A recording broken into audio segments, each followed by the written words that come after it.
All right, it is 9 a.m. on Saturday, September 24th. And this is the first business launch event I've ever done. And because I've really let people know, do not worry about showing up live. Like if you can't make it, still get a ticket because I'm going to be sharing the recording with everybody. So don't worry about it. Because of that, and because this is the first I've ever done, and I'm a complete amateur at this. I'm not expecting anybody to show up live.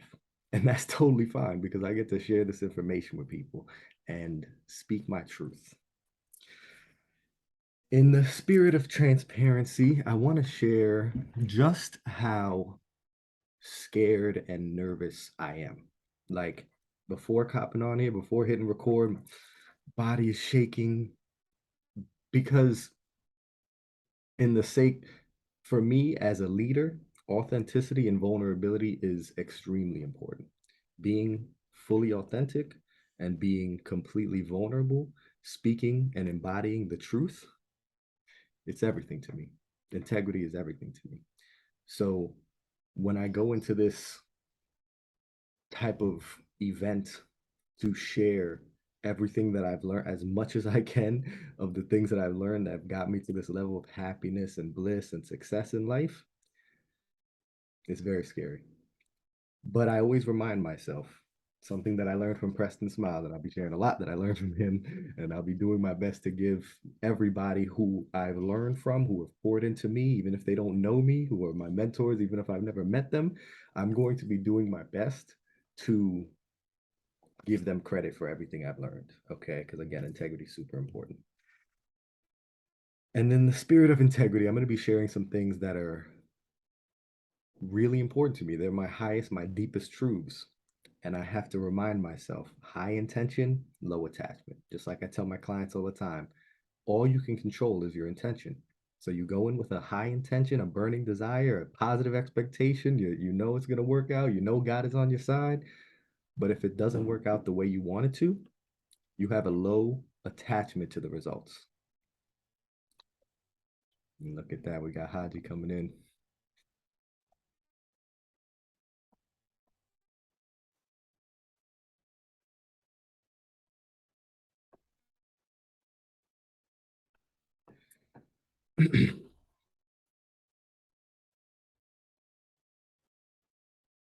And I'm just going to be rapping as people start coming in.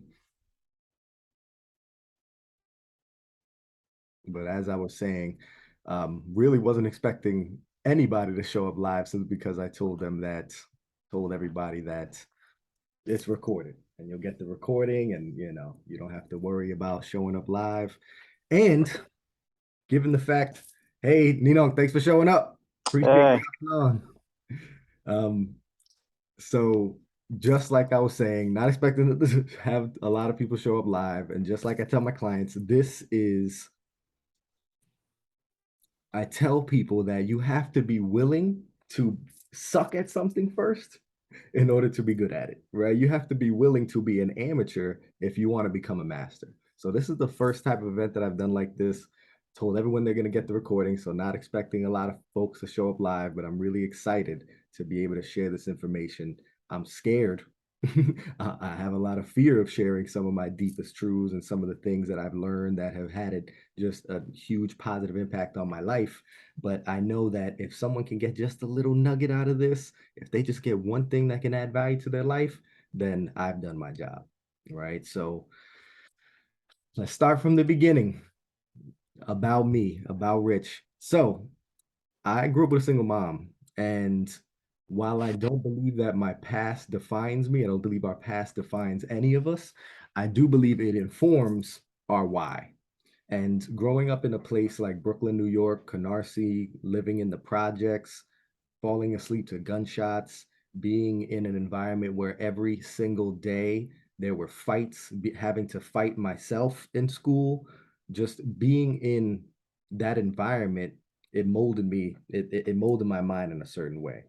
But I was so blessed to have a mother who was able to get us out of that area to so that I didn't have to go to high school in that area. I didn't really grow up there. By the time I was 8, 9 years old, we had moved to Columbia, Maryland, and then we ended up in Bel Air, Maryland.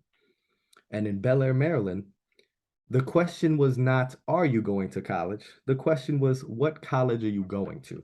So it was a completely different mindset. And I don't know who I would be if I went to high school and really grew up in the areas that I went to first and second grade in, right? What I noticed was that in the areas that had a lot of people that looked like me, the areas that was a majority black and brown folks, was poverty. It was scarcity. They lived in a state of lack. But in Bel Air, Maryland, which not very diverse, it was 90% white, they were living in abundance. I went to my friends' houses and was blown away. Like, wow, this is how y'all are living? Holy crap. And as I grew up, I realized that I wanted to help people go from the state of lack that I had experienced in places like Brooklyn, New York, and help them go to a state of abundance, like where I experienced in Bel Air High School. Because if I didn't go to Bel Air High School, if I didn't have those amazing school system, I have no clue who I would be today, what kind of violence would have come out of me, right? And that is what really informed my first mission getting into the financial services industry. I wanted to be a driving force for closing the racial wealth gap. I wanted to get as much money in the hands of people that look like me so that we can have more influence, more seats at the table, and we can create true lasting change and equality in this country and in this world. And as I worked in the industry, I realized that, and it took me a while. It took me 5 years of working in the industry to realize a couple of things. The first thing I realized was that if I wanted to help the people that I came into the industry to help, again, people living in a state of lack and help them go to abundance, I wasn't going to be able to do it in the financial services industry because I had yet to meet a successful financial advisor who built his business off of everyday people. Every single successful financial advisor built his business working with high net worth individuals.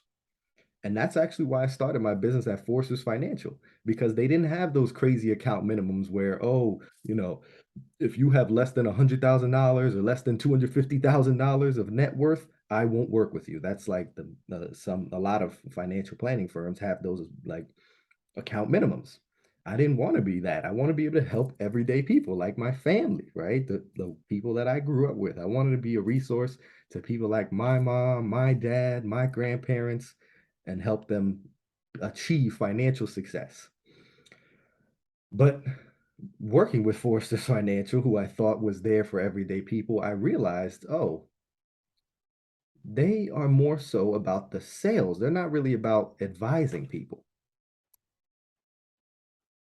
And when I realized that, what helped me realize that was working with my uncle's girlfriend at the time.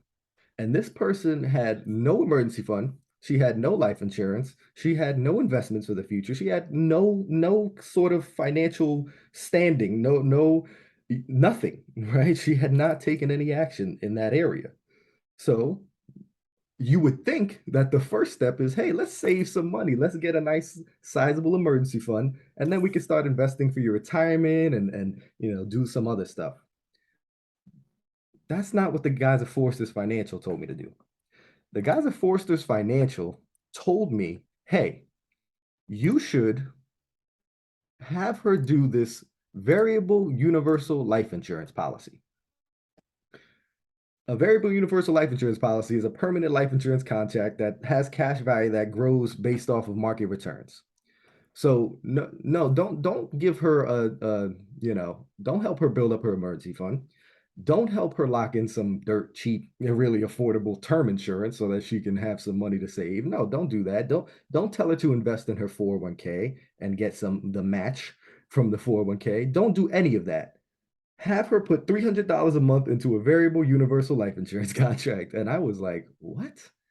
It made no sense to me. The more I learned about how we should be managing our money, it only made sense when I realized, oh, we make the most commission off of variable universal life. That has the highest commission percentage. So they're not worried about helping this person actually achieve financial success.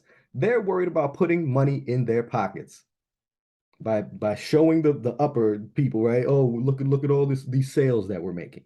And I addressed that to the point where, and it took a lot of courage, 22 years old, just coming out of college, addressing this, older guy who's supposed to be my mentor. And I went to him and I brought in some of the senior advisors that I kept hearing some things from, like, oh, I wish I could just sell this product and never see them again. And, things like that. The energy of the office wasn't sitting right with me. So I brought the guys in, didn't want to talk crap about them behind their back to speak to the branch manager, again, the guy who's supposed to be my mentor in this business. And I tell him, hey, it seems like you're developing a culture of sales and not a culture of advising and really helping people achieve their goals, right? Financial goals. And he said, word for word, he said, Rich, you should not feel morally wrong about doing the second or the third best plan for your client if it makes you more money. Because that's a win win situation. You're making money, you're putting food on the table for your family, and you're giving the client a plan when most people we work with don't have a plan at all. So any plan is better than nothing. Second or third plan is better than having no plan. As soon as I heard that, I had to get the heck up out of there. And I even started having a worry. I was like, is this how the whole financial services industry is? I had to get out of there because he was literally telling me, hey, Rich, it's okay to make money at your client's expense. It's okay to sacrifice your integrity to make money. And I could not do that. I could not do that. So I did some research and then did some more interviews, and I found my guy Al Johnson. I met him with New York Life. And when I told him this story, he slid a piece of paper across, and I have that piece of paper right here on my corkboard to this day. It says, I need money. Who can I sell today? And then he scratches out, there's a big line through who can I sell today? It says, whose problem can I solve today? Who can I educate today? Who can I add value to today? Whose family needs me today? Whose life would change if they just met with me? I answered those questions and then I made money. And from that, I knew this is the guy. This is the mentor I need to be working with. This is a man of integrity who would sacrifice whatever he needs to sacrifice to put his clients in the best position possible. So I joined New York Life. After a year, we started Reveal Wealth, and I was so happy to be a part of an independent Black-owned financial planning firm. And even still to this day, I work as director of operations because one, as I'm building my coaching business, I need some of that steady income. But two, and more importantly, I believe in their mission to help reveal the strategies that the wealthy have used for generations. That being said, what I really learned after working in the industry for 5 years and providing all this knowledge and value to folks was, man, I could give these people all the information, but if they don't have the mindset necessary to take action with the information, then I'm not doing very much. Because it took a lot of personal development for me to get to where I was, for me to make the little bit of money I was like, I made 70,000 and I thought I was successful because I was, right? I was making a full-time income in my own business, making my own schedule. Nobody telling me I need to show up anywhere at any time, right? Being my own boss, it felt so good. But I realized that I was starting to call people 4 or 5 years later after our initial conversation, and they're in the same exact position as when I first spoke to them. Why? Because I had given them all the information, but I wasn't being a resource for transformation. And I knew what I needed. There was a lot of personal development that I needed to get to where I was. There was some limiting beliefs that I needed to get rid of and replace in order to get to where I was. So I realized, okay, if I'm only sharing this information, then I'm not really helping my people to my best ability.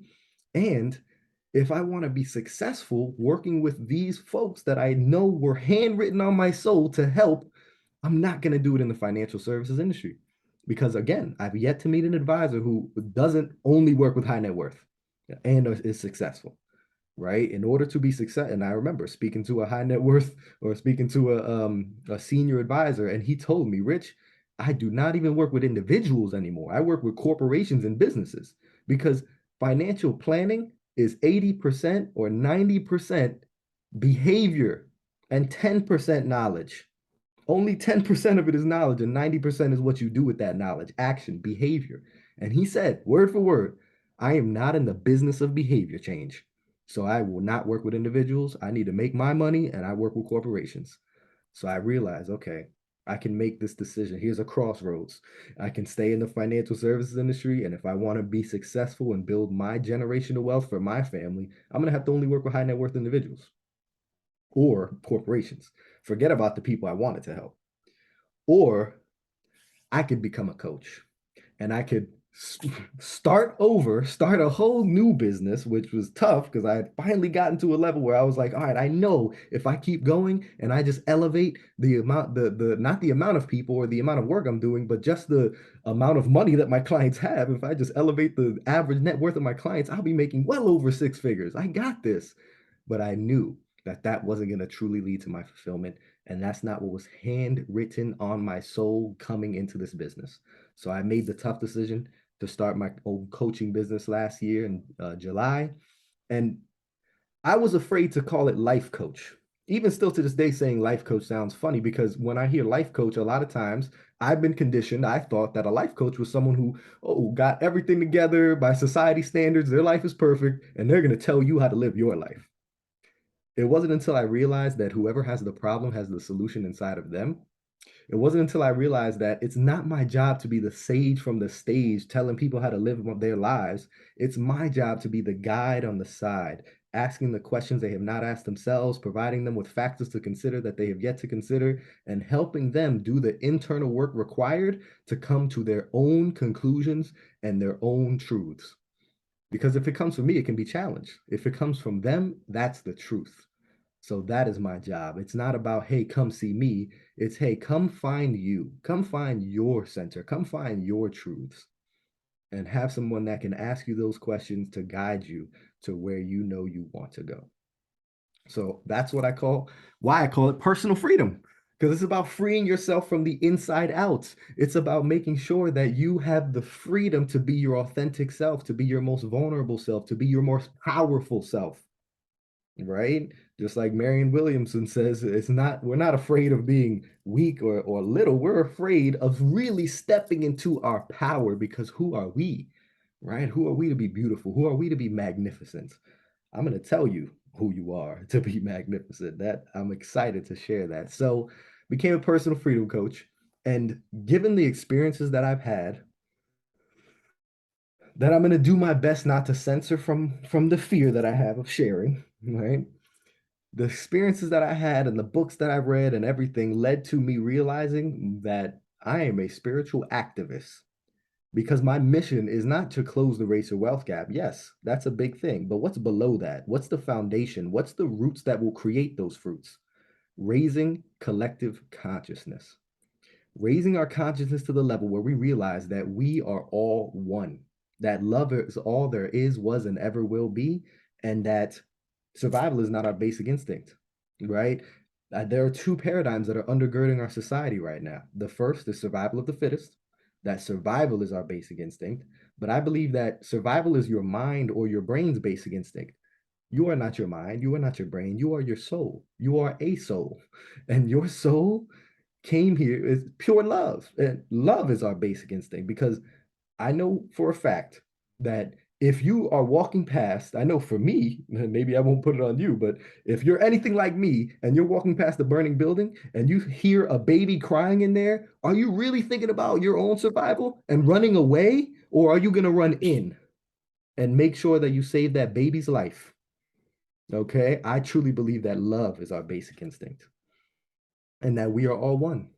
That's what, to me, that's what love is. Love is the recognition of our essential nature of oneness and the desire to experience that, right? And I'll be going in and repeating that because repetition is the key to learning and ingraining things in the subconscious mind. So forgive me for repeating that over and over again. The second paradigm that is undergirding our society that is my mission to destroy is that there is not enough. This mindset of lack or scarcity. We're even taught that economics is the study of allocating scarce resources, but we have enough. We live in an abundant universe. We have human ingenuity. We have an abundance of intelligence that will allow us whatever, anything that is scarce, we can work to make it abundant using our intellect, using our intuition. And if we replaced the fear spending, military, defense, right? I'm scared, I'm protecting, I'm separate from you. If we replace the fear spending with love spending, education, social programs, right? love spending, recognizing that we are all one. This right here is what I believe we need to heal and save this world, because I'm somebody who, like, what really gets me going, what really pushes me to take massive action towards achieving my personal goals and my personal, greatest potential, and helping others do the same and step into their power and step into their truth and what was, again, handwritten on their soul, is because I believe in the scientists who tell us that if we don't make a radical change in 20 years or less, this world will not be inhabitable for our descendants. We are destroying our environment. We are destroying Mother Earth. And if we don't make a radical change in a very short time frame, the damage will be, what's the word I'm looking for? The damage will be not, we can't reverse it. Irreversible. There you go. Irreversible is where the damage will be. So that, because I believe them, I know I don't have time. This world doesn't have time. We need an army of spiritual warriors. We need an army of spiritual activists to help destroy these paradigms that undergird our society and raise the consciousness of humanity. So that is my mission. That is why I do what I do. So, what are we going to learn today? What are we going to learn today?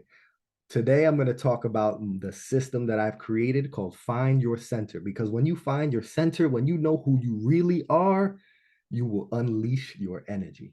And that's the program that I can call it, Unleash Your Energy, right? It's not about, oh, I got to add this, I got to add this, I got to be this way, I got to do this thing. It's not an adding process, it's a revealing process, right? It's a unleash your energy. It's already, everything you need is already inside of you. And when you find that center, that's what will allow you to unleash your energy. C, it's an acronym, by the way. C is for consciousness. Sitting in the seat as the observer of your mind and recognizing that you are not the incessant chatter of your mind. You are the consciousness. You are the awareness behind that, that can choose the thoughts that serve and empower you. So I'll go deep into consciousness. Energy.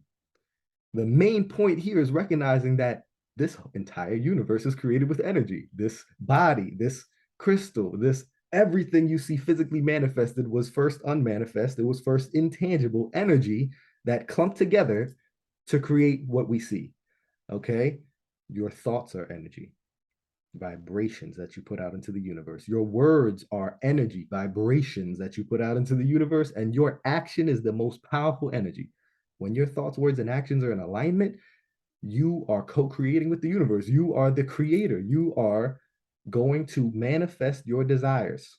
Those are the 3 steps of manifestation. So I'll talk about energy, and I'll talk about how to harness your energy to manifest what you truly want in this life. Neurology. N is for neurology, which is understanding your mind-body connection and recognizing that just because we live in a society where we have a mental health care and a physical health care, right? Just because if you have a mental issue, you go to one doctor, and if you have a physical issue, you go to a completely different doctor and have a completely separate medical record, does not mean that mind and body are not one. Again, our system adopts Rene Descartes' mind-body dualism, which says that mind and body are 2 separate entities. We know they're not. You know they're not. Your mind and body are one super system, and I'll talk to you about some of the spiritual sides as well as the scientific side about that. T is for transformation, because we're not playing the outside in game here. We're playing the inside out game. We're learning, how do we transform our outer world by transforming our inner world?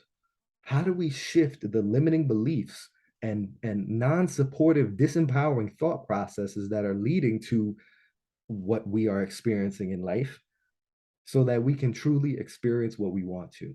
Like my coach Sean Smith says, if you try to focus on your behavior without focusing on the behavior, it won't work. So how do we do the inner work to transform our lives?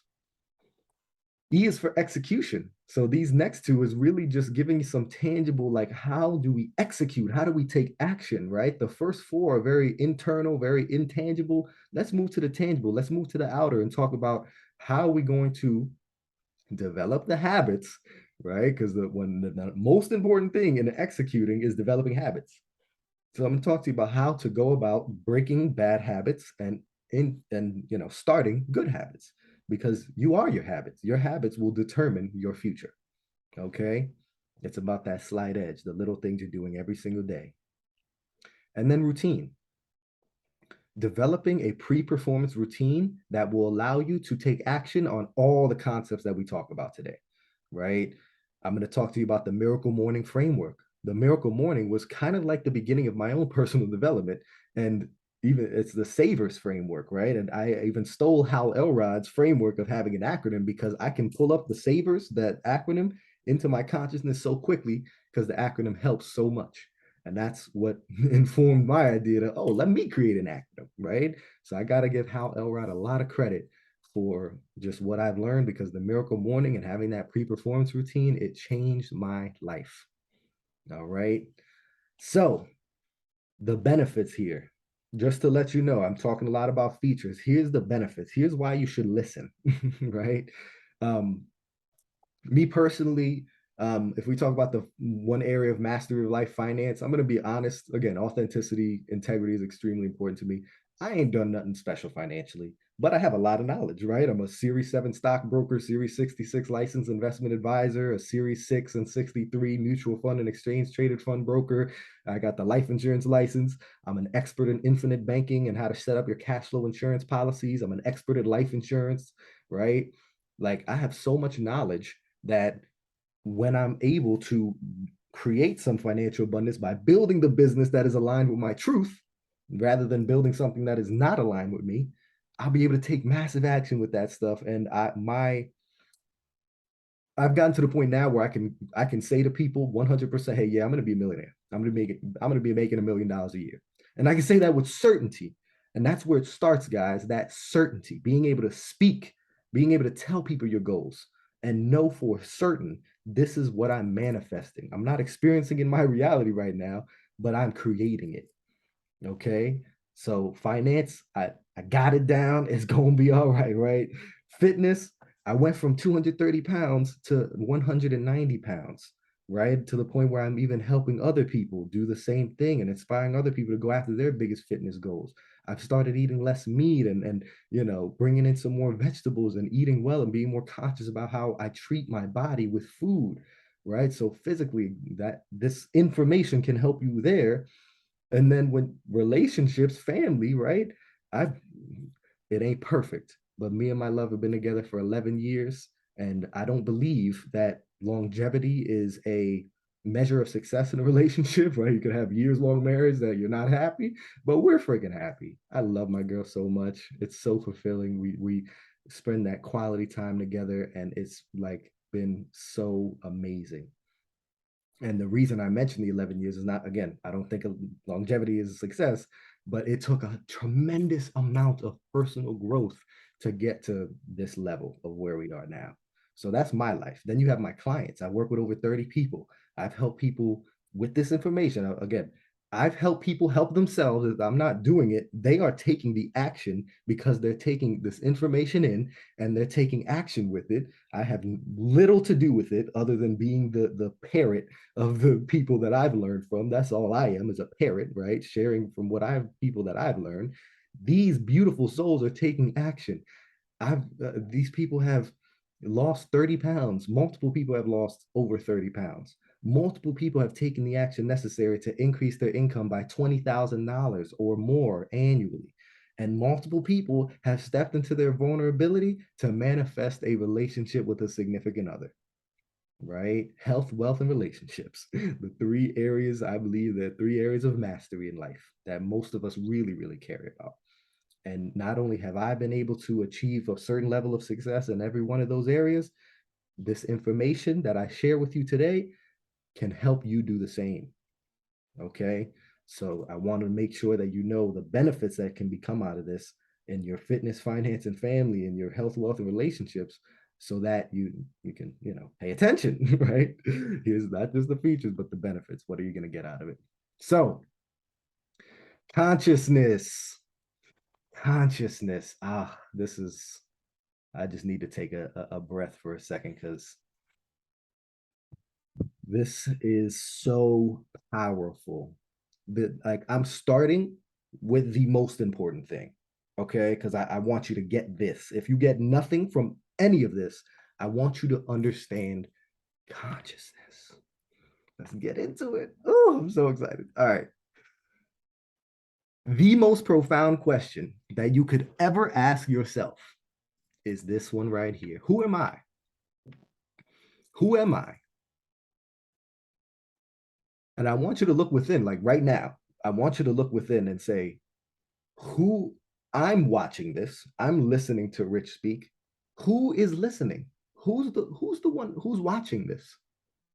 Like look within who's watching this right now? Who am I? Am I Richard Rivera? Because this is the first thing that came to my mind when I asked myself, Richard Rivera? No, that's my name.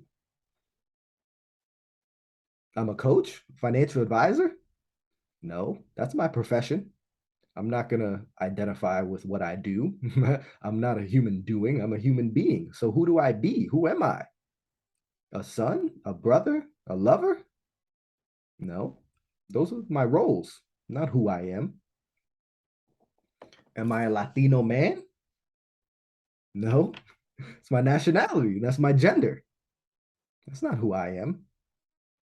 I am the watcher. I am the witness. I am the observer of my mind because if thoughts are coming up out of my outside of my control, that means I'm not my thoughts. I'm the watcher. I'm the witness of those thoughts. I'm observing those thoughts. I am pure consciousness, differentiated into this human experience. Pure consciousness, the observer, the watcher, the witness, the pure consciousness behind all that mental chatter that's happening. I am a unique emanation of the Most High. I am the universe. So I'll dive deeper into these. But the reason why you see these fish in water is because most of us humans are sleepwalking. Most of us humans are like these fish in water, where we don't even know that we're in water. These fish, they don't know that they're in water. They're not looking for water, right? It isn't until they get popped out of the water that they realize, oh, I was in water. But they're living their entire lives underwater. So they don't know they're in water, right? Just like us. A lot of us are so wrapped up in our minds that we identify with our incessant chatter of thought and we are sleepwalking. It isn't until we step behind the mind and we begin observing the mind that we get out of the water and we're like, oh, I was in that water the whole time. I was wrapped up in my mind. This is so key. Okay. And there's a book named The Untethered Soul by Michael Singer. He recently wrote another book called Living Untethered that was also amazing. And he says, in case you haven't noticed, you have a mental dialogue going on inside your head that never stops. It just keeps going. Have you ever wondered why it talks in there? If you're smart, you'll take time to step back, examine this voice, and get to know it better. There is nothing more important to true growth than realizing that you are not the voice of the mind. You are the one who hears it. If you don't understand this, you will try to figure out which one of these many voices is saying whatever they're saying, which one of those voices is really you. And people go through their whole lives in the name of trying to find themselves. They want to discover which one of these voices, which one of the aspects of their personality is who they really are. But the answer is simple: none of them. None of those voices speaking to you in your head is who you are. You are the consciousness, the awareness behind it. Then you have Eckhart Tolle. You may have heard of Eckhart Tolle. I mean, Oprah's had him on the show, I think, multiple times. But spiritual guide, and he went through his own dark night of the soul, right? Where he was even contemplating suicide. And when it got so bad for him, that's when he had his spiritual awakening and he realized, holy crap, I'm not this mind. And he says many people live with a tormentor in their head that continuously attacks and punishes them and drains them of vital energy. It is the cause of untold misery and unhappiness as well as disease. The good news is that you can free yourself from your mind. And this is the only true liberation. You can take the first step right now and start listening to the voice inside of your head as often as you can. Pay attention to any repetitive thought patterns in your head that may have been playing for many years. And this is called watching the thinker. right? You're the watcher. You're not a thinker. You're not the thoughts. You're watching the thoughts. You're watching the thinker. Another way of saying this is listen to the voice in your head and be the witnessing presence, right? Be fully present. That's where most of us are wrapped up in our head. We're in the past, ruminating about the past, or we're wishing we're in the future, thinking our salvation is going to be in the future. We got to bring ourselves back to the present because the present moment is all there is, right? The power of now. Now is all there is. Yesterday was now. Tomorrow is going to be right now. Okay. So it's always the eternal moment of now. Time is a mental human construct. The only thing that is now. So, what can help with this? I'm sure you've heard of it. Meditation. Meditation is so powerful. It's a practice, guys. You're not going to be good at it when you first start. So I want to give some tips for beginner meditators. If you haven't tried this out, if you're not practicing meditation, this is a game changer.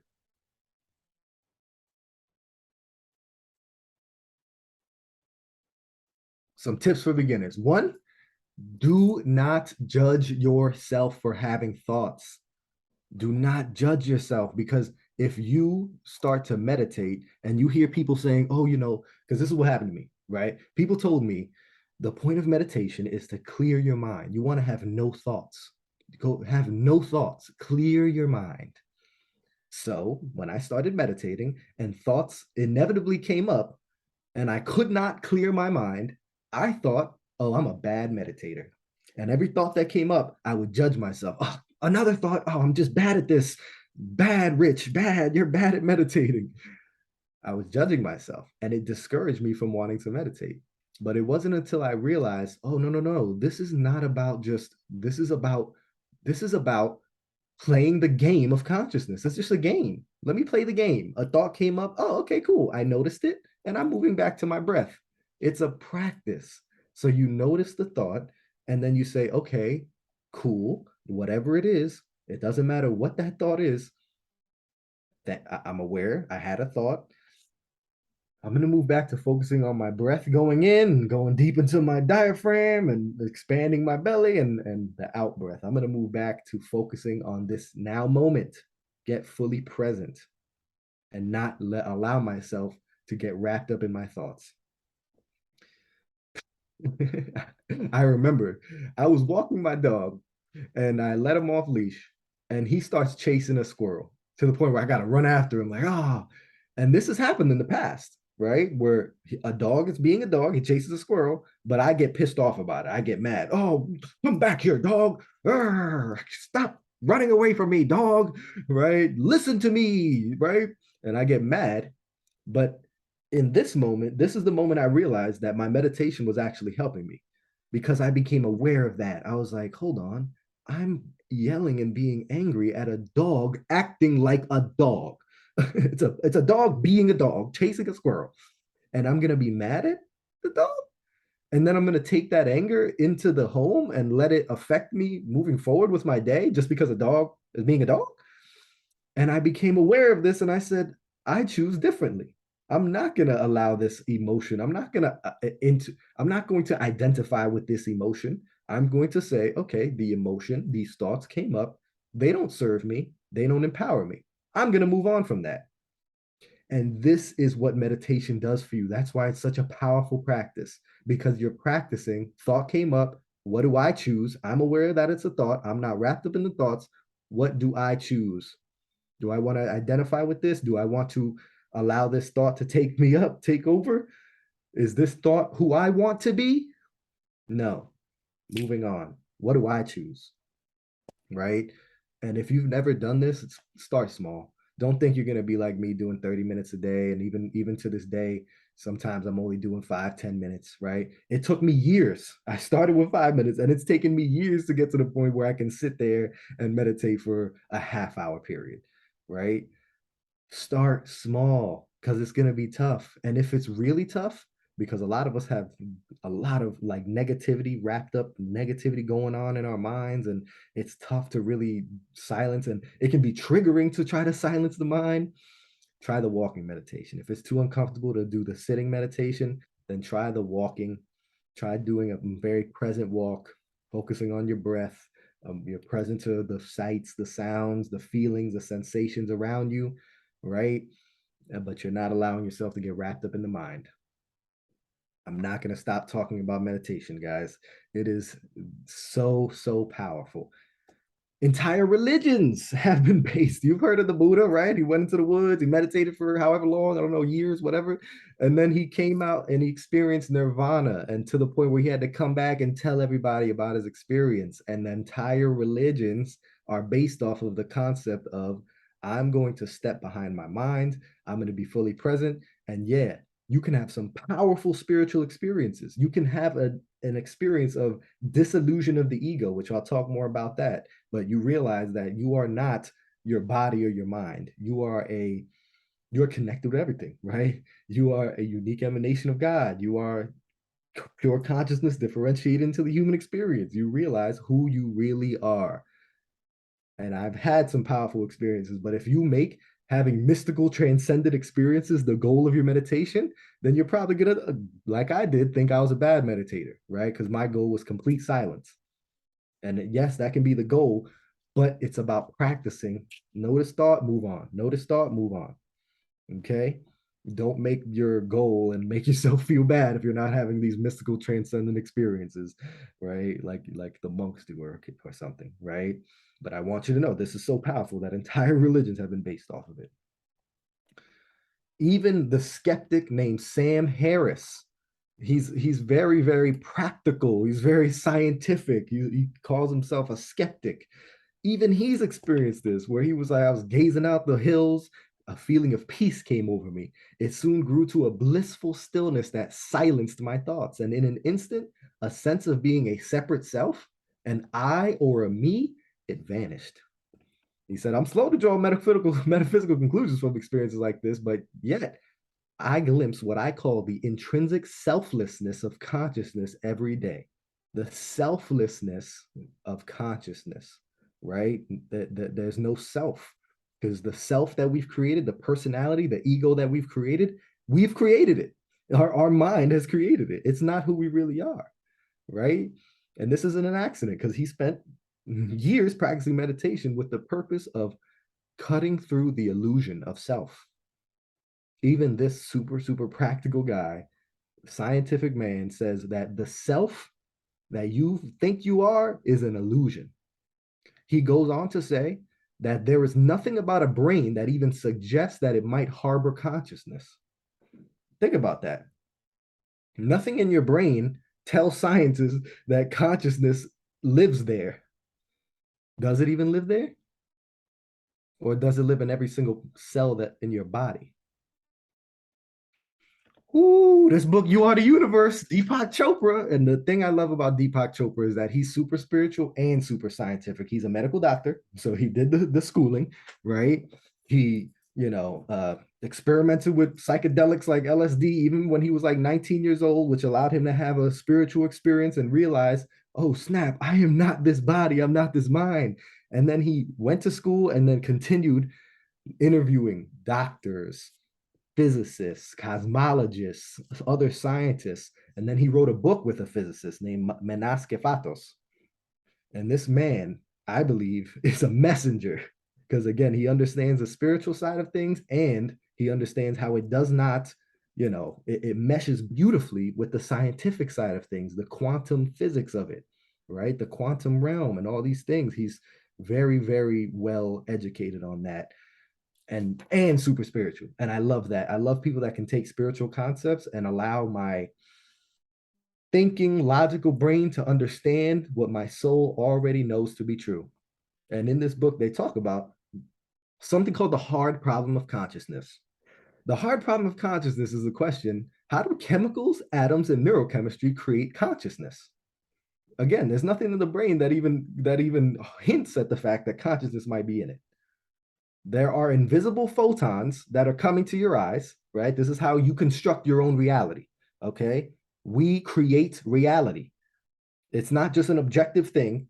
If I put my eyes into your head, we might be seeing something completely different. You might be seeing something, right? If you put your eyes into my head, yellow might look red, blue might look green. Like it might be completely different. We have no clue, right? We're the ones that are creating all this.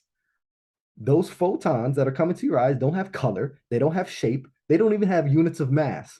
It's electrical information that is electrical current is going to your brain, and you're experiencing reality. Photons with no shape, no color, no mass, electrical information creates all this reality that we see. How is this happening? You see the color red, but there's no color red in your brain. How is this happening? And there's no neuroscientist that can tell you what's actually happening.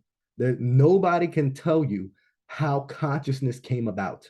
How did how did atoms and electrons and neurons and all these, subatomic particles clump together somehow in some formation and some randomly to create the human experience of meaning and purpose and consciousness?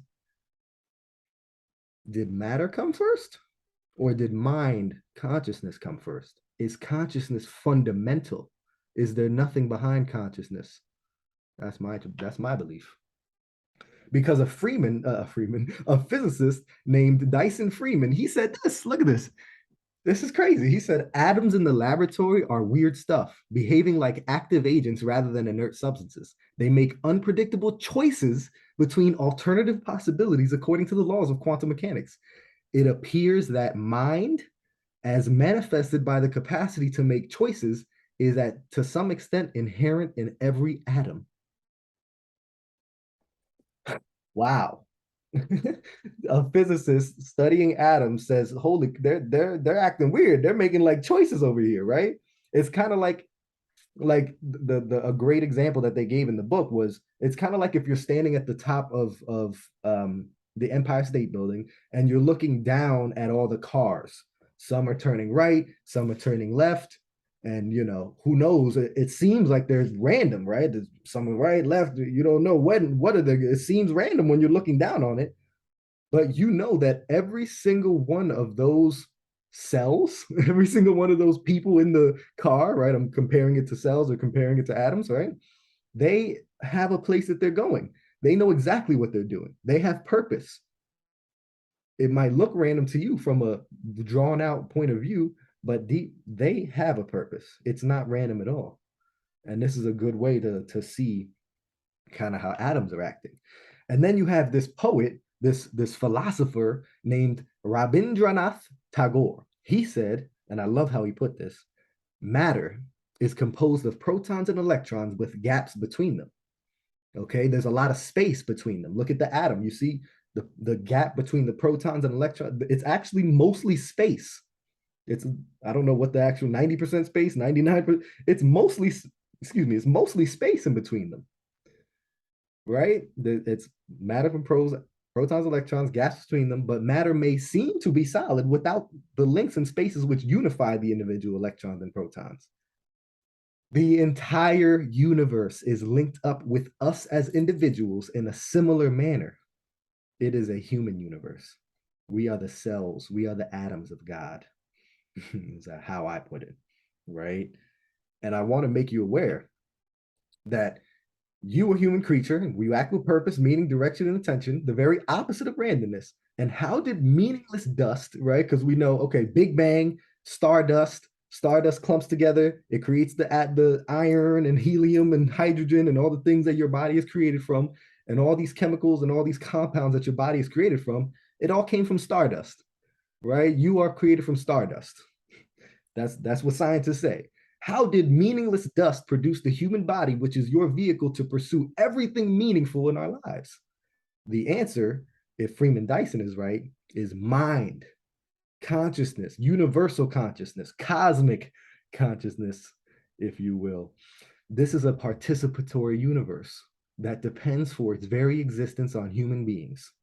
Kind of like that concept of, oh, if a tree in the woods falls and nobody's there to hear it, does it really make a sound? No, it doesn't make a sound because we create sound.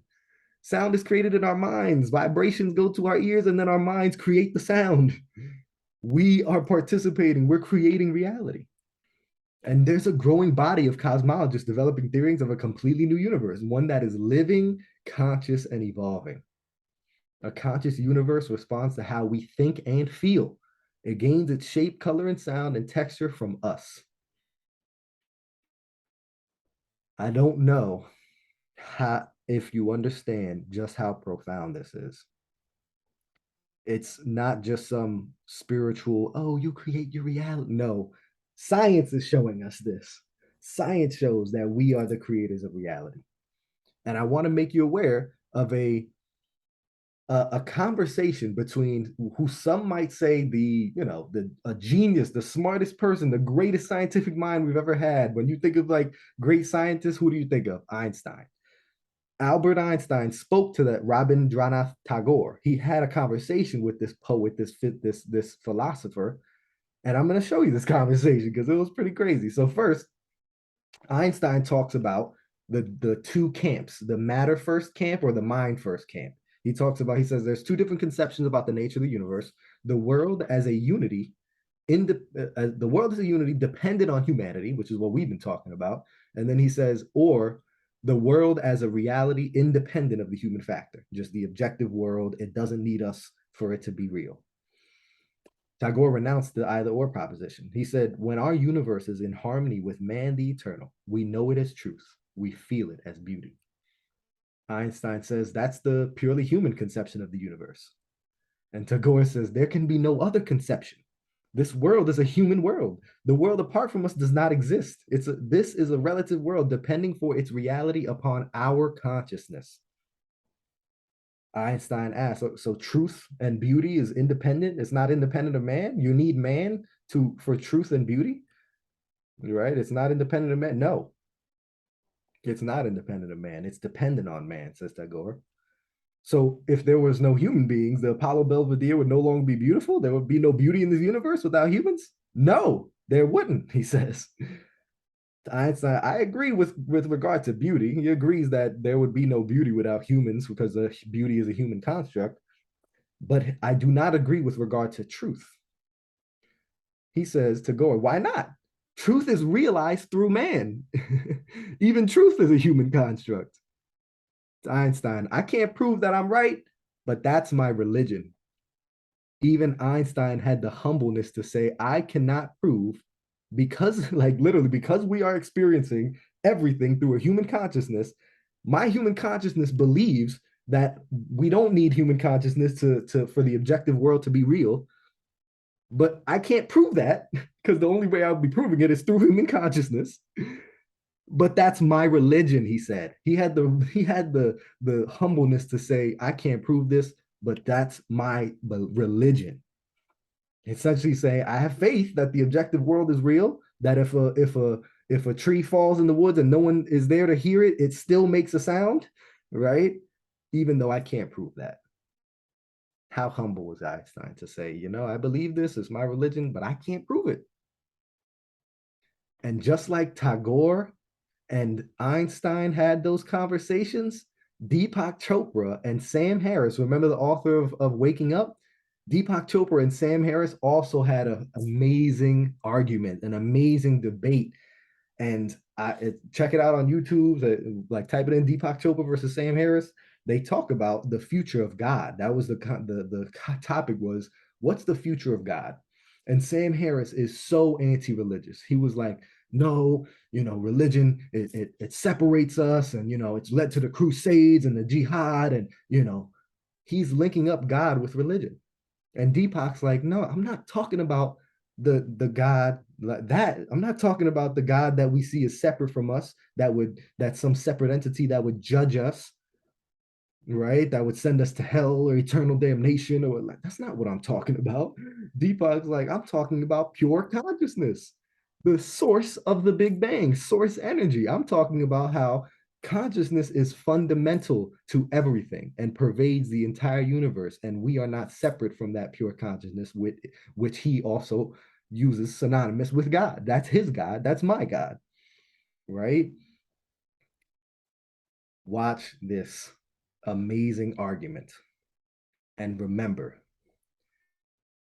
the biggest concept here. I share all of that scientific stuff to help your logical thinking brain to understand the truth that you are not your mind. You are not the incessant chatter of your thoughts.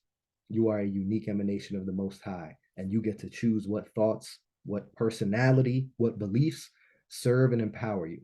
You get to be the conscious creator of your reality by allowing your thoughts, words, and actions to be in alignment with what you choose to experience. And I'm going to go even deeper to explain some of that more about energy in the next topic. But if anyone has any questions, I want to give some space to answer them. And I want to give myself a good, 3 to 5 minutes to rest my voice and drink some tea because this is only the beginning, guys. This is only the beginning. So feel you can put it in the chat. You could hop off mute if you want to ask some questions, but I am here and I'm gonna go ahead and throw a 5 minute timer or a 3 minute timer before we start this next module. So let me know if any questions pop up, if anything made sense to you, and if not, we could jump into the next one.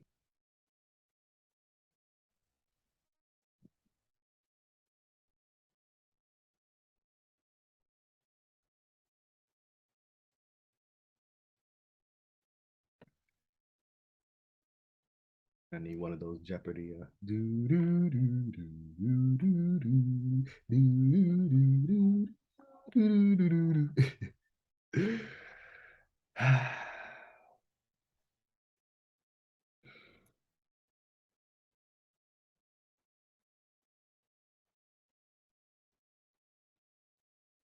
All right, we're gonna take another 3 minute break here.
All right, we're back. I got some water in me, got some tea in me. My throat's good.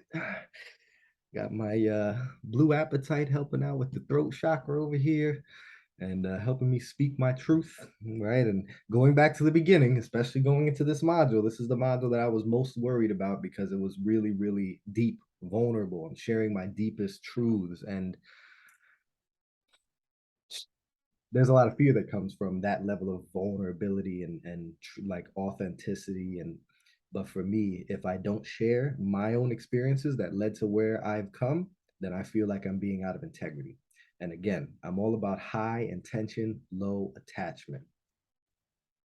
So as we go into this next module or this next portion, energy, that's what I want to remind myself and remind you all that one, you have a high intention, but you can't control the results all the time. So while you have a high intention and a burning desire, you want to have a low attachment to the results because you can't control that. You want to surrender to the flow of the universe. This to me is the balance between masculine energy and feminine energy, which we all have inside of us. The masculine is the structure, action, do, make things happen, right? Take action, have a burning desire, high intention. The feminine energy is the flow. Let me go with the flow of the universe. I have a low attachment to the results. So I'm gonna surrender to the flow of the universe. What everything happens for a reason, right? It's all right. It'll all work out. We bring in that flow, and when we have the masculine grind and the feminine flow, grind and flow create growth, right? When you find the balance between grinding and flowing, that's when you're growing. Okay. So just reminding myself here to have a high intention. Like, I know that this information can add tremendous value to people's lives, and I cannot be attached to how people may perceive me because of it. I know where my intention lies. And if somebody is going to judge me negatively because of the experiences that I've had, I'm willing.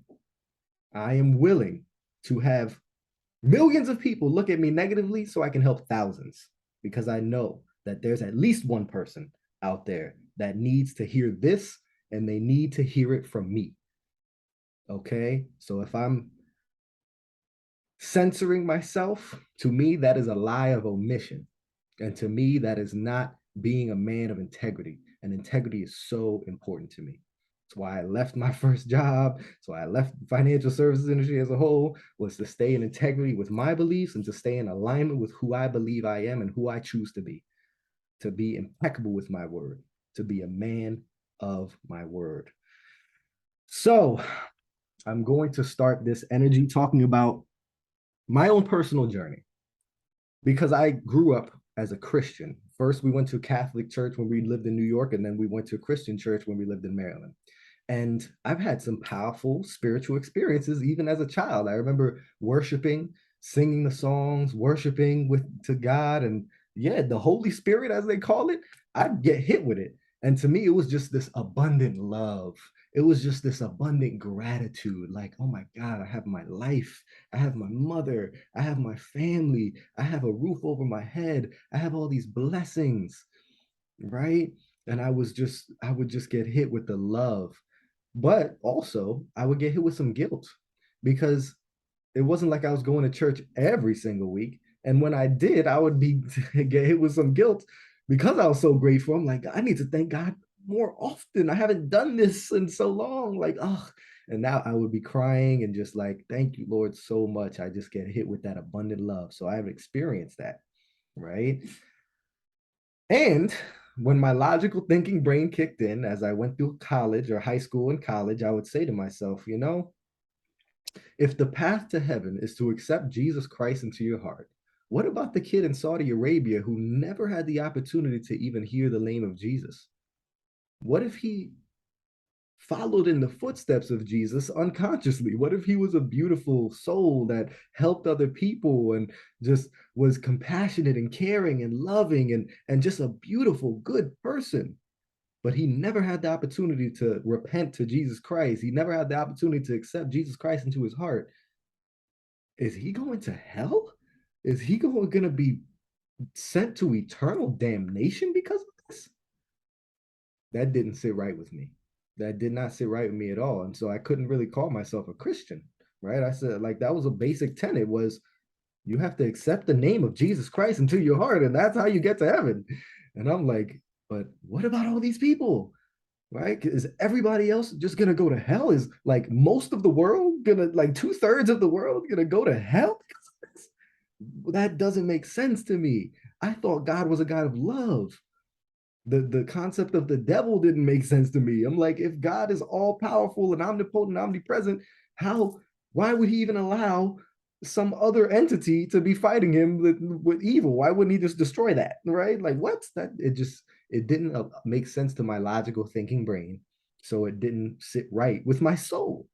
Okay. So it wasn't until I had a conversation with a man named Jose Martinez. Shout out Jose, still a great friend to this day. He told me, Rich, I identify as a Christian, but I have yet to find a church that aligns with my values, morals, and my beliefs of God. And I was like, what? What? So you're telling me that you can have your own personal relationship with God?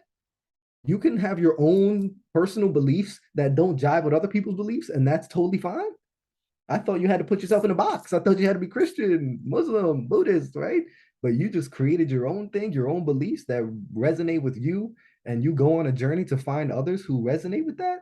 Holy shit. So I was like, okay, let me do that. Let me figure out what are my beliefs, what feels right to me. Let me follow my own truth, my own intuition, and allow that to flow through and allow that to be my quote unquote religion or spirituality, right? But I'm gonna be super honest and vulnerable with you guys, and this is the part that scares me the most, is sharing that my spiritual awakening came from psychedelics. And the beautiful thing is that psychedelics is becoming more mainstream, or the people like we went through the 70s where, everybody, 70s and 80s where it became mainstream and everybody's scared and they, oh, the devil, that's the devil. People are killing themselves. People are going crazy and all these misconceptions about it. So now everybody's afraid, right? Everybody's scared. They think that's bad, right? But there's a growing body of research that suggests that certain psychedelic substances can help relieve anxiety, depression, PTSD, addiction, and the fear surrounding terminal diagnosis. People are losing the fear of death because they recognize that they are not their mind or their body, that they are an eternal, limitless being. They experience the disillusion of the ego, which is something you can experience in a deep meditation session as well. But this is like, it makes sure like you could meditate for years and not have that experience, or you can try to have these transcendent experiences and not experience it. But a psychedelic experience, it'll make sure you feel this, that you experience this. And the disillusion of the ego is when you realize that everything you thought was real is not real. Now you realize that who you think you are is not who you really are. And some people, when they experience this, they go through a dark night of the soul. They get so scared that they end up having a bad trip. And that almost happened to me. But I consciously changed it. And I did this. This is what some people do. They cross the threshold and they discover nirvana. This is what Deepak Chopra did when he was 19 years old. And that's what informed everything he does today, was that experience. I thought I was squeezed into the volume of a body in the span of a lifetime, but I'm a timeless being that can morph myself into any experience. Death is not the end, right? It is only another beginning. So when you have this experience, this disillusion of the ego, and you have that connection with source, it is so powerful. And you can hear about it as much as you want. You could hear me tell you, oh, you're not your mind. You're connected with everything. You're one with the universe. And you can intellectually say, okay, yeah, it makes sense. But until you experience it, that intellectual knowledge will not turn into embodied wisdom. I am not telling you to do psychedelics. I am telling you to do meditation, right? But this is not something that you do unless you feel it's calling you. I'm not a doctor. I'm not a guide. I'm not a shaman. Okay. I'm just telling you my experience of this. I'm not encouraging you to do this. I'm not telling you do this. I'm showing you that other people have done it and had these types of experiences. And this is my subjective experience with this. Okay. So take what makes sense and leave what doesn't. But the first experience, and I'm going to be super honest, I didn't go into this saying, oh, I'm going to have a spiritual experience and I'm doing this to connect with God and I'm doing this to learn more about myself. Well, yeah, I did do it to learn more about myself, because that's what I heard from my buddy, my friend, who told me about his experience. He was like, bro, you can change your consciousness. You can learn about yourself. This is like, for us, it wasn't just, oh, let's fucking have fun and do this drug and go crazy and la la. It was like, yo, this is something this is an experience in life that can change your consciousness. And here's the research. And he like sent me the research. He's like, here's how you prepare yourself right? Beforehand, you do this, right? Make sure you're mentally prepared. Make sure you're in a good place. Make sure I'm going to be there with you, right? We're going to be in a safe environment, set and setting are going to be good, right? We prepared ourselves. We didn't just jump into it like, oh, yeah, yeah. No, right? And that's, I will make sure that you know that's not how you set and setting your mindset, positive mindset, and the safe setting is extremely important. But the first time I did LSD, I first was experiencing anxiety. And I was like, oh my God, what if this happens? What if that happens? What if the cops come? What if they find out that I'm high on this? What if this happens? Oh my God, what if, and it was just anxiety, anxiety. But then I realized, hold on, nothing has happened yet. If I allow myself to be worried about what may possibly perhaps happen in the future, then I'm going to destroy the great experience that I'm having right now. So don't worry about what you can't control in the future. You can't control it. There's nothing you can do about that. All you can do is right now. All you can be is right here, right now. And that was the big embodied lesson. So I'm going to share with you the experiences that I had and then the lessons that I took from them. And then I'm going to share with you how other people have informed that and had similar experiences and wrote books about it and how it confirmed what I already knew. Again, I these lessons created embodied wisdom where again I knew in myself what I knew to be true. There's a difference between getting it and got it, right? I got it, and then when I read about it, that helped me get it intellectually, right? My intellectual, logical thinking brain could understand and articulate what my soul already knew to be true, but couldn't really articulate with words, right? And that the biggest lesson was focus only on what you can control, which is the present moment. Live and stay in the present moment. And I'm telling you, I know that some of you out there, I know that there are many of us out there watching the news, focusing on what our bosses are doing and our employers are doing, or coworkers, and we're always in a state of complaining about our coworkers, complaining about our boss, complaining about the world. We're always focused on what's outside of our control, and it's leading to stress, depression, right? It leads to all, there are people walking around this earth completely miserable because all they focus on is stuff that is completely outside of their control and they feel disempowered. But when you focus only on what you can control, you realize just how much is in your control. And the only thing that really is in your control is what you can do right now in this now moment, in the present. So if you're dealing with anxiety, you're probably all up in the future. You're probably like, what if this happens? What if that happens? Right? But when you bring yourself to the present and you focus only on what you can control, when you have the high intention, right? You can only control your intention, but the low attachment to the results, that's what I needed in that moment, right? When I was on my first trip, that's what I needed, was to tell myself, whatever happens is going to happen. And God has blessed me with everything I need to deal with it when it happens.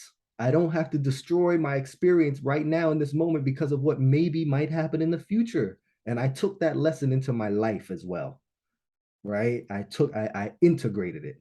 It's about integration. It's not just about learning a lesson and saying, okay, cool. No, how to integrate it into life. So I integrated this and focus only on what I can control, live in the present moment, and not allow fear of the future to stop me from doing what I need to do in the present. I know there are a lot of you that are allowing your fear to stop you. And then, and then you've heard of people that had out of body experiences. I had an out of body experience. I was looking at the poster wall in my apartment and listening to this music called Run the Jewels. And when I tell you, again, we talked about how people have experienced the disillusion of the ego. We talked about how people recognize that they are not their body and their mind. I recognize that because I came out, I didn't feel like I was Rich Rivera inside my body, inside my brain anymore. That completely went away. And again, this is very hard to articulate. I can't even describe it. It's very difficult to describe with words. But when I tell you, I became an energy field. I was an energy field in the walls that went through the walls of my apartment. And after it went through the walls, it bounced to each individual, one person at a time. The energy bounced inside each individual. And then it flooded back into my heart. It flooded back, boom. And I just start crying my eyes out. I can't describe what just happened to me. I would love to talk about it, but I'm just crying my eyes out. And my boy is like, yo, what's going on? Why are you crying right now, dude? What's going on? And I'm like, I love you guys. I love you guys. I love you guys. That's all I could say. That's all I could get out was that these people that I was surrounded with, I love them. And what is love? The recognition of our oneness. And what was God trying to tell me with that? As my energy bounced into each other, every single person in there, that you are one with every single person in there, that they are not separate from you. And you loving them is you experiencing and recognizing that you are one. The lesson is that you are so much more than your body, your mind. You are connected with everyone and everything. And while I couldn't explain what I really experienced, my soul knew what the lesson was. And I came out of that knowing, wow, I'm not my body and I'm not my mind. I am one with everything there is. I'm one with everyone. In our essential nature, we are all one. The second lesson, I went to a concert, and this was MDMA. Went to a concert. People are kicking and pushing, right? They're dancing, but they're kicking, they're pushing me. These mother, stop kicking me. I'm angry, right? Stop kicking me. And I'm separate from them. And I'm like protecting myself, like, you people, so inconsiderate. You're so inconsiderate. You're kicking me and you're pushing and But then it kicked in. And that anger was placed with love. And I knew everyone was just like me, right? I started dancing, I started having fun, I started doing my thing. And I knew that everyone was just like me. We're just having a blast. We're just having fun. And I knew that we were all one because when I tell you while I'm moving with everybody, it felt like we were all moving in one mass, right? In unison, like we were dancing together in unison. And in that moment, it felt like we were all one. And I had that powerful experience of like, yo, I love these strangers. I love these strangers around. I don't know them, but before this, I'm like separate, right? I'm protecting. I think I'm separate from them. Oh, they're kicking me. I'm assuming the worst of them. I'm believing in the basic badness of people. They're just kicking me on purpose, right? Like they're doing it on purpose. But when the truth set in, that everyone's having a blast and that we're all one, that was such a powerful experience. And it taught me, again, it was another embodied experience that reminded me that we are all one. And the biggest lesson was believe in the basic goodness of people. I'm going to share that again when I talk about Brandy Gilmore and her 5 steps to connecting more with source energy. But believing in the basic goodness of people, assuming the best of people will change your life. I'm telling you, because if you, so for example, one of my clients, he's just getting to know his sister that was estranged for a long time, and he's like, hey, let's go out, and they plan a time, and then she calls him, oh, I can't make it, I'm not feeling good. He makes it about him. He's like, oh, maybe she doesn't want to get to know me, and maybe she doesn't want to develop a relationship, and she doesn't like me, assuming the worst of her. And I helped him to ask some questions, and I helped him to realize, oh, snap. Yeah, she could just be feeling really bad right now. She could have thrown up and didn't tell me that information. She could be going through some other thing in life. Maybe she just went through I don't know anything. So it only serves me to believe the best and assume the best of her. In my business, when somebody's on the phone or when somebody's on the schedule and they no call, no show me, I could assume the worst. Oh, these fucking, they don't care about me. They don't respect my time. They don't want to get their money right. They don't want to get their mind right. What these freaking people, right? But I don't know. And I've even experienced someone calling me back weeks later and saying, "Oh my God, I'm so sorry, man. My father passed away, and that's why I didn't make it." I'm all in my head assuming the worst of them. Meanwhile, their father passed away. How much of a dick did I feel like, right? And these lessons, it reminds me, no, no, no. Believe in the basic goodness of people, right? Just like that golden rule, treat people the way you would want to be treated. You would want them to assume the best and believe the best of you, right? Do the same for them, and it will change your life, especially like if you're talking to people, if you're getting to know somebody, you're trying to build rapport. First of all, you don't build rapport, you allow rapport to happen by being your most authentic and vulnerable self, because that soul connection will happen and the universe will download exactly what you need, right? To say the next thing you need to say, right? But when you're speaking to another person, if you're in your head judging yourself or thinking that they're judging you and you're afraid, oh, what if they're going to think this? What if they're going to think that? Right? No, believe in the basic goodness, assume the best of them and say, no, they're not judging me. It's all love in their mind. They're not judging me, that they're giving me the space to be my authentic self. And then you believing that of them can be your authentic self. And when you let your light shine, you unconsciously give others permission to do the same. They're going to have the permission to let their light shine. And there's no way you're not going to build a strong connection. There's no way you're not going to build rapport, develop, allow rapport, right? Because building rapport thinks, oh, I'm trying to make it happen in my mind, in my head. No, we're allowing rapport to happen, right? So this was a powerful experience, a powerful lesson that I had to share, that we are all one and that believe in the basic goodness of people. Number 3, and again, at this point, because I know the experience that I can have, this is not, I want to make sure you all know, this is not, oh, I'm going to go party and I'm going to do some psychedelics and LSD. Let me do some acid. Like, no, this is a ceremony. This is a one time a year connection with God where I can get downloads from the universe and learn embodied lessons that I can then take into my life and integrate into my life and then share with others so that they don't have to go through the experience if they're not called to, right? If it's not calling you, don't do it, but take these lessons and integrate them into your life, okay? I was having negative thoughts. I'm looking up at the clouds and I start having negative thoughts. Oh, I didn't hit this person up. Oh, I'm not where I want to be in my business. Oh, I haven't done this. I'm not where I want to be. I'm in the future thinking I need to be here and putting all this pressure on myself and expectations. And oh, you should be. I'm shooting on myself. And where there's a should, there's a shame, like my coach Sean Smith says. So I'm shooting on myself. Negative thoughts, negative thoughts. The clouds that I'm looking up at. It's a beautiful day, but those clouds, they turned black, red. It was like it was about to be a thunderstorm, and and it looked like the devil's face was forming in the clouds. And I'm telling you, I started having that bad trip. That people say you can have a bad. I started having a bad trip, and I got really freaking scared. And then I said no. I consciously said, recognize that I was having negative thoughts. The clouds are now, they're red, they're nasty. But then I consciously said, no, I'm gonna have positive thoughts. What's good about this? No, like, and it was even like a hold on, what? Like I said that to, I'm like, why am I having negative thoughts? I'm sitting on a beach with amazing, beautiful people. I have this beautiful girl that in my life. I have this amazing career where I get to help people. Like I'm building my own business. Like what? What? I, I'm young, I'm healthy. Like I started thinking of all the things that I could be grateful for.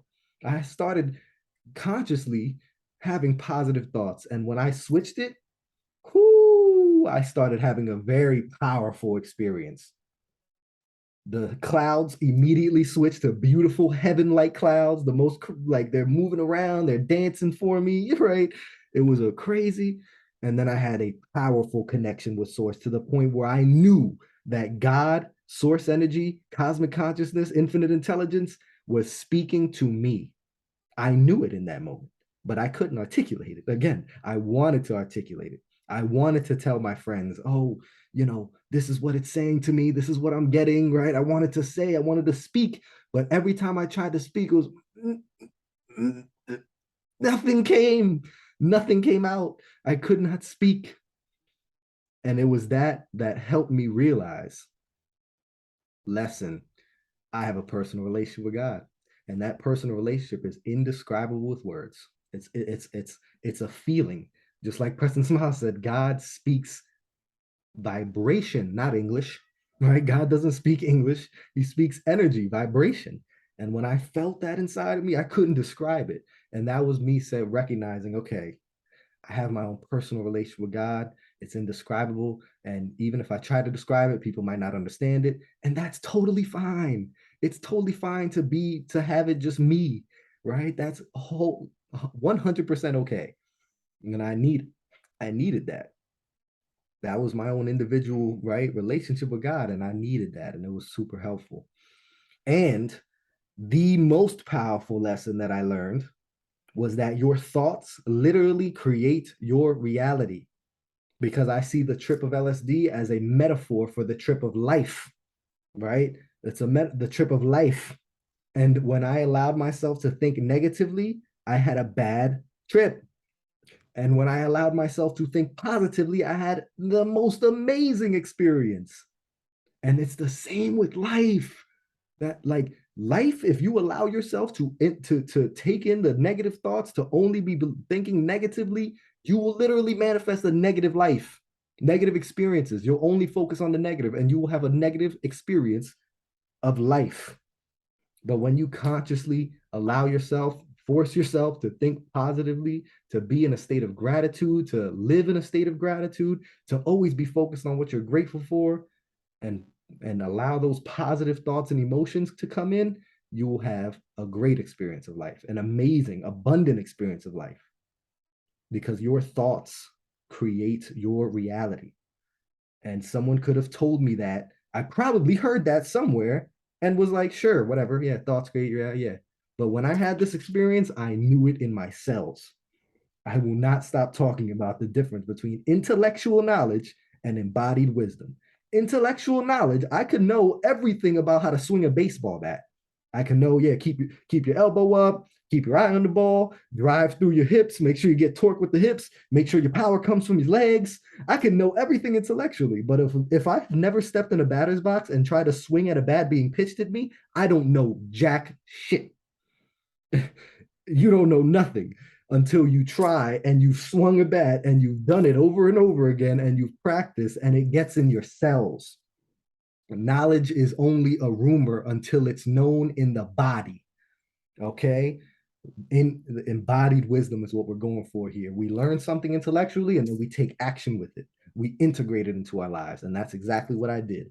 I integrated that into my life. I started focusing on gratitude every day, and gratitude changed my entire life. Because instead of waking up every day saying, oh, I'm not here yet, and I'm not there yet, and I don't have this, and I don't have that, I said, no, what do I have? What you appreciate appreciates. So I said, what can I appreciate right now? What do I have? What you focus on expands. And when you focus on what you do have, you'll get more. Gratitude is my anchor in life, because if you were to give a little piece of candy, a piece of candy to a little kid, if a kid comes up to you and says, hey, can I have some candy? And you give that piece of candy, and yeah, hey, I got some candy, here you go. And that child throws the candy on the ground, stomps on it, spits on it, and then looks up at you and asks for another piece of candy. Are you going to give him another piece of candy? Hell no, right? Why in the world would you give him another piece of candy if he didn't appreciate the first piece you gave him? And I'm here to tell you that that is exactly how the universe feels when you spend all your time bitching and moaning and complaining about everything you don't have. The universe says, whoa, hold on, buddy. I gave you life. End, done. I shouldn't have to say shit else. You have life. You're breathing right now. But in addition to that, you were born in the richest country in the world. You have running water, clean running water. You get to take a poop in the toilet, flush the toilet, and oh, the toilet, the poop goes away. No outhouse. I don't have to deal with the poop, right?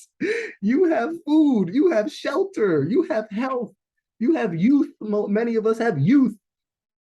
What more could you ask for? And there's freaking food out there. All you got to do is pick it up off the ground and eat it. I put it right there for you. And nowadays you don't even have to do that. You just go to the grocery store and buy it. You don't have to farm or hunt for your own stuff. And you're complaining. Look at the sunrise, look at the sunset, listen to the birds, listen to the wind, listen to the waves crashing. You are in heaven right now. And you're complaining? Why would I give you any more? That's what the universe is saying. But as soon as you say, Thank you, God, for this running water. Thank you, God, for my health. Thank you, God, that I get to get up and work towards my goals today. Thank you, God, for blessing me with your power to create what I choose to experience. God will say, all right, boom, you're a great receiver. So boom, here's some blessings. You're ready for more. You're ready. Because what you appreciate appreciates, what you focus on expands, and your thoughts create your life.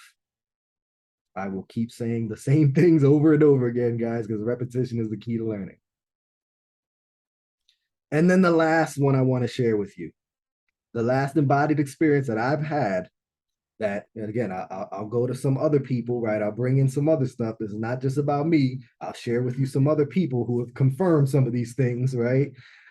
But the last one I had, the word sanctuary was said. I heard the word sanctuary, and that word triggered my peaking. It triggered my downloads from the universe. It triggered the dissolution of the ego and the recognition that I am one with everything, right? Again, I've talked about this. It triggered that moment.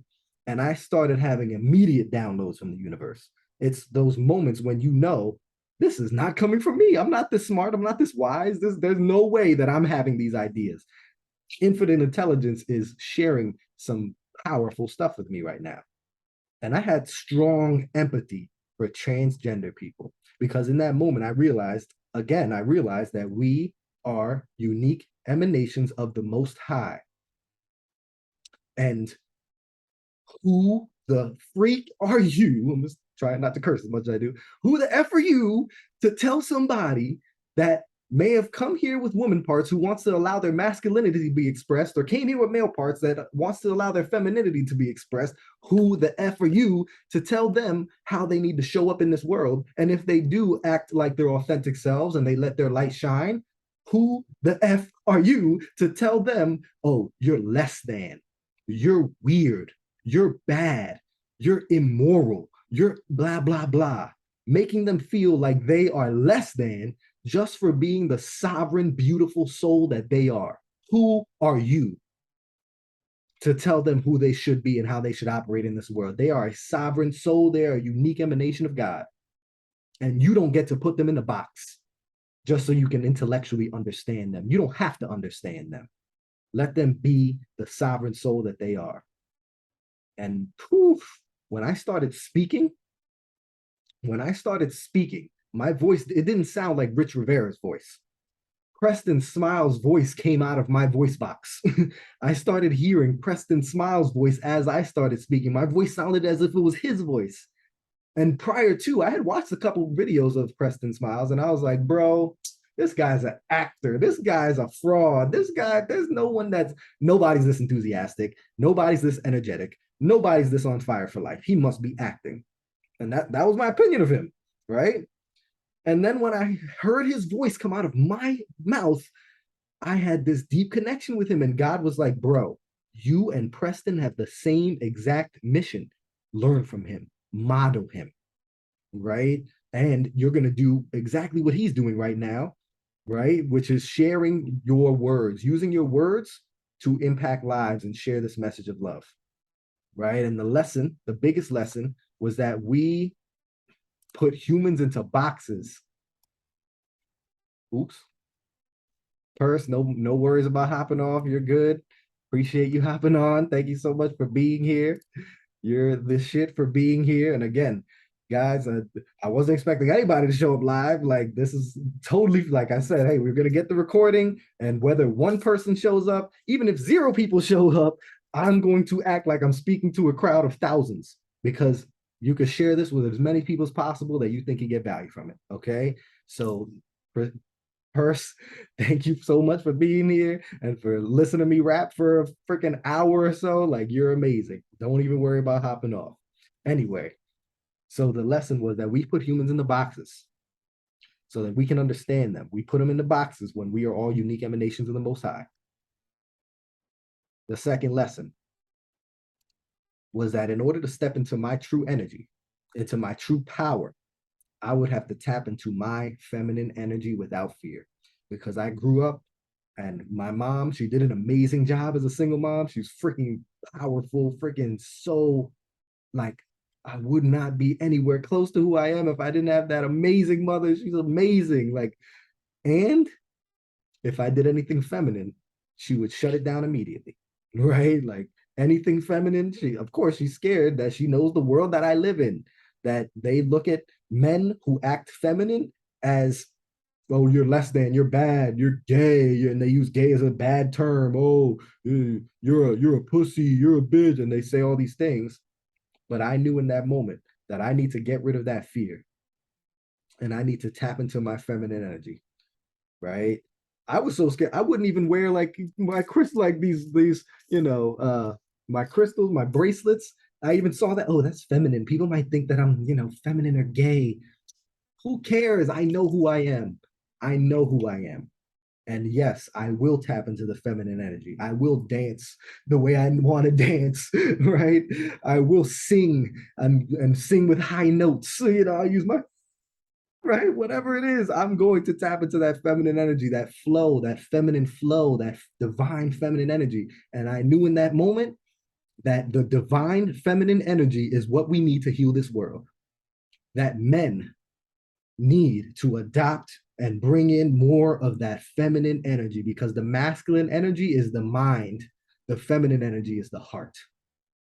And us men especially, and women, but men especially, we need to tap more into our heart. And that us doing that and bringing more feminine energy into the workplace, into this world. We live in a masculine world right now. We need more feminine energy in this world, because that is what will heal this world. That is what will contribute to healing this world. Okay. So then what I learned, another huge lesson was, God told me, you are going to use your words, right? Yeah. Okay. Yes, there are no words to describe. Yes, it's inarticulatable. Yes, it's indescribable words, but it's your job to do your best, to use the blessings I've given you. Use this voice, use the words, use your mind, use everything I've given you to share this message of love, unity, and oneness. And that's when after that experience, I knew I cannot stay doing what I'm doing. I need to be sharing this message with the world. And thank you, Lord, right now that I'm doing it right freaking now. Right? I'm very awake and aware that I'm stepping into that right now. So I want to thank the Lord for that. So we want to be able to tap into infinite intelligence. This is what we've been talking about: pure consciousness, cosmic consciousness, infinite intelligence. And what is infinite intelligence? It's God. It's God. It's just another way to say God, right? It's the force that gives order and origin to everything in the entire universe, the prime source, the first cause of everything that comes into existence. Furthermore, you as an individual are a precise expression of this force, and as such, you have no limitations except those accepted or deliberately set up in your mind. Additionally, all that is needed to access this creative power is absolute belief, total applied faith, and unwavering persistence. My man Hal Elrod, who wrote The Miracle Morning, he also wrote The Miracle Equation. You know what the miracle equation is? Unwavering faith plus extraordinary effort equals your goals are inevitable. Unwavering faith that I can do this no matter what I've done in the past, no matter what's happened, no matter how much evidence I have to prove the contrary, I'm going to have unwavering faith that I can do this. And most of us have faith, but we have wavering faith. We have faith, and because when we try something and then it doesn't happen, then we don't think it works. We don't have faith anymore. We're really good at having wavering faith, but having unwavering faith, like me having, right, right? If I had unwavering faith, I would have sold the tickets that I sold, had all these expectations that people are going to hop on, right? And then when I see one or two people on, oh, I don't have the faith. I'm not going to be able to. And then I wouldn't be showing up as my most powerful, authentic self. But because I know that I have unwavering faith that this is what I'm put on this earth to do, I will speak to one person as if it's a million. I don't care. I know what I'm here to do. I have unwavering faith, and I will put forth extraordinary effort for as long as it takes until it happens. Most of us have wavering faith, and we try maybe 2 or 3 times, and then it doesn't work, so we give up. But what you need is unwavering faith plus extraordinary effort. And when you put those two together, it's inevitable. Your goals will be manifest. So this book, Think and Grow Rich, you've heard of it. I know you've heard of this book. every single successful person, it seems, right? Most successful people say, yo, you got to read Think and Grow Rich, change my life. And he talks a lot about infinite intelligence in this book. He says that every man is what he is because of the dominant thoughts which he permits to occupy his mind. I got to say that again. Every person is what they are because of the dominant thoughts which they permit to occupy their mind. Your thoughts create your reality. Your thoughts create who you are. And it is essential for you to encourage the positive emotions as dominating forces of your mind and discourage or eliminate negative emotions. Thoughts which are mixed with any of the feelings of emotions constitute a magnetic force which attracts from the ether other similar or related thoughts. The ether, the quantum realm, our universe is created, the stuff of the universe is essentially created with non-stuff, right? When you get to the lowest, the quantum realm, you see that there's no even mass, right? You can't even like calculate the mass of these subatomic particles. Even photons that you're seeing, again, they don't even have units of mass. The universe is created with non-stuff. And this is the ether, right? This quantum realm, the ether, your thoughts mixed with powerful emotions, your energy in motion, emotions are attracting. It's a magnetic force. You've all heard of The Secret, the law of attraction, right? They had a movie called The Secret where they talked about the law of attraction. Everybody hears about the law of attraction, but a lot of us don't really understand it. And because we don't really understand it, we don't truly believe it. And because we don't truly believe it, we don't use it. But this is what this man, Think and Grow Rich, talked about, or this man, Napoleon Hill, in his book, Think and Grow Rich, said that when you mix your thoughts with powerful emotions, that is a magnetic force which attracts the same stuff. And from the great storehouse of the ether, the human mind is constantly attracting vibrations which harmonize with that which dominates the human mind. You allow negative thoughts to dominate your mind, you will attract more negative thoughts, more negative emotions, more negative experiences. You allow positive thoughts to dominate your mind, the opposite happens. Then he talks about faith as well. We're going to talk more about faith. Faith is the head chemist of the mind. When faith is blended with the vibration of thought, the subconscious mind instantly picks up on the vibration, translates it into its spiritual equivalent, and transmits it to infinite intelligence. The guy who researched his entire life and spent his entire life interviewing successful, wealthy people is telling us that we absolutely must tap into infinite intelligence, use our energy to attract what we desire, and have faith. This is what, again, faith, when you blend it with thought, you're putting out vibrations into the universe, and those vibrations are attracting like energy. If you have just the faith of a mustard seed, what does it say in the Bible? You shall move mountains.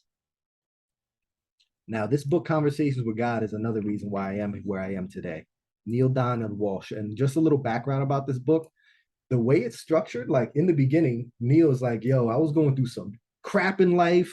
You know, I was down bad. Things were not working out. Fitness, finance, family, health, relationships, none of that was working out for me. So I'm just like, God, I start talking to God. I'm like writing him, what's going on? Like, I need to know. I need you to give me some answers, man. I need you to talk to me. What's going on? And then God started answering to the point where he started writing stuff. And he says in the book, he's like, it wasn't as if I was writing my own thoughts. It was as if I was taking dictation. And he's just scribbling, just writing all this stuff. He's starting to get downloads from God. And it was like he knew this is not coming from me.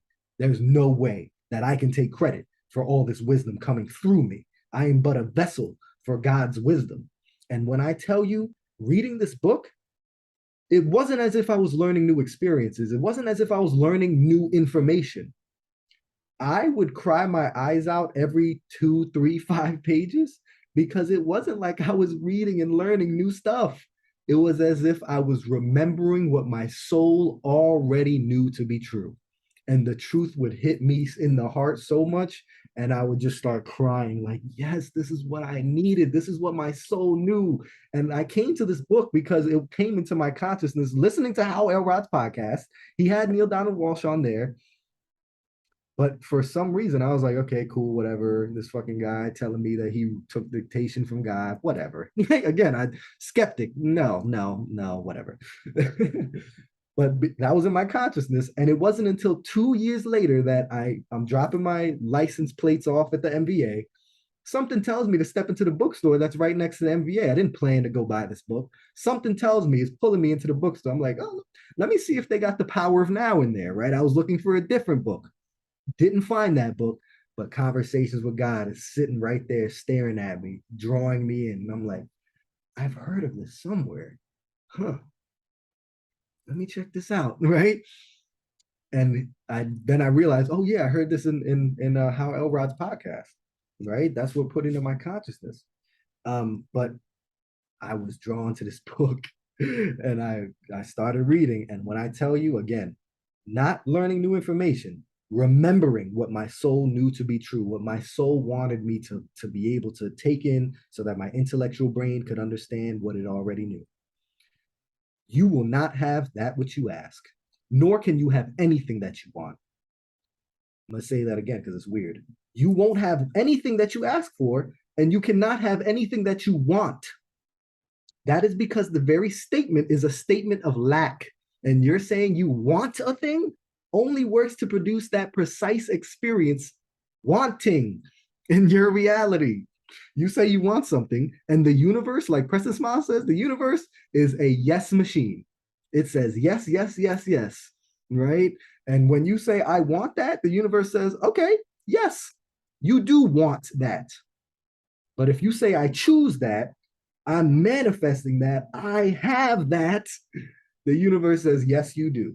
And it will allow you it'll bless you with the creativity to create plans and the resources to back those plans with action so that you can make it happen in your life. Because it is not God's function to be the creator of your life. He already created your life. He created you in the image and likeness of him, her, it.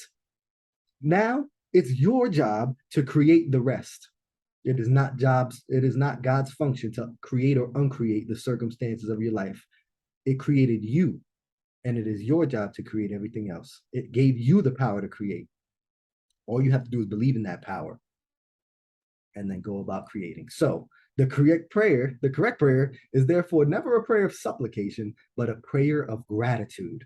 When you thank God in advance for what you choose to experience in your reality, you, in effect, acknowledge that it is there, in effect.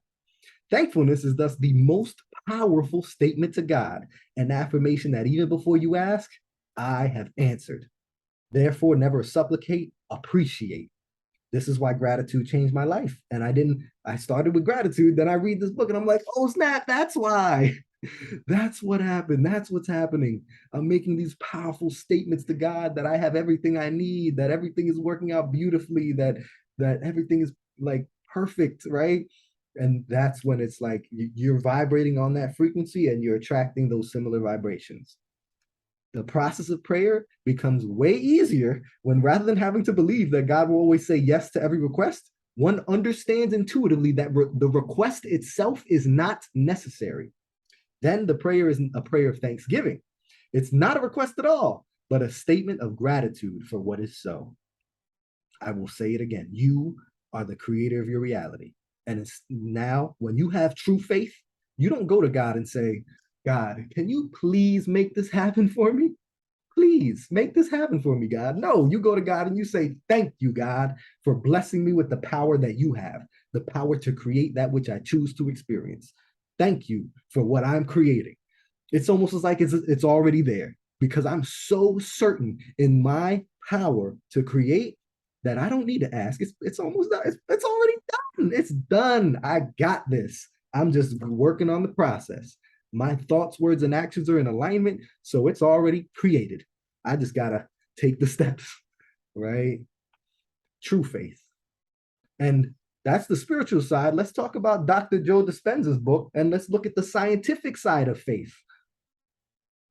Faith is when you believe in a thought more than any condition in your external environment. Dr. Joe Dispenza goes on to say that intention combined with an elevated emotion begins to move the brain and body out of the past and into the future.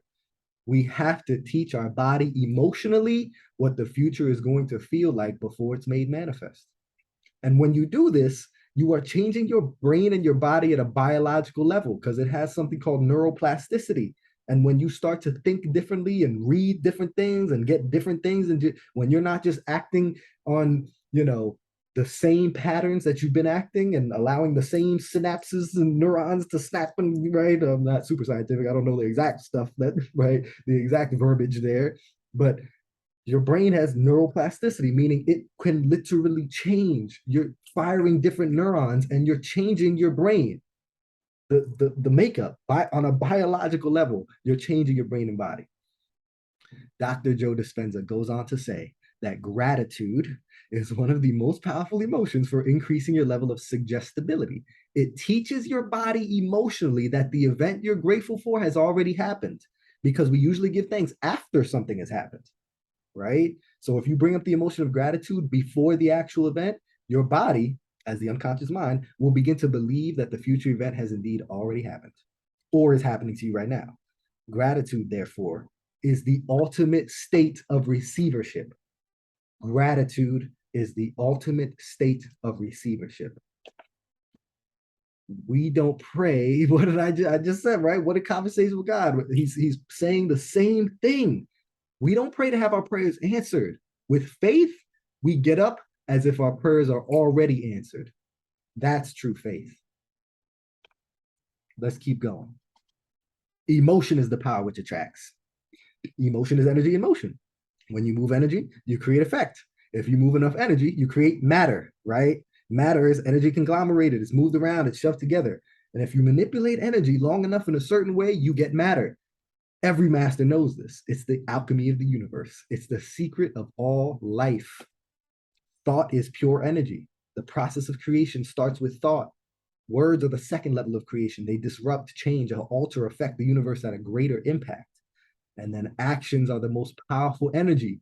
Actions are words moving. Words are thoughts expressed. Thoughts are ideas formed. Ideas are energies come together. Energies are forces released. Forces are elements existent. Elements are particles of God, portion of all the stuff of everything. The beginning is God. The end is action.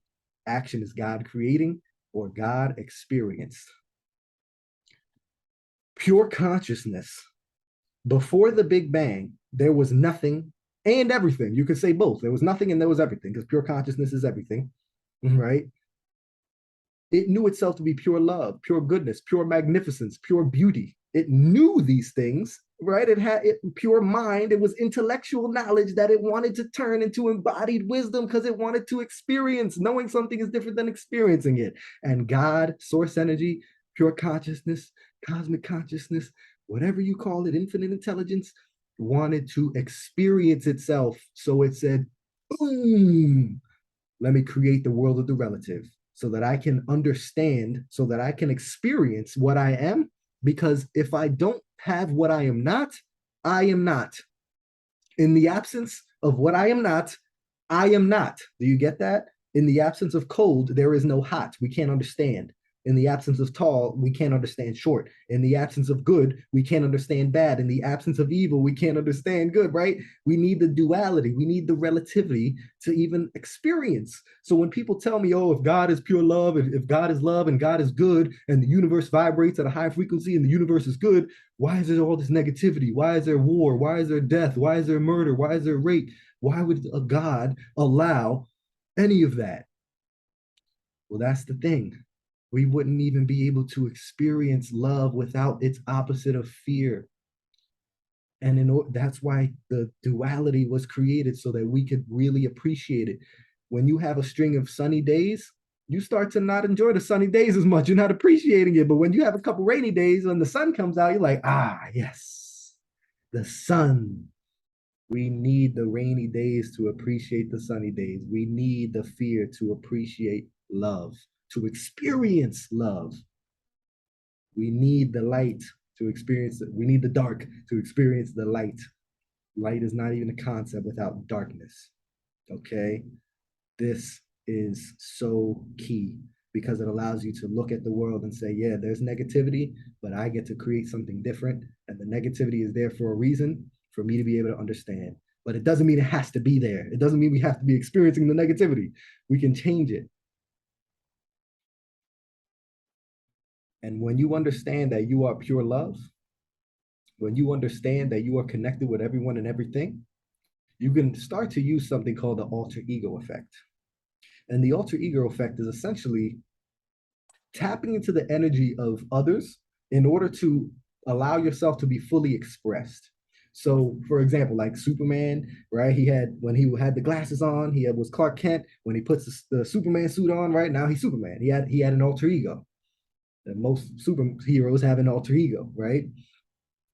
If you find yourself being afraid to take action, right? Because again, most of us are afraid to take action because we think that we're living in this fixed mindset. We're living in this place where we think that our personality is who we are, and oh, I can't do this, I can't do that, right? We're limiting ourselves. We have fear because we think that we're limited in our personality. But if we look at other people, so let me give you an example here, like what really allowed this to step in, like that, like allowed me to really realize the power of this.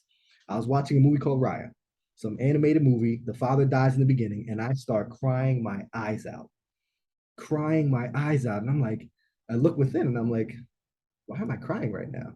Like, what's going on inside of me that I'm crying at this animated movie? I was having empathy. I had empathy for the character. And in that empathy, I was able to tap into her energy and feel what she was feeling.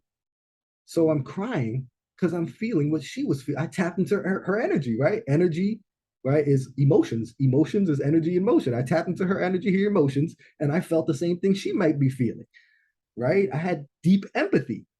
And when I tell you, God immediately downloaded, bro, empathy is a pathway to me because empathy is love. Love is the deepest form of empathy possible. If I love you, your success is my success. Your failure is my failure. If you're stepping in front of the room to speak to 1,000 people, I'm going to be just as, if not more, nervous slash excited for you as you are for yourself. Because I love you. You are me. We are one, right? That's what empathy is that deep love is the deepest form of empathy possible, which is also the one truth of who we are, right? And when I allowed me to, I in that moment, I was like, holy crap. What if instead of only having empathy for people that I felt bad for, what if I had empathy for people I looked up to? What if I had empathy for people like Dwayne The Rock Johnson, Tyler Perry, Oprah Winfrey, people that are achieving at the highest levels possible? What if I had empathy for them, tapped into their energy, felt what they were feeling, and then allowed that to help me take action in moments of impact? That's what Todd Herman, the author of the book, he called it moments of impact. If you're afraid to public speak and you got to do some public speaking, moment of impact. If you're afraid to make calls because you think you're going to get rejected, like me, I had my enoughness and my worthiness tied up. And if someone was going to say yes or no, moment of impact. That was my moment of impact, right? So for me, my first alter ego that I created was named Dwayne Malakas Belfort Cozy. Koshi, excuse me, Koshi. Dwayne The Rock Johnson, my girl, Avery Malakas, The Wolf of Wall Street, Jordan Belfort, and Liza Koshy. I took all of them and I made it one person, one alter ego. And you're again, I want to make sure you know you're not trying to be that person. You're simply tapping into their energy, having empathy for them and saying, how do they feel? How would they feel? Let me feel what they may be feeling right now. Dwayne The Rock Johnson, because he's big, right? Massive. And he wakes up at 4 a.m. every day, works his ass off, puts in the work, right? He's charming. He's always smiling, making people feel good. He's a businessman, right? Investor, multiple businesses. I was like, how does he feel right now? If I was Dwayne The Rock Johnson and I'm calling people to talk about my business, how would I interact? How would I feel? Would I be afraid? No, I'm Dwayne The Rock Johnson. Who cares if they say yes or no, right? I already have all this money. I already have success. And it was tapping into that feeling of, I'm already successful right now. I don't need anybody. Okay. Then you got my girl, right? Avery Malakos, who's just the sweetest person I know. Like, and I wanted to tap into her divine feminine energy, that sweetness, that lightness. If Avery's calling you on the phone and you hear that beautiful, cute voice, you're like, like you know she has nothing but goodness. You know she has nothing but good things, and she's thinking about the best for you. Like there's gonna be no negativity there. It's nothing but positivity. And I wanted to tap into her divine, feminine, sweet, beautiful, kind, loving energy. Right. Then it was Jordan Belfort, who, not his morals. I didn't want to tap into that. I wanted to tap into his tenacity on the phone. He could call anybody. He could answer any objection. Right. It don't matter. That tap into that. And then Liza Koshy, because if you don't know her, she's a YouTube star, great dancer. And when I tell you, she's hilarious. She lets her light shine, and that's what I wanted to tap into. That authenticity, right? That like just enthusiasm, right? And I wanted to tap into that. And then recently, it's been after I had that embodied connection with Preston Smiles, I was like, okay, now I'm going to use him. I'm going to tap into his energy. Again, not trying to be him. He's a unique emanation of the Most High, just like me. But I'm tapping into the energy of being as charismatic as I want to be, being free to be as excited as I am, being free to be as energetic as I am, and being free to be my unique, authentic, vulnerable self and step into my power and speak my truth. And the author, he said, if you could find something like the glasses like Clark Kent had, he had the glasses, or you put something on, and you can, like for me, it's my bracelets. I put on my bracelets, and then I'm like activated, right? Alter ego activated. I step into my power, right? So if you're having trouble stepping into your fear, expanding your comfort zone, this can be super, super helpful. The alter ego effect. The last thing I want to share with you, and then we'll finish up this module because I know I've been rapping for a while. I want to give myself and y'all a break, right? Um, is the 7 universal laws of success. Deepak Chopra shared this with us. Deepak Chopra was the vessel through which this wisdom came through. And the first is the law of pure potentiality, which says that in our essential nature, we're pure consciousness, right? That's our essential nature, is pure consciousness, which is also pure potentiality. And when you discover your nature, when you discover who you really are, in the knowing itself is the ability to fulfill any dream you have, because you are the eternal possibility, the immeasurable potential of all that was, is, and ever will be. And this law could also be called the law of unity, because underlying the infinite diversity of life is the unity of one all pervasive spirit. You see how many people say the same exact thing. There's no separation between you and this field of energy. The field of pure potentiality is you, your own self. And the more you experience your true nature, the closer you are to the field of pure potentiality. He goes on to talk about the law of giving, because if you're one with someone else, what you give to another, you give to yourself. And if you want to experience financial abundance, find a way to help others experience it. If you want love in your life, give love to others. If you want understanding, understand others. Right? What you give to another, you give to yourself. And I can't tell you how many people talk to me about how many times I've heard, oh, you want to experience abundance in your life? Then give, serve, find how to add value to people's lives, and you will be compensated for that value. Focus on being a servant, because what you give to another, you give to yourself. Life is like a boomerang, right? The law of karma is not the karma that you may think of, like, oh, I got bad karma, and right, like that's not the that type of karma. It's more so just recognizing that your life, your decisions have consequences according to the laws of the universe. It's not some god that's saying, oh, you did something bad, so I'm going to punish you for that. It's you put out negative energy into the universe, and the way the universe works, it attracts like energy. Life is like a boomerang. What you put out, you're going to get right back. So recognize the consequences of your decisions and actions. The law of least effort. In physics, the law of least effort is how, if energy takes the like particles, they're trying to get from one place to another place, they're going to take the path that takes the least amount of energy. So that's in physics, that's a law of least effort.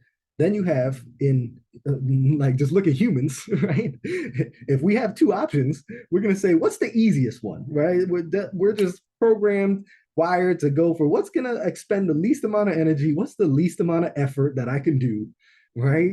So you got the physics, you got humans, and then look at the world, look at nature. Do you think that bird is trying to fly? Nah, that motherfucker's just flying. He's just making it happen, right? They're not trying to fly. Is the grass trying to grow? Is this efforting to grow? No, the grass is just growing. There's no effort involved. The trees are growing massive. There's no effort, right? The clouds are spraying their rain. It's not effort. It's least effort. It's nothing to them, right? And here's the thing, when we can take this into our life, because there's a reason I have gears back here, the grinding of the gears, because that is what most, I feel, influencers, especially the male influencers that we see out here, they're all talking about, oh, you got to grind, you got to work hard, you got to do this, you got to do that every hour of every day. I even see influencers like they're like, yeah, it's Saturday and I'm in the office, right? I'm in because I got stuff to do. And it's like, really? You're proud of the fact that you spend most of your time working and not with your family? That's supposed to be a point of pride? Really? You're telling men that we should feel like we are not worth anything if we're not grinding and working hard all the time? Is that really what life is about? Supposed to be a grind? I don't believe that life is supposed to be a nonstop grind. Yeah, yeah, we got to work hard sometimes. Yes, we got to put in effort. Yes, we have to grind. But what do I say? Flow. We got to bring in some flow as well so that we can find the middle way between those. And what I realized, the law of least effort, this really hit me. This year, I've been paid multiple times to speak. I've been paid to do something that takes least effort, no effort, just speaking my truth and adding value to people's lives and sharing information that I've learned. Nothing is nothing to me. It's least effort, right? And I was paid $250 for an hour of my time multiple times this year. And I see that there are other people that are paid tens of thousands of dollars to do exactly the same, to speak their truth. And I'm like, it felt so weird to me. I tell you, getting paid a good amount of money for 250 for 1 hour of my time. I was like, whoa, this is weird. This feels weird. This feels uncomfortable. Why? Because I've been conditioned, just like so many of us have been conditioned with phrases like money doesn't grow on trees. You got to work hard for your money. You got to grind. You got to work hard for your money. And we think that hard work leads to more money, that's the only way. We got to be grinding. And if we're not working hard, we don't deserve to make good money. The wealthiest people don't think like this. They say, what can I do that has the least effort and I can still be paid the most for it? And that's when I realized, wow, I can be paid substantial for something that requires least effort. This is the law of least effort, guys, is recognizing that you, just like the universe, can operate this way with least effort. And then the law of intention and desire. When you have a deep intention, like Napoleon Hill calls it a burning desire, and he says that the first step to achieving riches is definiteness of purpose, right? That strong intention. And this is the law of attraction. You're putting those intentions out. You're really allowing yourself to bring in the emotion of how good it would feel. You're attracting that by allowing, like Dr. Dispenza says, you're teaching your body emotionally how it feels. That's the law of attraction, the high intention. But while you have a high intention, what do I always say? High intention, low attachment. Low attachment, high intention is that strong masculine energy. Remember, low attachment is bringing in some of that feminine flow energy, surrendering to the flow of the universe, recognizing that you can't control everything, recognizing that everything happens for a reason. And I truly believe that we have the responsibility to find those reasons, that the universe is going to put us in the perfect positions, perfect circumstances to learn the lessons that we are meant to learn to become the people that we are meant to be. So we detach. We don't cling. When you cling to things, like, here's the thing. When something happens that's outside of your preference, something that you wanted to happen, it doesn't happen, or something you didn't want to happen happens, someone passes away, you lose your job, whatever it is, something that you didn't want to happen, it's out of your preference. You know what's creating your suffering? Your attachment to it. It's you in your mind wishing that it didn't happen. You're wishing that life was different. You're wishing that your reality was different. But wishing reality is different is not going to change it. You can't change it. It's not in your control. But you stuck in your head wishing is what's creating all your suffering. As soon as you accept it, As soon as you detach, as soon as you realize this is my reality and I accept my reality, that from the acceptance is the like speak to a therapist. If you speak to any therapist and they talk to you about all the people they've spoken to about their past and all the trauma, what is one of the first steps? Accept that it happened. It happened. Accept it. Accept your reality. And then from that acceptance, you can work to change what you can change. You can work to control what is in your control. High intention, low attachment. And the last one that I'm living out right now, which I'm so, I got to thank the Lord again for this, that I get to share this amazing info with folks. The law of Dharma. The happiest people have a purpose in life that is bigger than them. That's why when I do my webinar called The 5 Shifts to Achieve Financial Freedom, the 5 shifts to go from lack to abundance, the first shift is to lead with love. Because when you lead with love and you say, how can I love this world? How can I add value to other people's lives? What is the unique medicine that I have that I can share with people? What is handwritten on my soul? When you tap into that purpose and you live in that purpose and you live in alignment with your truth and you're bringing value to the world and in the way that only you can, those are the happiest people in life. People that feel they have purpose. This is why people retire. And when they, a lot of, you see, I'm sure you've heard, a lot of people die within 5 years of retirement because they don't feel like they have purpose in life. Okay. So your thoughts create your reality. You are one with God. And when you have faith, you don't have to get up and ask for what you want. You get up and you thank God in advance for what you choose to experience. You are not separate from God. And when you raise your consciousness, because there are 4 levels of consciousness, guys. The first level of consciousness is to me. Life happens to me. Oh, this happened to me. It happened to me. Oh, no. We're disempowered. It's the most disempowering, lowest level of consciousness, that my outer world is creating my inner world, that I feel this way because XYZ happened to me. The second higher level of consciousness is by me. That's when you realize that I create my life. I am the creator. I get out here and I make things happen and life happens by me. The third level is when you feel like you don't have to be pushing yourself anymore. Now you're feeling pulled to do some work. You're feeling pulled. This is through me, where now God, source energy, is pulling you to say, hey, this is what I got for you. This is your medicine. This is what your purpose is. This is what you need to share. This is what you need to do. This is how you need to add value to others. And now you're not pushing yourself, trying to make things happen for you. You're feeling pulled to do work and allow source to flow through you. And the fourth level of consciousness is when the ayahuasca hit kicks in, the psilocybin, whatever it is, kicks in, that plant medicine, or you're in a deep meditation session and the illusion of self goes away. You experience the disillusion of the ego. And the fourth level of consciousness is when you recognize that you are one with everything that ever was, will, and ever will be, that you and God are not separate, that you are God experiencing, that you are the vessel through which God experiences, that you feel the oneness with the universe and you know the truth of this universe. That's the fourth highest level of consciousness. And that is why it's my mission on this earth to start raising the consciousness of humanity so that we can really heal this world. I got my cousin Tiff on here. Let me know if you have any questions. If not, we'll just do another like a 5-minute break because I've been rapping for a minute here. But yeah, feel free to hop off mute or put any questions you have in the chat. But we're gonna take a break for 5 minutes while we answer any questions that you may have.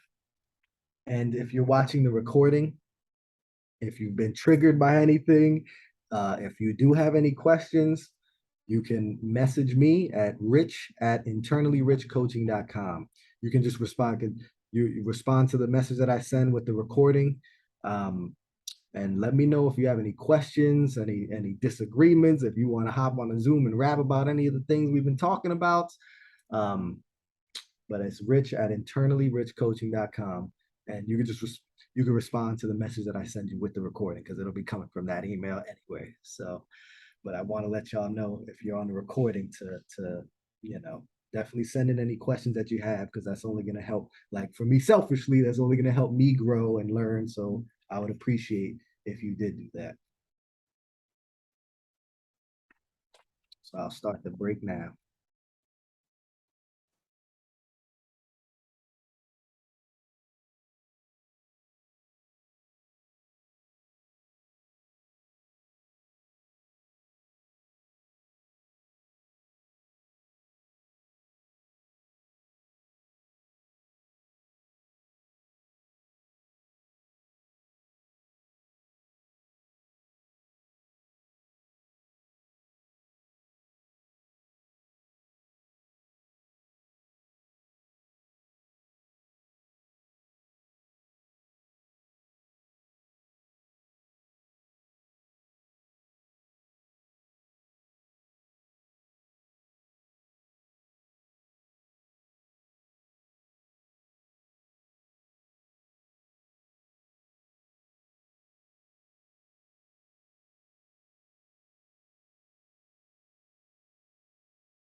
All right. Well, I've relieved myself and gotten some water and some tea in me. I'm feeling good. I'm feeling ready. And I know the last two modules have been pretty long. These next, the I'm not gonna make any promises because I don't know what will come through. Again, I just allow myself to be a vessel for whatever comes through, for whatever feels like needs to be shared. But I think the next module's much shorter, so just want to prepare you for that. Um, the next four modules are shorter than the first two because the first two were to me the most important, the foundation, right? I wanted to put the most important stuff in the beginning, and if you only get that, if you only understand that you are not your mind, and you begin to consciously practice being the conscious awareness, the observer of your mind, it will change your life. And if you understand that your thoughts, words, and actions are energy, and you allow their thoughts, words, and actions to be in alignment with what you choose to experience, and you start cultivating these positive emotions, right? It will change your life. So if you get nothing else from the find your center process, definitely get consciousness and energy, please. So there was another thing that was popping to my head, but I'm sure it'll come back to me.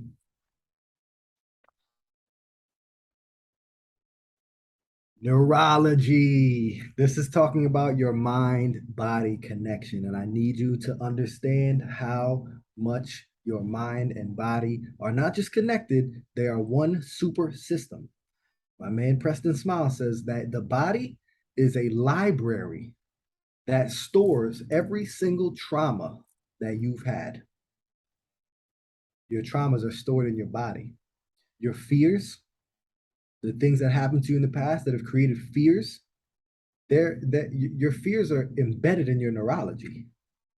They're not just this intellectual, oh, I'm afraid. They're in your body.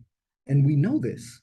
We know this to be true deep down because I'm sure you've blushed when you got embarrassed before, and I'm sure you've probably like experienced shake, right? You've shake when you're afraid. So these things happening in your mind that you think are only happening in your mind, these emotions that you're experiencing, fear, embarrassment, They're creating physical responses. It changes your body. So we know this just from a common sense standpoint, but let's dive deeper. Let's dive deeper. Epigenetics. This is a new study of epigenetics, which proves to us. Let me move my thing here. Epigenetics proves to us that your genes can be infected by your environment. Epigenetics is a study of how your behaviors and environment can cause changes that affect the way your genes work. Back in the day, well, really, until very recently, scientists believed that our genetic code was fixed. And even still to this day, I hear people saying, oh, my dad had diabetes, so I'm going to have diabetes. My mom had cancer, so I'm going to have cancer. That's not true. We now know that our thoughts, behaviors, and environment can turn on or turn off different sequences of the genetic code, resulting in extraordinary different expressions of that code. This is a powerful awareness that you are the creator. Again, you could create what's going on in your body by the way you think, by the way you behave, and the environment that you put yourself in. Let's go back to Dr. Joe. Let's go back to Dr. Joe Dispenza because he is the man.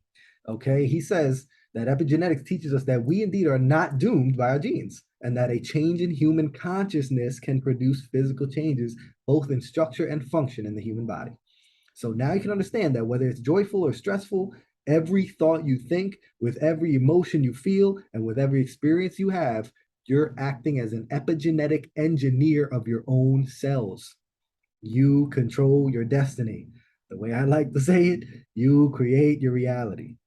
Thanks to neuroplasticity, right? We talked about how the brain can change itself, right? It changes over time. The circuits in your brain begin to reorganize themselves to reflect that what you're mentally rehearsing.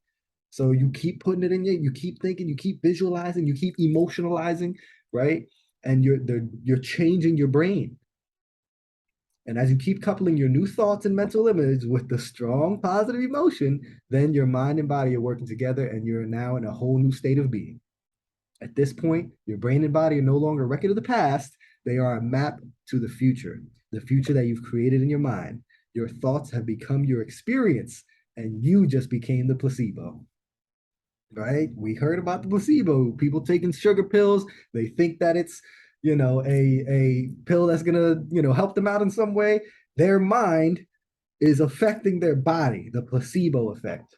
But we are the placebo. You can create your own placebo. You're doing it. If we have this awareness, we say, how does this happen? Let's make it happen for ourselves. Let's be the placebo. Then Dr. Bessel van der Kolk, he wrote a book named The Body Keeps the Score. And I'm not even going to grab it right now. It's a dense book with a lot of amazing information. But one of the things that I got out of it was recognizing that Darwin didn't just write one book, guys. He didn't just write the book on the origin of species. Most of us have heard about that, right? But he also wrote a book named The Expression of Emotions in Man and Animals. And in this book, he talks about how emotion, it comes from the Latin word emovere, which means to move out. This is why I have videos of myself crying my eyes out on Instagram because I'm trying to tell all these young men, young boys out there to show them express your emotions because if you don't express, you will repress, and repression causes disease. Repression lodges this stuff in your body. Your emotion is meant, it literally means to move out. It's meant to be expressed. We want to get it out of the body. We want to express our emotions. In the book Expression of Emotions in Man and Animals, Darwin says heart, guts, and brain communicate intimately via the pneumogastric nerve. Nowadays, there's a theory called the vagus theory, which talks about the vagus nerve, which connects your gut with the brain and everything in between. This is the critical nerve involved in the expression and management of emotions in both human and animals. If the memory of trauma, this is the author speaking now, Bessel van der Kolk, if the memory of trauma is encoded in the viscera and heartbreaking and gut-wrenching problems, and if mind, brain, and visceral communication is the royal road to emotional regulation, this demands a radical shift in our therapeutic assumptions. He goes on to talk about how just talking about your stuff Right. The body doesn't speak English. We got to get it out of the body. He talks about how yoga, the mind body connection with yoga, can help you feel more safe in your body. He talks about how doing rhythmic drums and how acting, people going and acting and being a part of the theater can help them express some of their emotion and get some of that trauma out of the body. This is why I've started doing more singing, right? Sometimes I'll throw on a good song in the morning and I'm just dancing my ass off, just getting it all out. And this is why I've done breath work recently. And even in breath work, I've found emotion. Like I recently in my breath work, emotions came up. I started crying and I couldn't even intellectually, like usually I'll think about something and that makes me cry, whether it be I just lost a family member, oh, I love them so much, I'm crying, or it's a grateful, like blissed out cry, which I experience at least 3 times a week. 2 to 3 times a week. I'm in my car driving home, crying my eyes out, thanking the Lord, just blissed out, so happy, just abundant love filling me up. But usually I know why, intellectually, why.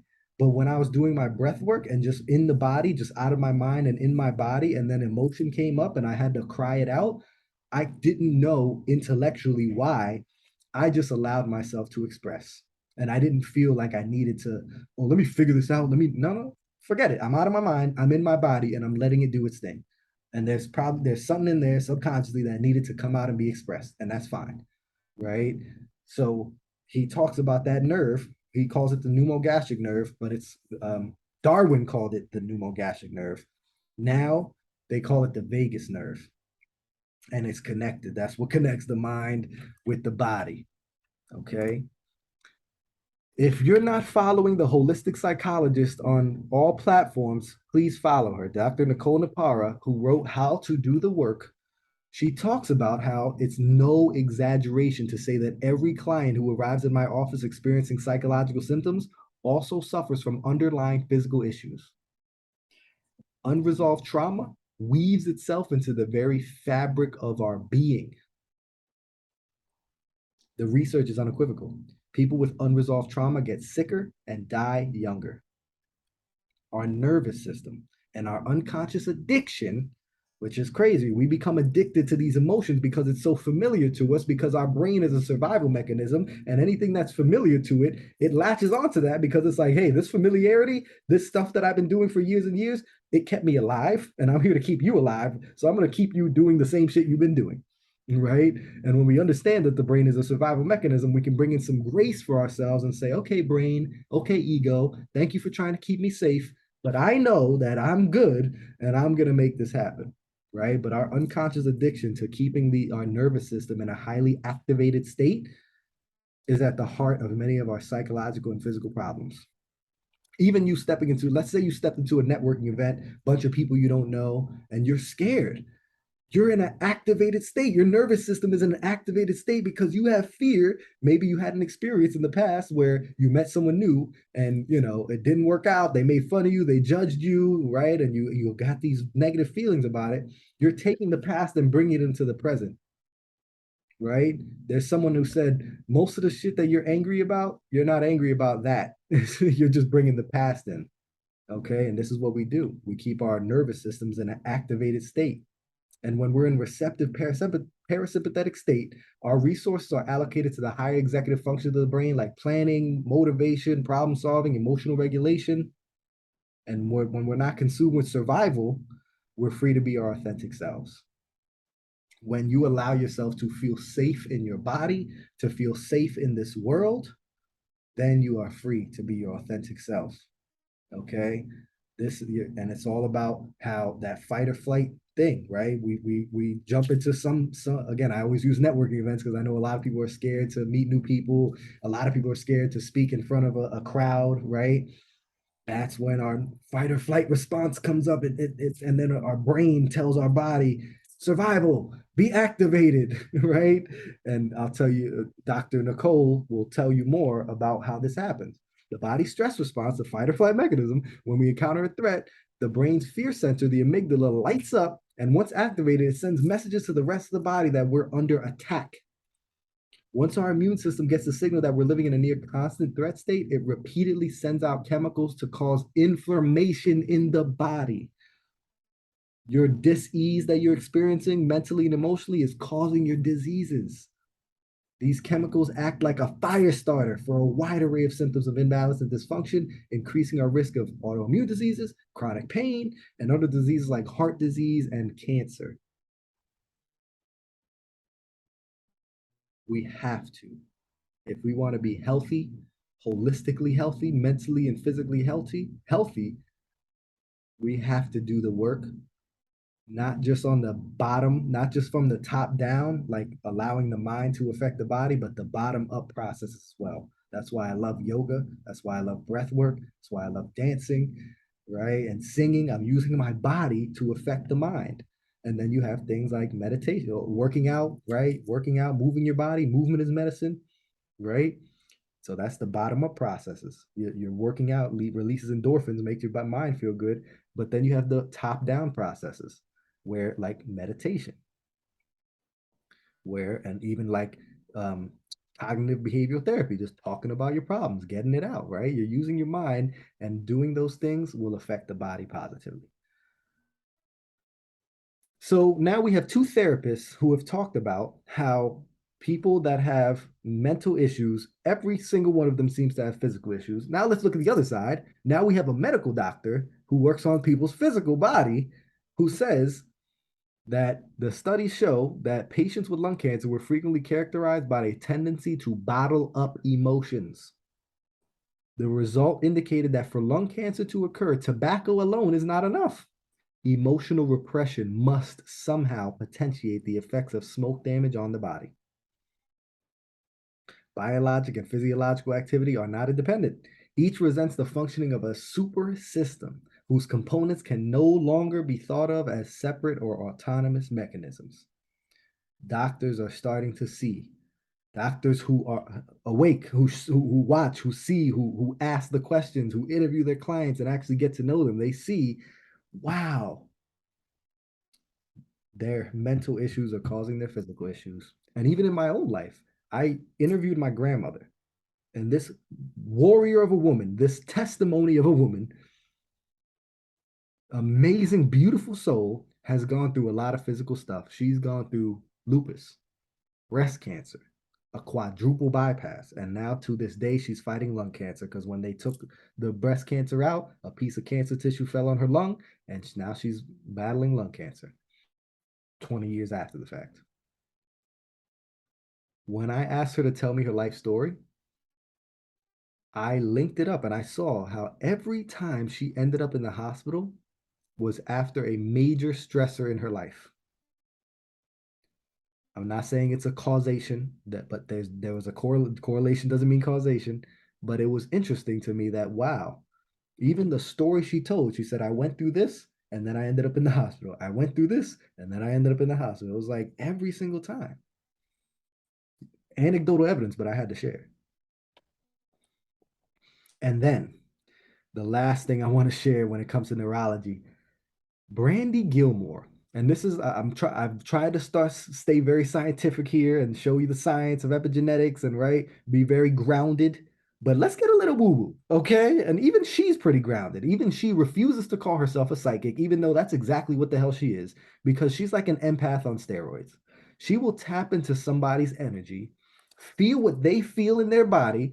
Like literally, she'll ask, she'll be like, okay, so how you feeling? What's the she's like, oh, they're like the client, oh, pain in my neck, it's like a 6 or 7. And she's like, yeah, I feel like yeah, I feel that. I feel like a 7, maybe an 8. I actually feel like an 8. Like she feels what they feel in their body, taps into their energy, feels what they feel. That's why I call empath on steroids.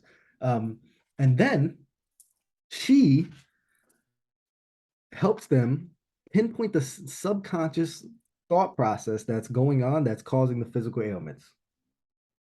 She pinpoints the subconscious beliefs or thought patterns that are causing the physical pain. She then helps them release their pain by shifting the negative thought pattern to a positive one. She'll take them through a guided visualization. She'll help them, she'll coach them and say, "Oh, you think this, but what about this? Like that doesn't make any sense." Right? Like there was a woman example, a woman, she had this feeling that, "Oh, I do it all by myself and I don't have any help." And she took pride in that. She took pride of doing everything by herself. And Brandy starts bringing like, "Well, you drive on roads, right? You drive on roads." And her thing was, "I'm a woman, I'm a strong woman, I don't need no men, I don't need any men." It was that energy, right? Brandy noticed it. She tapped into the energy. She felt it in her, and she brought it up. And then she says, "Well, you don't feel like you need men, but you drive on roads, right? Like, did you build the roads that you're driving on?" It's like, "No, of course I didn't." But she's like, "Oh, well, do you think it was mostly women that built those roads, or do you think it was men that built those roads?" She's like, "Men, yeah, but probably mostly men." And then Brandy's like, "So do you really not need men at all?" Right? Are you really like that independent where you're doing everything by yourself, or are you interdependent with men? And it was that bringing in that energy and feeling of like not dependence, not independence, but interdependence, not this pride of like, "Oh, I'm doing it all by myself," but helping her shift that and shift into a feeling of, yeah, it feels good to be interdependent with man. And there are good men out there, and I can find a good man that could, help me and be interdependent with me. That shifted the pain out. And I've listened to over 100 of her podcasts and seen how she's helped people shift out of that space. So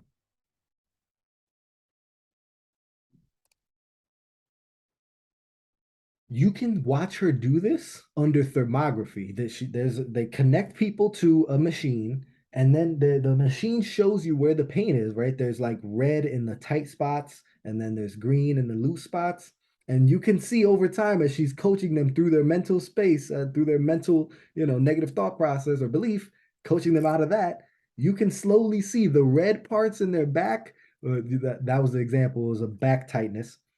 You see the red turn green slowly over time as she coaches them. And then when you see the difference between the two, it's like, wow, like you can see the mind body connection in action, right? So, yeah, she's a little woo woo, but she's also a PhD.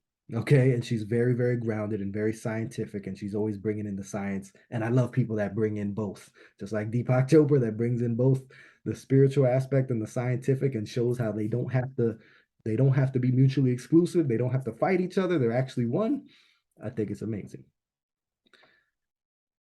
Moral of the story, guys. Your mind has the ability to heal your physical body.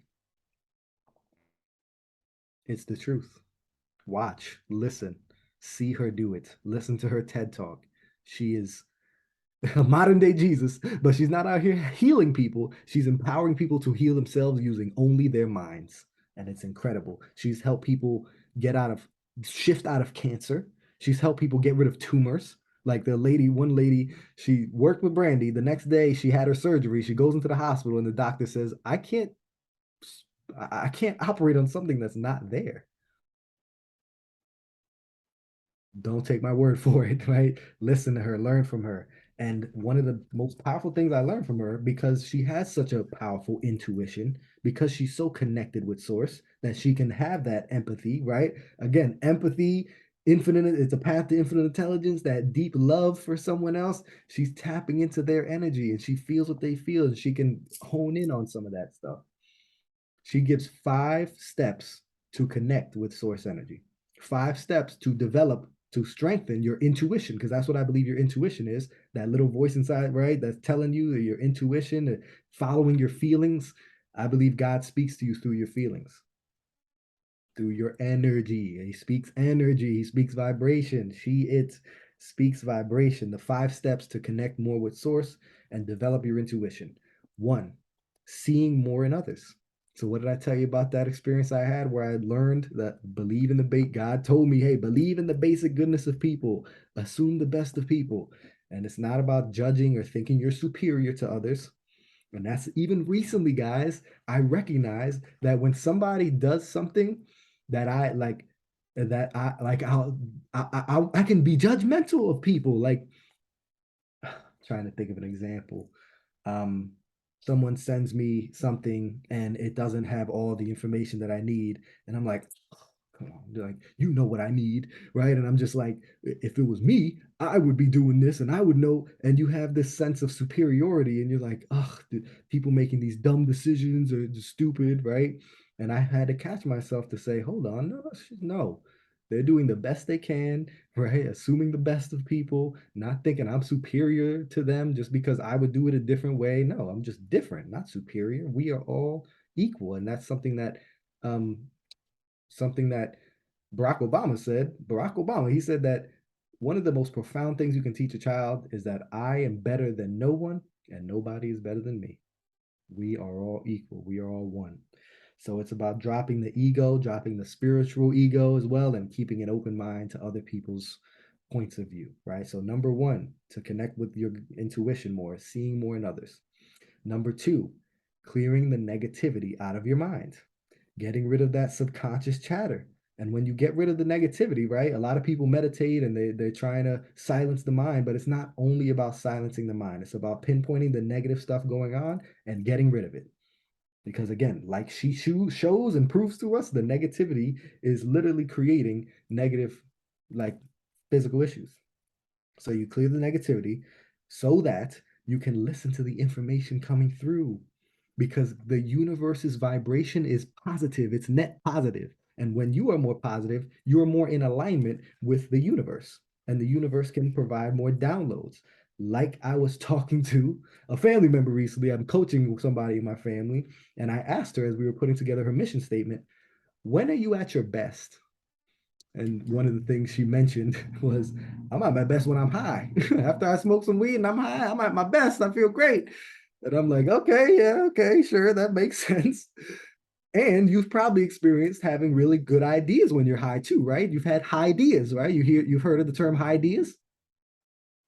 The reason that you have high ideas is simply because you are in a higher state of consciousness. You're happier, right? You're in a higher state of consciousness. You're not in guilt and shame and regret and all these negative lower states of consciousness. You're in gratitude. You're in happiness. You're in appreciation. You're in those higher states of consciousness. You're present maybe with what you're doing. And when you are in the higher states of consciousness, when you bring in those feelings of positivity and love and appreciation and gratitude, it's only there that the universe will bless you with the creativity to create plans and the resourcefulness to back those plans with action. And rather than getting high on a drug, you can get high on your own supply through meditation, through yoga, through your affirmations, through working out, by releasing the endorphins when you move your body and you get your body involved and you're dancing and you're singing and you're bringing in some of that feminine energy, right? You can get high on your own supply, and it's from those higher states of consciousness that the universe will bless you, that you will get wisdom from infinite intelligence. The third, so first, seeing more in others. Two is clearing the negativity out of your mind. Three is integrity, integrity, integrity. And that is why I had to be so freaking open and honest with you guys today and share my truth and share what really has been happened in my life that led to where I am. Because if I omit things, I feel like I'm lying. So I had to be a person of integrity and share the things that really got me to where I am. Because when you feel like a good person, when you are being a good person, right? That feeling of I'm a good person, when you do the right thing instead of the easy thing, when you're not lying, cheating, stealing, and when you're speaking and embodying the truth, that's when you are blessed from. That's because you're vibrating, because God is truth. Love, God, truth, they are synonymous. Truth. You've heard the truth shall set you, the truth shall set you free. The truth shall set you free. Damn, I couldn't get that one out. Integrity is so, so important. Hence why you hear me say, okay, this came from this person. Preston Smile said this. Sean Smith said this. I'm trying to make sure that this didn't, I'm a parrot. This doesn't all just come from me, right? I'm not just going to steal somebody else's stuff. So this is another thing that even I have it right here on my corkboard, a quote from Hal Elrod, the author of The Miracle Morning. He says, every time you decide to do what's easy instead of what's right, You are developing yourself into the type of person that does what's easy instead of what's right. You're developing your character, and that's what's most important. So when you are a man, a woman, a person of integrity, that will connect you with your intuition more because you'll feel better. You'll be vibrating higher. But if you're doing these little lies, a little mission, or little white lies, or cheating, stealing, lying, and doing these things that you know deep down are not good, are not making you feel like a good person, it'll destroy your connection with source. Number four, not trying to have power over others. Again, no superiority complex, getting rid of the need to be needed. You're like, for me, I've had to remind myself, I'm not helping people. I'm empowering them to help themselves. Okay. I'm not healing someone. I'm empowering them to heal themselves. This is not me. And that's a big thing for me, like being completely vulnerable and honest. When I was in financial planning, a lot of it came from ego. Oh, I want to be a business owner. I want to make my own boss schedule, be my own boss. Ain't nobody gonna tell me what to do. I'm a grown man, right? And this ego, right? Even when I first thought about being a life coach, like getting into financial planning, I would say things, and I'll just stop the share real quick. I would say things like, I don't want to be just any financial advisor. I didn't say this, but what was going on subconsciously was I want to be better than all those financial advisors. I want to be a financial advisor and a fitness trainer, right? I want to have this unique personal brand that nobody else has. I want to be an expert in finance and an expert in fitness, and I can help you with any goal that you might have. And it all was ego, right? I saw people with their fitness Instagrams, and I'm like, yeah, I want to do that. I want to build fitness Instagram, show my body off, show my muscles off, and look so good. All ego, all I want to be superior, right? And that is, I've had to, and even still to this day, I have to work to make sure no superiority. Nope, this is not about being better. This is not about feeling superior. This is about adding value to people's lives and recognizing that this is not about, hey, come see me. Let me talk. Let me show you how great I am. No, come find you. Let me help you find you. Okay. The last and fifth step that Brandy Gilmore shares in order to connect more with your intuition with source, be you. Be your authentic self. Don't try to be like anybody else. Don't try to be acting like you're someone else. No, be the unique emanation of the most high that you are. Another way that I put this, let your light shine. And when you allow yourself to truly be authentic and vulnerable and you let your light shine and you speak your truth, that'll connect you more with source. So again, the 5 steps that Brandy Gilmore, this amazing healer out there that empowers people to heal themselves with only their minds, this person that taps into the energy of other people and can feel what they feel and help them pinpoint the subconscious belief that is causing physical ailments. She says, see more in others, believe in the basic goodness of people, clear the negativity out of your mind, get rid of that negative subconscious chatter, integrity, integrity, integrity, not trying to have power over others or have superiority complex, and then be your authentic, unique self. Let your light shine. Those are some powerful, powerful awarenesses, steps to connecting more with source energy.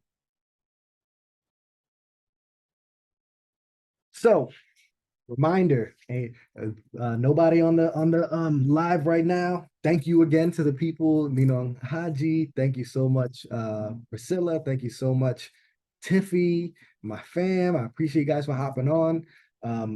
Since we don't have anybody on live right now, I'm going to remind you, send your questions in when you get the recording from Rich at internallyrich.com.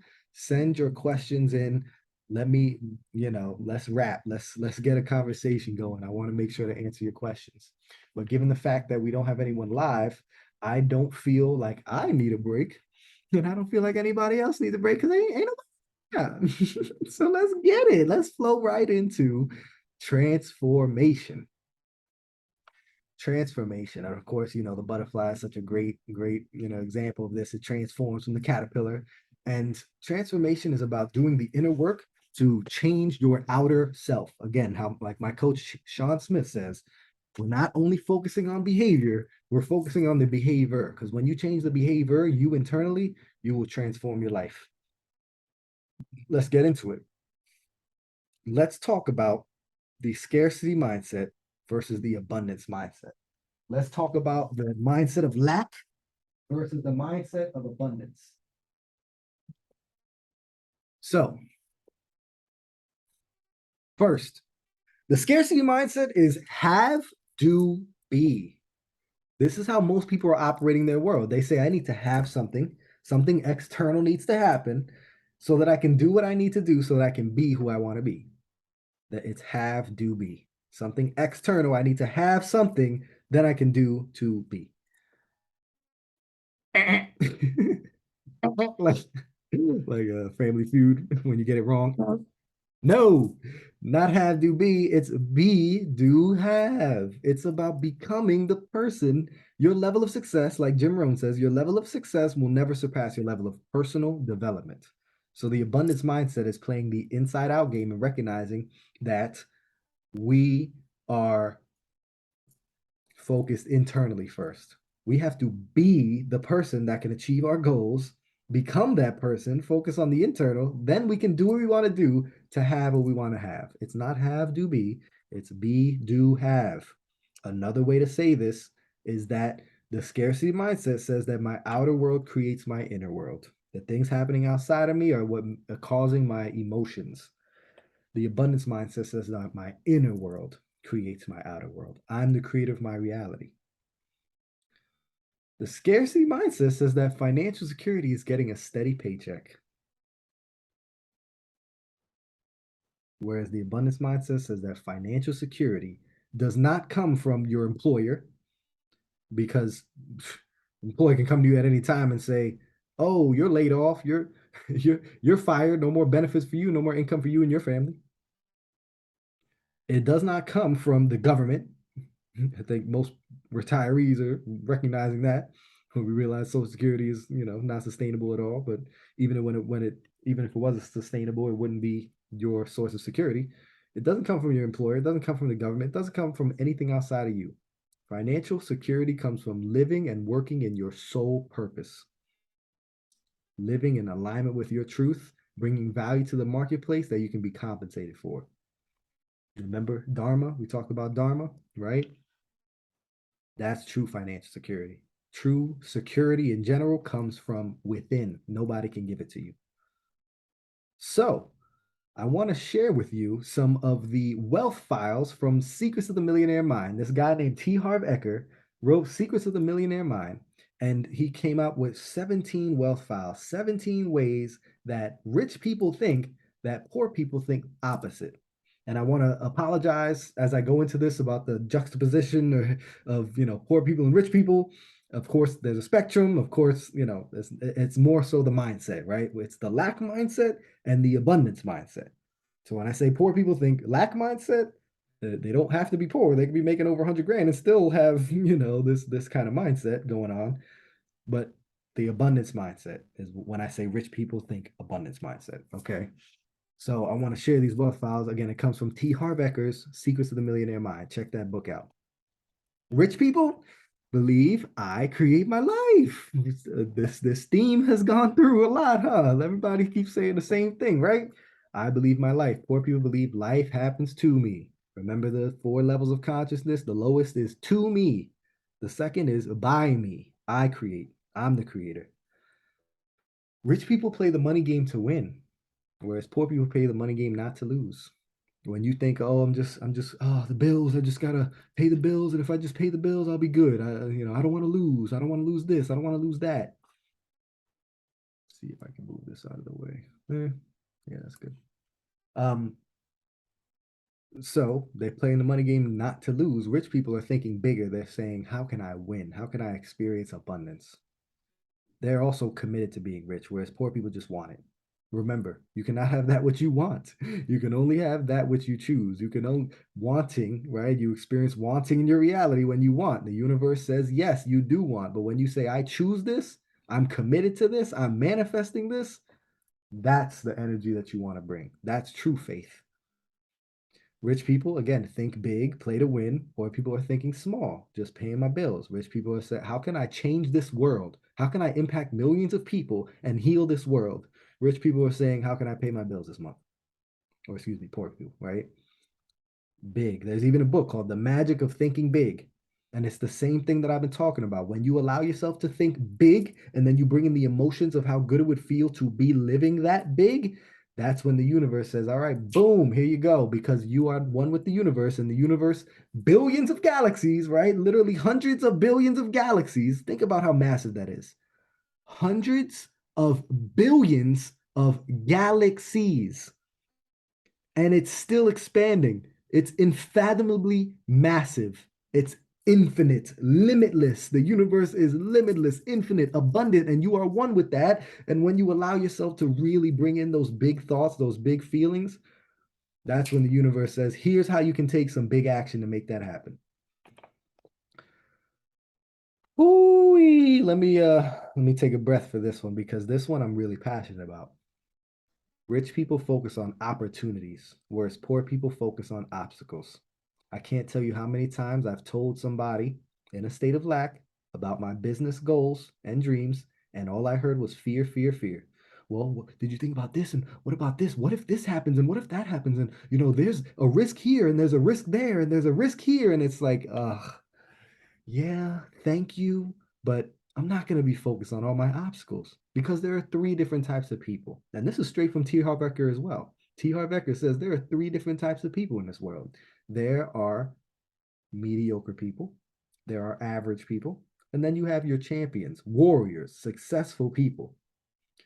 The mediocre folks go into all their, like, if they have an opportunity, a business opportunity, an opportunity to step into something, whatever it is, they go into these opportunities thinking of all the obstacles. They think of all the things that could possibly perhaps go wrong. And until they come up with all the possible issues and problems and a solution to all those possible issues and problems, they won't take action. And that is why they will never take action, because they will discourage themselves before they even start. Average people go into things saying, let me see if this will try it. Let me see if this will work for me. Let me try this out. And these are the folks that, as soon as they have to step into their fear, as soon as they have to expand their comfort zone, as soon as they have to do anything that scares them, that feeling of uncomfort is their excuse to say things like, I guess this is just not for me. I guess I'm just not this type of person, right? They're operating in a fixed mindset. The fixed mindset says that my skills, talents, and abilities are fixed and not going to grow from there. The growth mindset says that anything else someone is doing, having, or being, I can do, have, or be as well, as long as I am willing to put in the work to develop myself in whatever ways they've developed themselves. Growth mindset. And people who have a real, true growth mindset, champions, warriors, successful people, they don't go into things thinking of all the obstacles. They don't say, let me try this out. They say, I'm going to make this work. I'm going to jump over any hurdles that come into my path. I'm going to bust through any obstacles that I need to bust through, and I'm going to make this happen. JFK, he didn't come to us and say, let's think of all the obstacles that could come up to putting a man on the moon. He didn't say, let's try to put a man on the moon. Let's see if this will work out for us. No, he said, we are putting a man on the moon. And that level of certainty and conviction was passed down to the next generation. Even after he died, we made it happen. We had no clue how we were going to do it, but we made it happen. That is what we want to go into. Focus on the obstacles, opportunities, not obstacles. Rich people, ooh, I'm passionate about this one too, guys. Rich people admire other rich and successful people, whereas poor people resent the rich and successful. I can't tell you how many people, I'm sure you might right now, you may know a lot of people in your life and your family who resent rich and successful people. They think that money is the root of all evil. They think that rich people are all bad. But I'm here to tell you that if you have a subconscious belief, or a conscious one, right? But a lot of times it's subconscious. If you have a conscious or subconscious belief that rich people are bad or that money is the root of all evil, but you want to get rich and you want to make money, Your subconscious mind is going to sabotage you at every step because your subconscious mind is saying, no, no, no, you're getting money. That means you're becoming bad. You're getting money. That means you're becoming evil. I don't want that. And it will sabotage you. Rich people look up to other rich people, they admire the rich. And if we resent the rich, if we resent successful people and we're sending negative energy to that, money is not going to want to mess with us. Okay. We're sending money negative energy. Money is also an energy, right? And we're sending it negative energy. So it's not going to be attracted to us. Rich people associate with positive and successful people, whereas poor people associate with negative and unsuccessful people. When I had a mastermind full of other advisors who were, and I have a lot of, grace for them because they were just starting out, right? It's tough in the beginning. I experienced the same thing. I used to come home and throw all my shit on my girl and say, oh, this freaking person, they don't want to do this and they were scheduled on, like, I'm not blaming these because I was just like them, a complainer, a person that thought my outer world created my inner world. And when I associated with other people like that were constantly complaining and constantly saying that their clients were the reason they weren't making money, and oh, this person rescheduled and this person canceled their policy, and all they're doing is focusing on the negative, I made the same money they made. But when I got around my guys from Reveal Wealth, Al Johnson, Broderick Young, Chris Turner, JB, Javertis Burnett, Danielle Thomas, shout out my people, they were not focused on the negative. They were not focused on the things that were out of their control. They said, I'm trying to make 20 grand this month. And here's the things that I need to do. Here's the action that I need to take. Here's what it's in my control. And I know I can make this happen. Boom, boom, boom, boom, boom. And when I got around people like that thought big, that took action, took massive action towards their goals, that's when I started really elevating myself, in every area of my life, really, right? That's when I just elevated my mindset, because I promise you that they weren't lying. Mommy and daddy were not lying when they said you are who you hang out with, that you are the sum total of the 5 people you spend the most time with. It is true. So we got to protect our energy and get around positive people. Man, every one of these, I'm like, I'm really passionate about this. This one is big, guys. Rich people are willing to promote themselves and their value, whereas poor people think negatively about selling and promotion. I am here to tell you that nothing happens in this economy until something is sold. You go to Amazon and you buy your stuff. You go to the groceries and you buy your stuff, and you don't feel like it's bad. But that's what the only way that happened. You've been sold. They promoted it to you and you bought it. Nothing happens in this economy until something is sold. And if we have so like I said before, you bring value and you bring value and you're compensated for the value that you bring. If people don't know about the value that you bring, how are you going to sell it? How are you going to add value to people's lives if they don't know about the value that you bring? You have to promote, you have to sell. Sales is service. You are serving people. And we have to reframe that and not be thinking only about, the used car salesman or the door-to-door salesman that bothers people. Like, that's no. Selling is a positive thing, and we got to bring in that positive energy around promoting ourselves and our value. Okay. Rich people are bigger than their problems, whereas poor people are smaller than them. Rich people are excellent receivers. Poor people are poor receivers. Have you ever given somebody a compliment? Oh, you look good. And they're like, oh, stop it. I know I look bad. Or no, you look good. Or something like that. Like they can't just say, thank you. I do look good. Or just thank you. Right? They gotta negate it, or they have to, no, you're the one that looks good, right? They can't receive. And even me, at my last birthday, we were doing it big. We got a spot for everybody to come, and all our friends to come, and they had to pay a good amount to be at the brunch. It was a good, like, people paid to come to my birthday, and even that I felt bad about. I'm like, damn, people gotta pay money, and it's like 50, $100 to come to my birthday. I think it was like $100 or something. Like, damn, like, I felt bad about it. So then I'm like, yo, I even wanted to post in the Facebook group, If anybody brings me a gift, I'm gonna be pissed. Like I literally thought about saying that. If anybody brings a gift, I'm gonna be pissed because you're already doing enough. Your presence is the present. Please don't bring any gifts, right? I already feel bad about you spending money to come. And then I allowed myself to remember this right here. I said, wow, I'm being a poor receiver right now. People want to come to my birthday. And if they want to give me gifts on the day that I was born, on the day that me and my girl were born on the same day, why wouldn't I accept? Why am I going to destroy someone's amazing feelings that they feel with giving? I feel great when I give somebody gifts, right? So I'm robbing these people of the great feelings that they would feel by giving me gifts. I'm being a terrible receiver, right? So I said, no, I'm not going to post that. I'm just going to let it go. If people want to bring gifts, I'm going to let them feel their good feels from giving. I'm going to be a great receiver because me being a great receiver is only giving me the ability to be a better giver. I am not going to stop the universal flow of giving and receiving.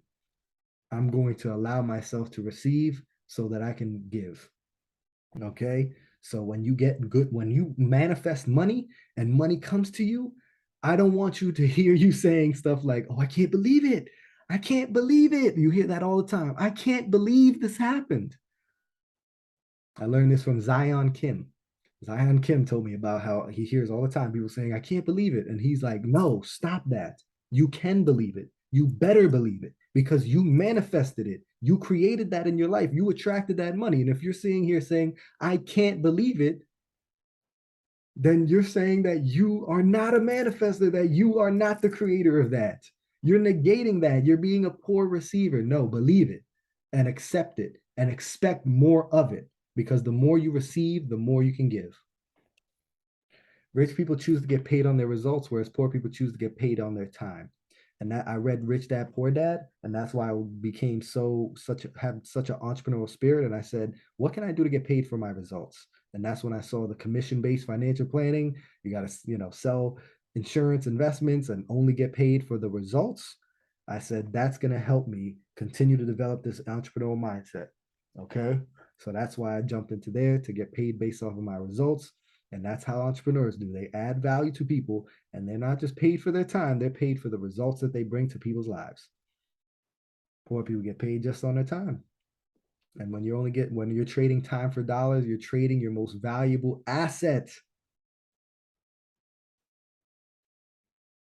Rich people think both win-win, whereas poor people think either or win-lose. Scarcity mindset. Oh, I gotta get this pie for my family, and what I'm getting from my family, I'm taking away from yours. And that when we have the mindset that there's a finite pie of resources, and that it's either I get for me or I give to others, either I get for me or I let others have, either I win and I make or make others lose. No, it's win-win. I can win and I can help others win too. It's not a finite pie of resources. We can there's plenty of it's abundant, right? But when we have this mindset, I can't tell you how many times I've spoken to somebody in the financial services realm that says, Rich, should I do real estate or stocks and bonds? Should I do this cash value life insurance policy or build this business? And I'm like, what? Rich people, they own real estate, they own businesses, they own stocks and bonds, they own, the cash value life insurance. They got all of those assets. They're not thinking or, they're thinking both and. Okay, win-win.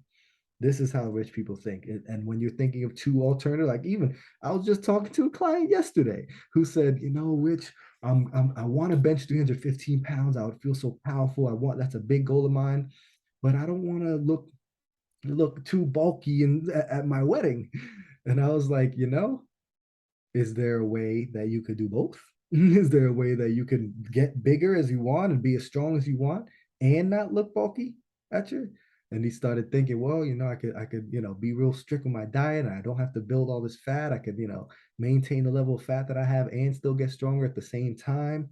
Right. And that's another thing. People think they have to cut or bulk. It's either I'm cutting or I'm bulking. Well, you can build muscle and lose fat at the same time if you're being consistent about it.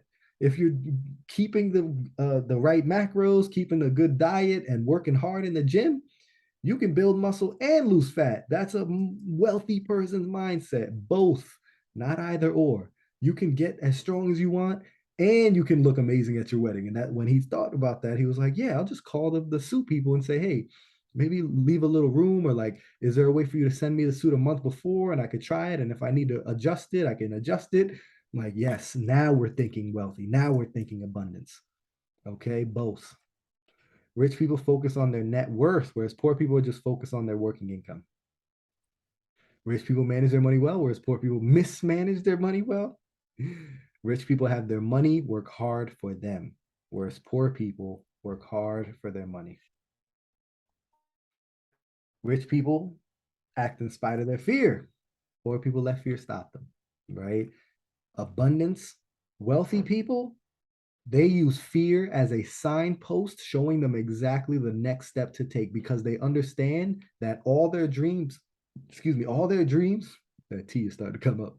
They recognize that all their dreams are on the other side of their comfort zone. They recognize that their comfort zone is where their dreams go to die.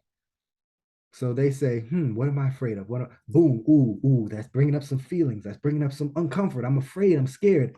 That's what I need to do. That's going to grow me. That's going to get me to the next level of life. Poor people avoid fear at all costs. They stay in their comfort zone for their entire lives. And that's what keeps them not living life big, not living up to their fullest potential. We have to be stepping out of our comfort zone and acting in spite of our fear. And then rich people constantly learn and grow, whereas poor people think they already know.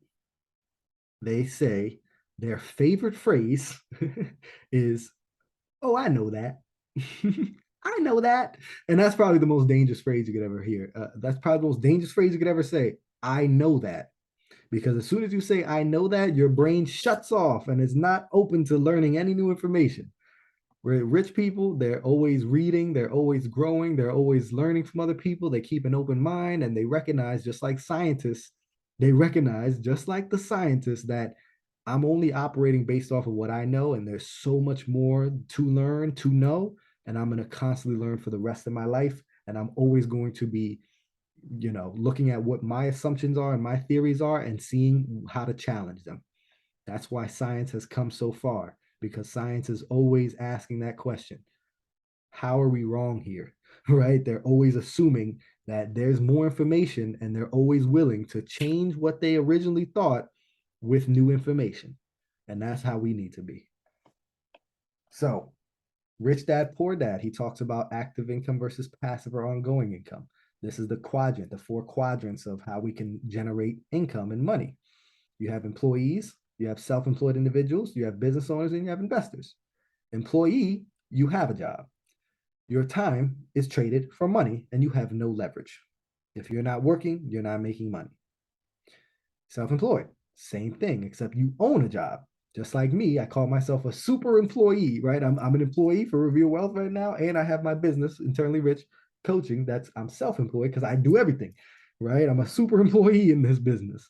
I own the job, and my time can lead to more money, but there's still no leverage, right? Just like a doctor who owns his own practice, right? He's got to see clients, he's got to see people, or he's not making money. An attorney, right? They can make really good money, but their time is always tied to their money. Whereas a business owner owns a system and they have people working for them. The people creates money, which is leverage and passive income. Same with investors, except the money is working for them. Money creates more money, which creates leverage and passive income. You can get rich on the active side, but you will never be wealthy, because my definition of wealth is freedom of time, time freedom, being able to do what I want, when I want, with whom I want. Financial freedom. That comes not from building up a finite pie of money and then retiring at 65 and then, saying, oh, I hope that this pie of money that I have will last me the 30 years that I'm going to live in retirement. No, we need to build passive streams of income, a business, real estate, investing, living off of the interest and not just drawing down all the principal of our investments. That's why T. Harv Eker says you have a financial freedom account and you're starting to put money in that account, and you're never going to touch that money. You're never going to use that money.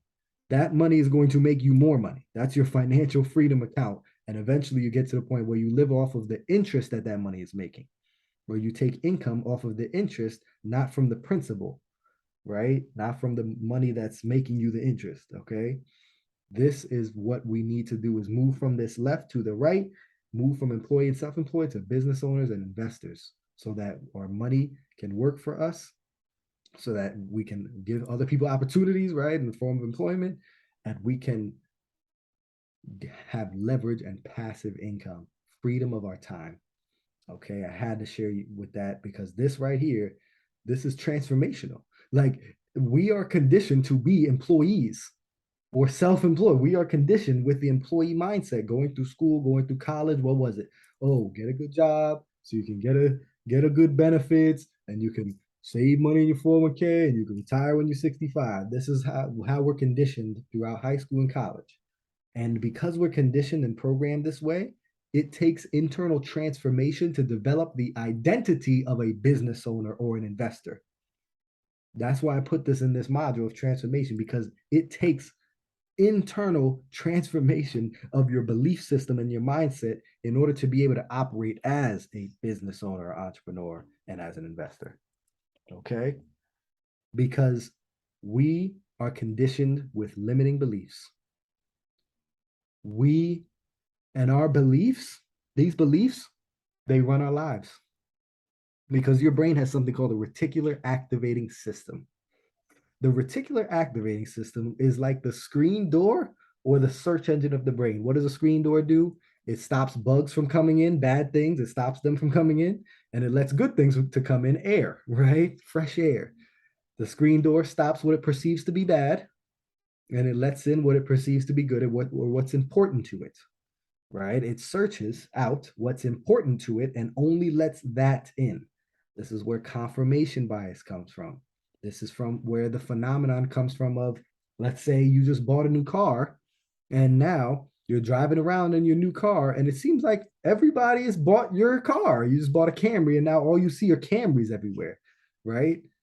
You're like, is everybody buying the same car as me? Like, what's going on here? No, all those cars were there before. You just didn't notice them because they weren't important to you. They weren't important to your reticular activating system. But here's what we have to know is that the reticular activating system is not making its decisions based off of fact. It's making its decisions based off of past experience.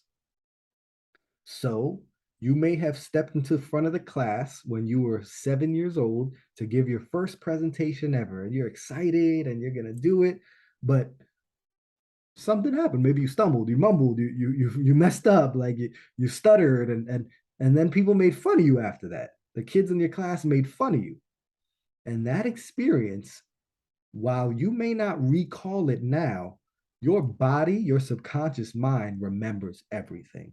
And that experience created I guess you could call it a micro trauma, a trauma, right? We have to redefine our definition of trauma from just crazy things, like really, really impactful, like, oh, I went to war and I saw my friend bleeding out, right? That's traumatic experience. But you just getting laughed at class is also a trauma, right? We have to redefine trauma. And there's also little micro traumas, right? Even like when you were a baby, because our beliefs are created during the imprint period of 0 to 7 years old. So if mommy left you to live with someone else because she needed to do something for a week and now you don't have your mommy around, that could be a trauma too. Even something as small as it took mom 5 minutes to come give you the bottle when you were crying, and that's a little micro trauma that's embedded in your subconscious mind and in your body. Okay, we don't understand just how much this time frame of our life affects us, and we develop these beliefs, and these beliefs go on to run our lives. My coach Sean Smith, he says that we have a lot of adults walking around with toddler belief systems because they haven't challenged their beliefs. Because these beliefs dictate our thoughts and our actions and therefore our outcomes in life. So if we want to change that outer reality, we have to change our inner perspective because our perspective is our reality. We have to question these beliefs. We have to replace the beliefs that limit us with the ones that serve and empower us. Because that you stepping in front of the class at 7 years old and getting made fun of, it may have developed a belief in your mind that you are not a public speaker. And now every time you have the opportunity to speak in public, every time you have the opportunity to step on a stage or step in front of the class, fear comes up. You have fear, and your particular activating system, your body, your mind is telling you, no, that's not what we do. That's not what we do. Because again, your brain is a survival mechanism, and it treats psychological threats as if they're physical threats. It can't tell the difference. So it'll send the same fight or flight response to your body. It'll send all these chemicals and things to your body, and you'll start having these physical effects, right? The body keeps the score. The body knows, it never lies. So become aware when you have an opportunity. You might intellectually know, oh, this is stupid to be afraid of. There's no reason for me to be afraid of this. That doesn't mean that it's embodied wisdom. That doesn't mean that that belief is in your body. I'll say it again from my coach, Sean Smith. He says, knowledge is just a rumor until it's in the body. So, how do we go about shifting these beliefs? How do we go about changing these limiting beliefs? And I'll tell you, this process right here, this is one of the most profound. I learned it from Sean Smith. Again, I gotta give him credit. Sean Smith taught me this, and was through his breakthrough coaching certification. And his whole brand of coaching is neurotransformational coaching. Neuro, your neurology, transformation. We're transforming at a neurological level, right? So sorry, I have allergies. My nose I don't know if you see me keep scratching my nose, but I got allergies messing with me. So here are 8 steps to go about changing your limiting beliefs. The first step, identify it, become aware of it.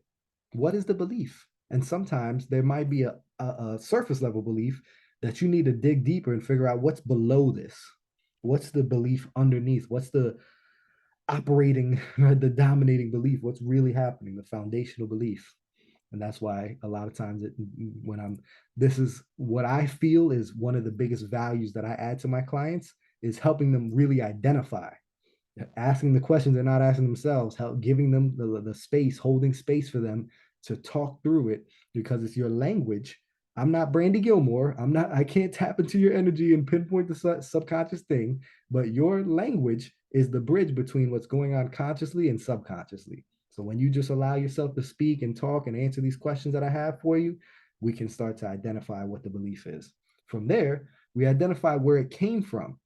What's the source of this story? Because a belief is just a story that you're telling yourself that you've gathered a bunch of evidence to prove that to be true. Okay, so where did this story come from? Maybe it's like, oh yeah, I remember I stepped in front of the class and I gave a speech and everybody laughed at me. Oh, okay, now we know, right?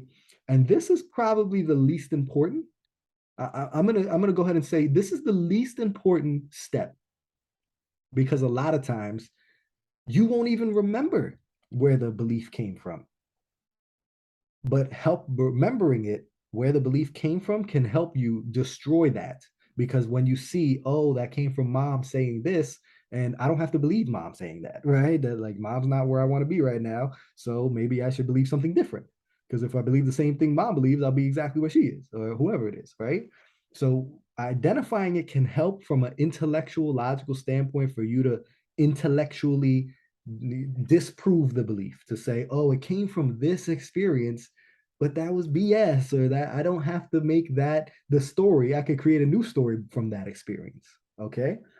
But the reason I say it's the least important is because you don't necessarily have to remember in order to identify the cost of holding on to it and say, okay, so I'll give you a really good example. One of my clients, he believed that he was a disorganized person, that he was a bad planner. I'm a bad planner and I'm disorganized. And I said, okay, this is the belief. What are the consequences of believing this? What are the costs? How's it going to affect you? How's it going to affect your family? How's it going to affect your business? And he said, wow, well, if I'm not organized, and I'm not going to be able to build my business the way I want, because I got to organize my schedule. I got to know what's going on. If I'm not organized, I'm not going to be able to own the real estate and the assets that I want to organize or that I want to own, because that takes organization. If I'm a landlord, I got to know where my people are. I got to know what my, what's going on with my real estate. Um, and the most profound one that he said, and if I'm disorganized, then every time I'm spending time with my family, I'm not going to be fully present because I'm going to be thinking and all jumbled up in my head. And I'm thinking about work. Like, and then he said, even this morning, I'm working on stuff that it shouldn't be the time for me working on that stuff. I should be getting my daughter ready for school. And I said, you know what, bro? You can give me more. Feel free to continue giving me more costs, that more consequences, negative consequences. But that right there, because I know that your daughter is the most important thing in your life, that is the biggest source of negative leverage. And that's what we're getting here. Negative leverage, running away. What are we running away from? Because when you find out what you want to run away from, that can motivate you to get going. You're like, oh no, no, no, no, no, I don't want that. Right. And then you need the positive stuff to be running towards. But first, what's the negative leverage? And that I told him that there's nothing more important to you. I already know. You don't have to tell me. I already know in your energy and who you are. And just from working together, I know that there's nothing more important than being a present father to your daughter. And what you just told me is that you believing that you are a disorganized person, that you are a bad planner, you holding on to this belief is causing you to not step into your power as a father and as a husband. Done. We're done. We got the leverage. Now let's shift it. Now let's decide on a new story. Let's decide on what will serve you, which is usually the opposite. I am an organized person. I am a great planner, right? Decide the new story. That's what I want to believe. This is what I choose to believe because I'm not fixed mindset. I'm not, I'm the creator. I will choose, I create. What are the positive outcomes of this? How would you be showing up? And boom, oh, if I'm a good planner, if I'm a good organizer, then my schedule's on point. I know what I'm doing every hour of the day. There's no mental clutter. I'm fully present with my family. I'm a great husband. I'm a great father because I'm fully present with them. I'm building my businesses. I can focus on the different things I want to focus on, right? And we start bringing in that good feeling. Remember, emotion, faith. You're matching those positive emotions. This is the beginning of attracting these things into your life. How good does that feel to be a good father? And I might even take them through a guided visualization. Hey, close your eyes, touch, deep breath, connect with your heart. And I take them through, right? You wake up, you got your schedule going. Your schedule's perfect. Your journal's on point. You know exactly what you're doing. You get your daughter ready and you're fully present and you're with her and it feels amazing. Then you go to your right. Just take them through how good it would feel and let them tap into how good that feels. Get their emotions there. Now that we've allowed ourselves to tap into how good that is and allow ourselves to start believing that, what's going to happen is that reticular activating system is going to start to go on a hunt, and you want to consciously go on a hunt to find evidence from the past that proves this new belief to be true, right? Because when you're believing the other thing, your subconscious mind is only going to show you what proves that to be true. This is the confirmation bias. This is how the brain works. Even when we have a disempowering belief, our brain will go on a hunt to prove ourselves to be true. Like even an example is when you say things like, "Oh, people are always this way," right? People will always steal. People will always do this. People are always this way. You say that, your brain is only going to show you how people are bad. If you believe in the basic badness of people, then you say, "Ah, oh, people are fucking assholes. People are this. People are that." What are you going to do? You're watching the news. You're seeing how the stuff happened in Ukraine. You're seeing the children being slain. You're only focused on all the negative stuff that people do. But when you switch that and you say, no, I choose to believe that people are basically good, you're going to see all the good stuff. You're going to see Oprah making things happen. You're going to see Tony Robbins trying to impact lives. You're going to see Preston Smiles spreading love. You're going to see Brandy Gilmore healing people, right? You're going to see all these beautiful people that are adding value to other people's lives, and you're going to see the good. This is what your brain does. It will show, again, confirmation bias. It's going to show you that. This is why your reticular activating system is why you do not believe what you see. You see what you believe. People say all this, I'll believe it when I see it. No, no, no. You'll see it when you believe it because that's how your brain works. After you found some past evidence, now you want to put it in affirmation form and you want to affirm it to yourself every single day ferociously with positive with emotional charge. You want to affirm it to yourself. I am an organized man. I am a powerful public speaker. That was mine because I was afraid. I didn't think I was a good speaker. And then I decided to say to myself every single day, I am a powerful public speaker. I speak clearly and powerfully. People jump at the opportunity to listen to me speak in public. I'm a beast at speaking in public. I'm a beast at speaking in public. And I said it over and over again, right? Emotional charge. And now I believe it wholeheartedly. This is easy for me to speak in public. I don't care if I'm speaking to nobody, if I'm speaking to a million, thousand million. I don't care. I'm here to serve. I'm here to help. I'm here to share my truth. And it's not even me. I'm letting source be. I'm just a vessel. I don't even take any credit for it, right?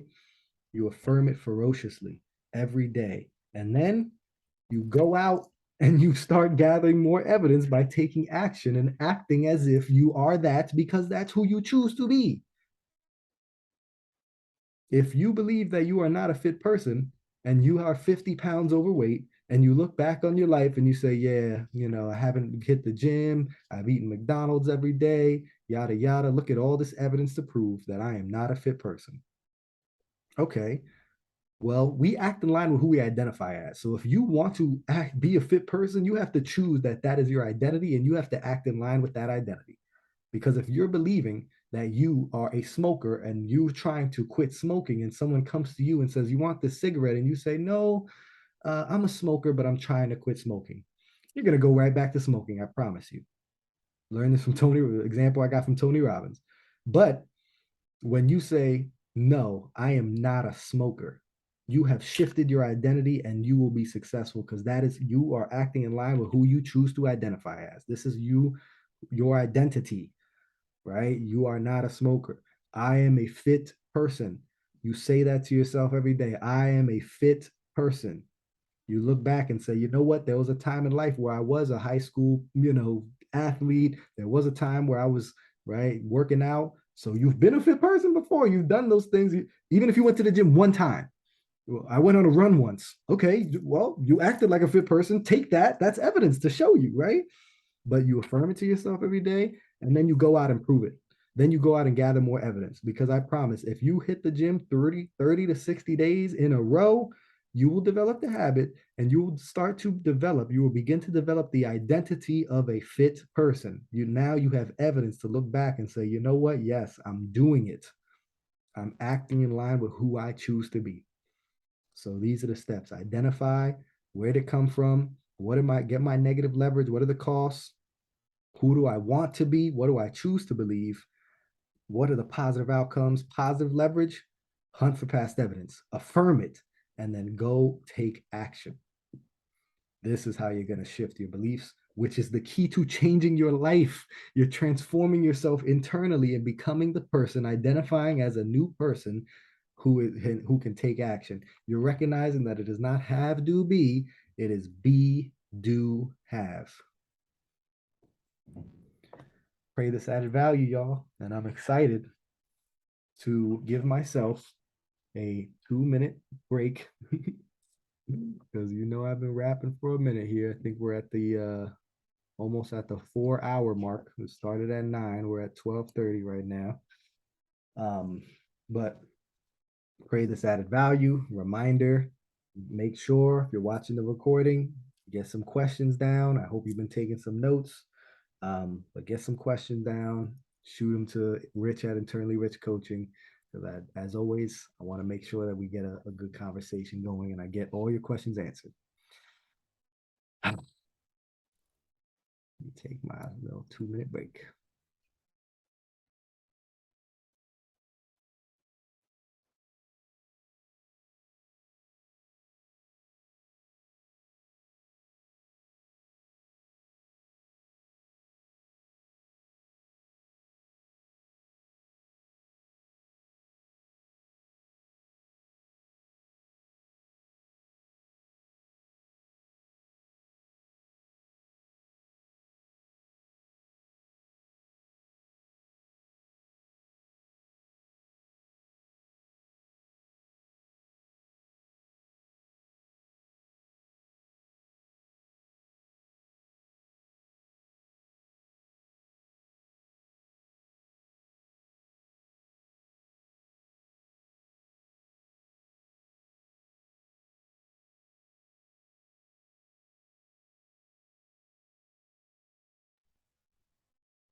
All right, let's get it.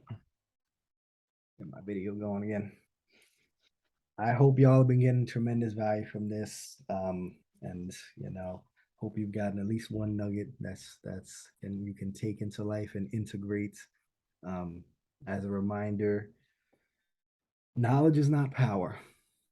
Not I know you may have been conditioned with this quote or this thought process that knowledge is power. I'm sure you've heard this. Knowledge is power. No, knowledge is potential power. Implemented knowledge is where the power resides, taking action with it. And again, I was in the financial services industry. I gave people all this great, what I thought was great knowledge about the difference between term and whole life insurance and why it's so important to invest for your future and how to take advantage of compound interest and maximize your return and minimize your risk. All the knowledge about how wealthy people manage their money, all the knowledge about how wealthy people perpetuate their wealth throughout the generations. And then I would call them 4 or 5 years later, and they were not taking any action with it. Why? Because they hadn't focused on this. They hadn't focused on this. They were focusing on the behavior without focusing on the behavior. So now that we've talked about consciousness, we've talked about energy, we've talked about your neurology, your mind body connection, we've talked about how to transform and the scarcity mindset versus the abundance mindset. Now, let's bring it a little bit more tangible. These last two modules, execution and routine, are about how do we bring all of this intangible stuff and bring it to the tangible. How do we execute? How do we take action?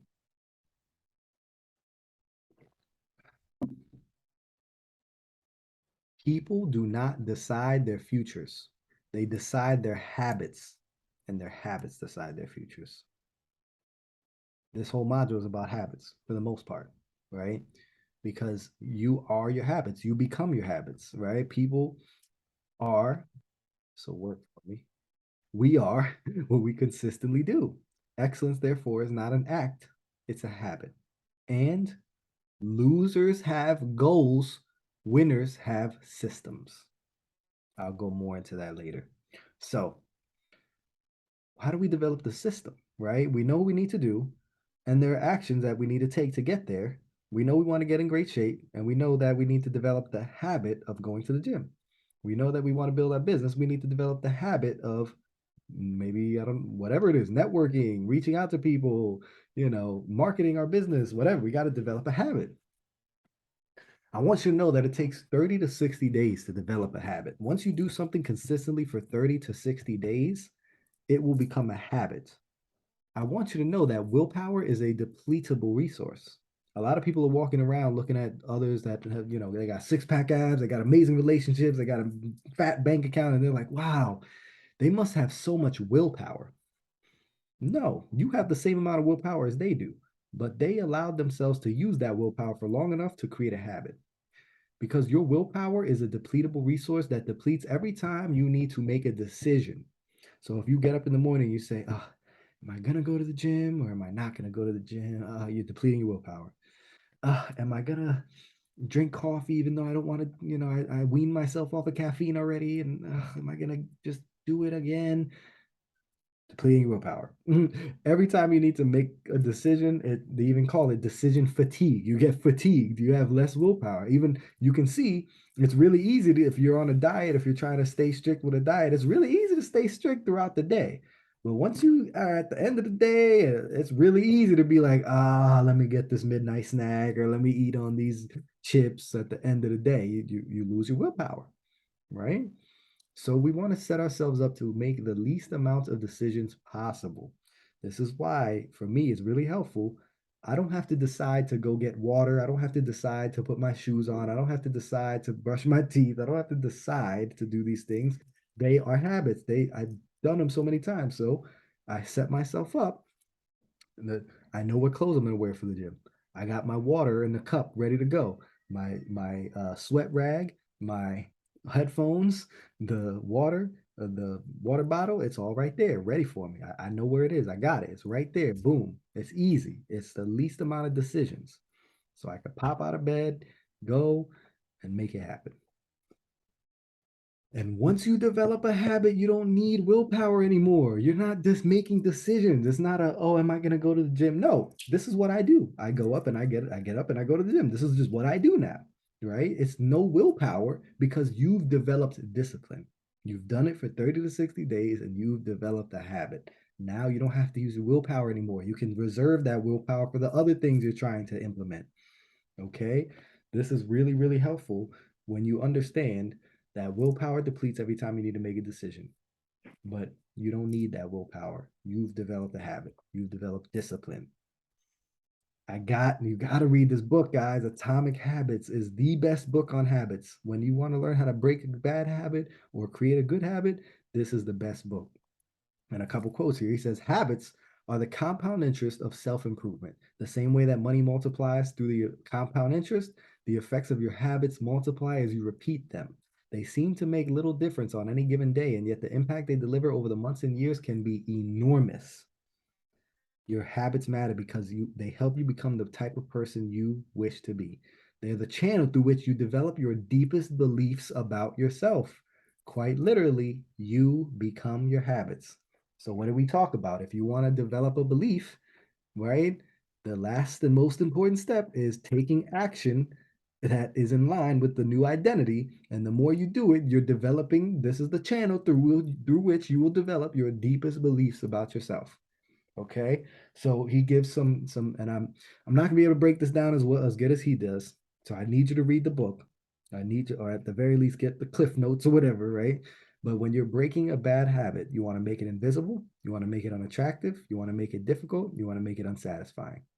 Okay, for example, smoking. You don't have cigarettes, it's invisible. You've written down all the reasons why it will screw your body up. Oh, tar in my lungs. Oh, coughing all the time. Oh, all this. These are the reasons why it's terrible, unattractive. You make it difficult, right? You don't like easily just, you probably don't want to spend time with a bunch of smokers. You probably don't want to go outside with people who are smoking. You make it difficult for yourself to just do it and you make it unsatisfying, right?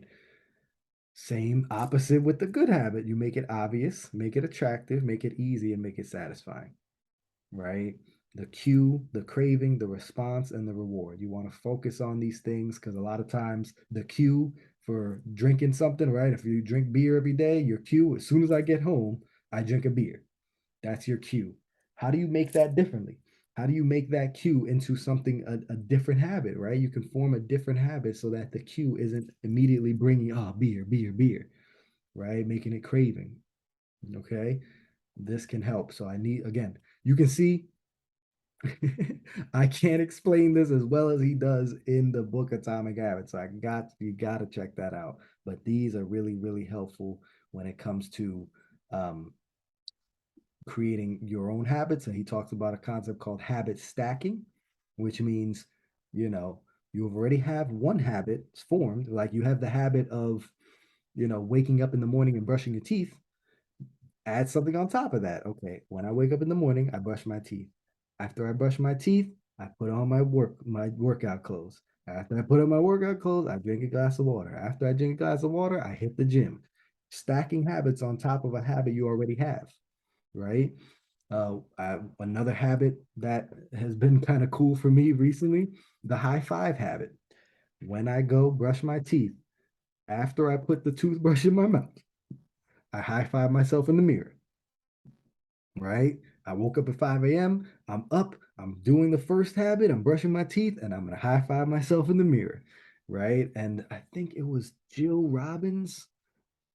Don't quote me on the name. I want to say Jill Robbins, something Robbins, but she taught this habit, the high five habit, and it's kind of similar to the other thing that I learned from Preston Smiles, which is joy alarms, where I set an alarm, it goes off, no matter what I'm doing, I throw my hands in the air and I smile, right? And this right here, this motion, as well as the high five, there's so much positivity linked up with those motions. Like when you high five someone, what does that mean? That means good job. That means you're the shit. You did great. Or even if you struck out, someone gives you a high five. Hey, you got this next time. You can do better. It's all good, right? There's nothing but positivity linked up with the high five. So when you do that to yourself in the mirror and you high five, you're immediately bringing positive emotions into your mind, right? Same with throwing your hands in the air. When do you throw your hands in the air? You're riding a roller coaster and you're having an amazing fun time. Ah, or you just won a race. Have you ever seen somebody win? Have you ever seen somebody win a race and not throw their hands in the air? Like maybe Usain Bolt nowadays because he's just so used to winning, he's just like, yeah, whatever, right? But everybody who's like who wins a race most of the time, yes, yes, I won, right? There's so much positivity with this motion. So I just do that randomly throughout the day. Yes, and I smile. Same, it's a similar concept with power poses. There's even a whole book about power poses. Put your hand on your, stick your chest out, put your hands on your hips, right? It's a power pose. I feel powerful. And your physiology, remember neurology, your physiology is affecting your mind. Just smiling, you just smiling can make yourself, you can force yourself to feel better by forcing yourself to smile. It works, right? It works. It seems corny and hokey and all that shit, but it works. So start the high five habit, the throwing your hands in the air, power poses, smiling like a fool randomly. Use your body. Again, it's a bottom up process. Use that body to affect the mind. It's a couple habits I want to throw in there and let you know. Read this book. I told you I was going to go back to that quote about losers having goals and winners having systems. Winners and losers, they got the same exact goals. People who achieve their goals and people who don't, they got the same. I want to get in great shape. I want to have a great relationship. I want to have a lot of money and be financially free. Got the same goals. The difference is that the winners focused on the system. The winners focused on the system that inevitably led to the result, whereas the losers focused on the result and discouraged themselves to the point of quitting. You've heard, maybe you've even had a New Year's resolution. This is the year, New Year's resolution. This is the year that I'm finally going to get in shape. I'm finally going to lose this weight and I'm finally going to hit the gym consistently. Let's go. I'm going to do it. This is the year. The reason why when I step into the gym on January 1st, I'm like, oh God, here we go. It's freaking packed again, all these people, and then wait a month, wait a couple weeks, wait a month or so, and right back to where it was.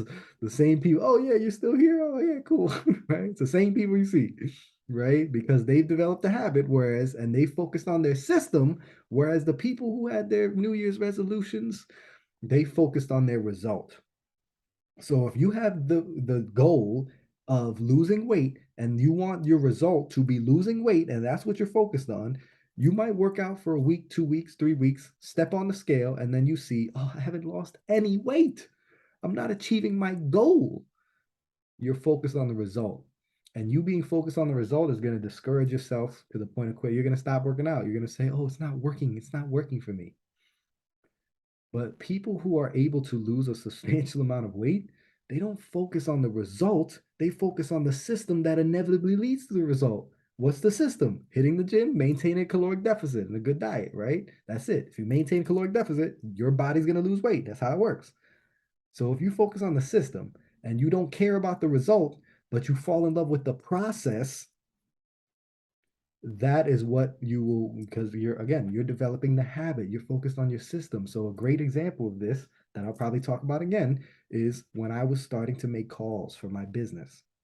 If I focused on the result that I wanted, which is setting appointments, I always discourage myself because somebody would say, nah, I don't want to sit down with you, and I would say, oh, this isn't working. People are rejecting me. But when I made my goal, or my goal was the system and not the result, when I said, no, I'm just going to focus on making 50 dials, that's when I was able to achieve the result. Because people could say no, and I say, okay, moving on. My goal is not to set appointments. My goal is to just get through these 50 dials, right? And inevitably, that goal led to the result. The system led to the result of setting appointments, right? You got to fall in love with the process. And this is so key because in life, the destination is the journey. The journey is the destination. And I can't tell you, like Preston Smiles calls this Not the American dream, but the American nightmare. It's the American nightmare, which is you being so focused on the destination that you never allow yourself to enjoy the journey. Because I promise you that you right now are living your 4 or 5 years ago dream life.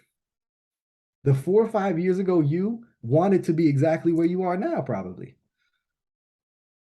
And a lot of us don't like allow ourselves to realize that. Like, holy crap, 4 years ago, I was living at my grandparents' house and I was thinking about how I want to drive a nice car with red interior and I want to have my own place with my lady and I want to do these things.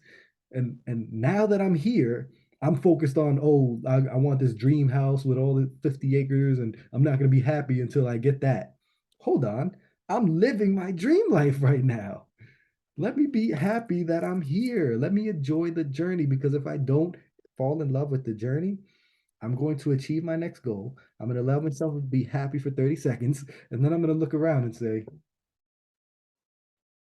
what's next? Right? What's next? What's the next thing that I'm working towards? And you're always going to be focused on the next thing. You're always going to be thinking that your salvation is in the future. It's like if you're walking in a desert and your goal is to get to the horizon. You can walk forever. That horizon is going to keep getting pushed back. And this is what happens when we again play the outside in game and we think that our salvation is in the future. And when we get this, that's when we will be happy. But I'm here to tell you that just like how Elrod says, you have everything you need to be the happiest you could ever be right now in this moment. And if you don't believe that, you'll never be truly happy because life is in the now. Like this, the eternal moment of now. And if you can't be happy right now, you'll never be. So some more tangible stuff, SMART goals. I'm sure we've heard of this, but if you haven't, I gotta share it, right? Specific, measurable, attainable, relevant, time-based. This is a really good framework for setting goals. Specific, it's got to be really, really, clear, specific, because your subconscious mind works best off of specificity. It's got to be measurable. You want it to be something that you can say, okay, I hit the gym 5 times, I made this amount of calls, I did this amount of networking events, whatever it is, it's a number. You can put a number to it and measure it. I don't know if I like attainable. Like I get it. Okay, you believe you can do it, attainable, right? I believe you should set audacious goals. I believe you should set goals that are massive. Here's why. Because Dr. Benjamin Hardy, he says, he even is writing or has written a book called 10x is easier than 2x. The concept here is that when you are focused on going 10x, 10 times where you are now, it's actually easier to go after those goals than it is for 2x. So I'll explain why and I'll give you an example in my life. 2x, if I'm trying to 2 times where I'm at, if I'm trying to go from making 50,000 to $100,000, there's an infinity amount of things. There's a multitude of like a lot of different options that I have to go 2x. There's so many different things you can do. So for example, for me, if I'm trying to build my business to 2x, I could do a bunch of different things. I could keep spinning my wheels the way I have for the last 5, 6 years. I could make more calls. I could ask my clients for more referrals. I could try to generate more speaking engagements. I could go to more networking events. I could go set up a table at some place and try to meet more people that way. I could go to different events where I could be a vendor at these events.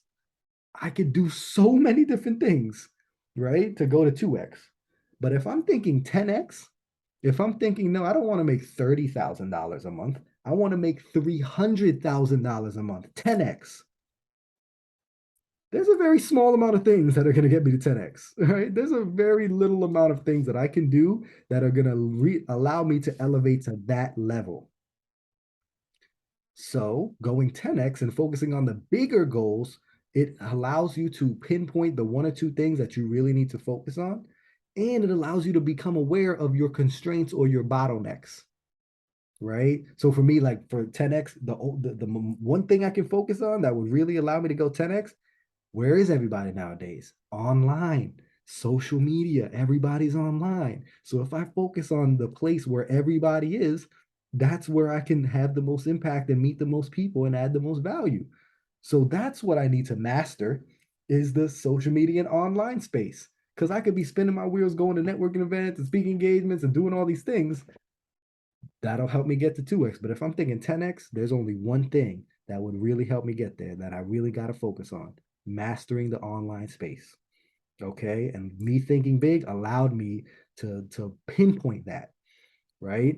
So, just an example in my life, that's what happens when you think 10x. You pinpoint the one or two little things that, or big things that you can really focus on, and you become aware of your constraints or your bottlenecks. Because most of the things that you're doing right now ain't gonna get you to 10x. If you're trying to go to 2x, you could probably keep a lot of the same habits that you have now. But if you're trying to go to 10x, you're gonna have to get rid of most of the stuff you're doing now and switch it up. So that's where thinking big helps you. And that's the logical place. But going back to consciousness, energy, recognizing that we are one with the universe, recognizing that the universe is abundant, infinite, massive, limitless, and because we are one with the universe, we are also limitless beings, and we allow ourselves to think that big. Again, remember the magic of thinking big, thinking that big, bringing the emotion, you're blessed. Your downloads, infinite intelligence will bless you with the creativity to create plans and the resourcefulness to back those plans with action. All right. Relevant makes sense. Got to be relevant to your life. And then time based. A dream written down with a date becomes a goal. Okay. Put a date on it. I want to do this by this time. This is a really good framework. But let's go deeper than this.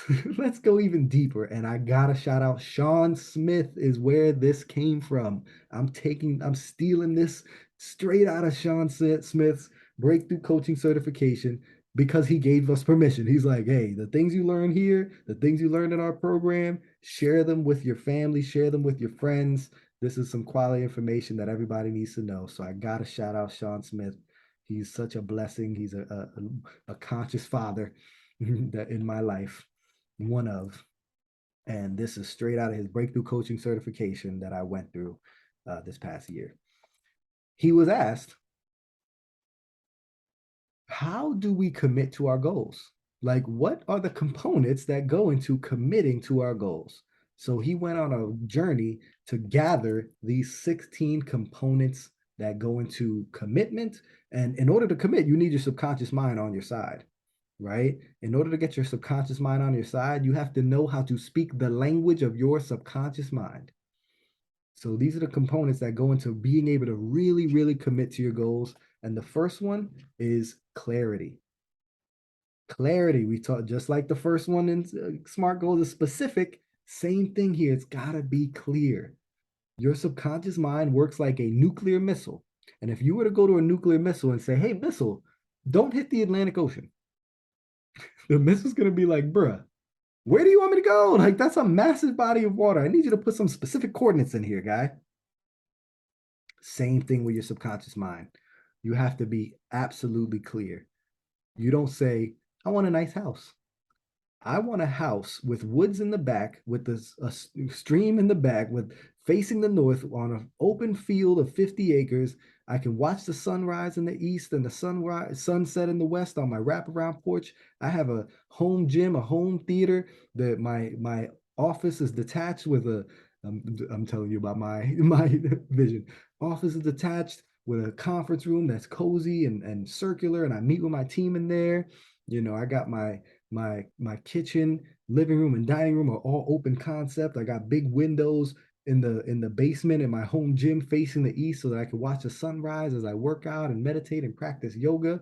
I have a dance studio that my gym doubles as a dance studio with wall-to-wall mirrors, which also doubles right as the place where we party for my house parties. I got the bar in there. I got the pool table, ping pong table, foosball table. Clarity. Get super specific because when you close your eyes and you imagine with absolute clarity, your subconscious mind, your imagination is so powerful that it believes it to be true.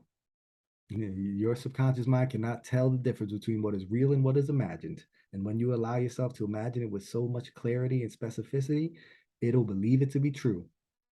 And then when you open your eyes and you see it's not real in your reality, the subconscious mind perceives a dissonance and it says, let me go to work rectifying this. Let me make this happen. Clarity. Control. Your goals have to be in your control. That's why, going back to when I started calling and making calls, if my goal was to set appointments, that's not in my control. I don't control if someone says yes or no. What do I control? How many dials I make, right? So that's why I switched it to an amount of dials. I'm going to make 50 dials. I control how many times I check that off, okay? It's got to be in your control. You don't control if your body decides to lose weight, but you control how many times you hit the gym. What's in your control? Congruence with your morals, with your values. If it's going to take you out of your morals and values and who you believe yourself to be, and if it's going to make you act out of line with who you identify as, it ain't going to work. It's got to be congruent. Certainty. Remember faith, right? Faith is when you are absolutely certain that this is going to happen. It's unwavering faith. When you have a level of certainty, that's when the subconscious mind will say, all right, let's go. I'm on your side. Charge, emotional charge. We keep talking about the power of emotions. When you match an emotion with the thought, and you will, that's what starts the whole law of attraction, energy and motion. You have to have an emotional charge behind your goals. You have to tap into how freaking good would this make me feel? Choice. It has to be your choice.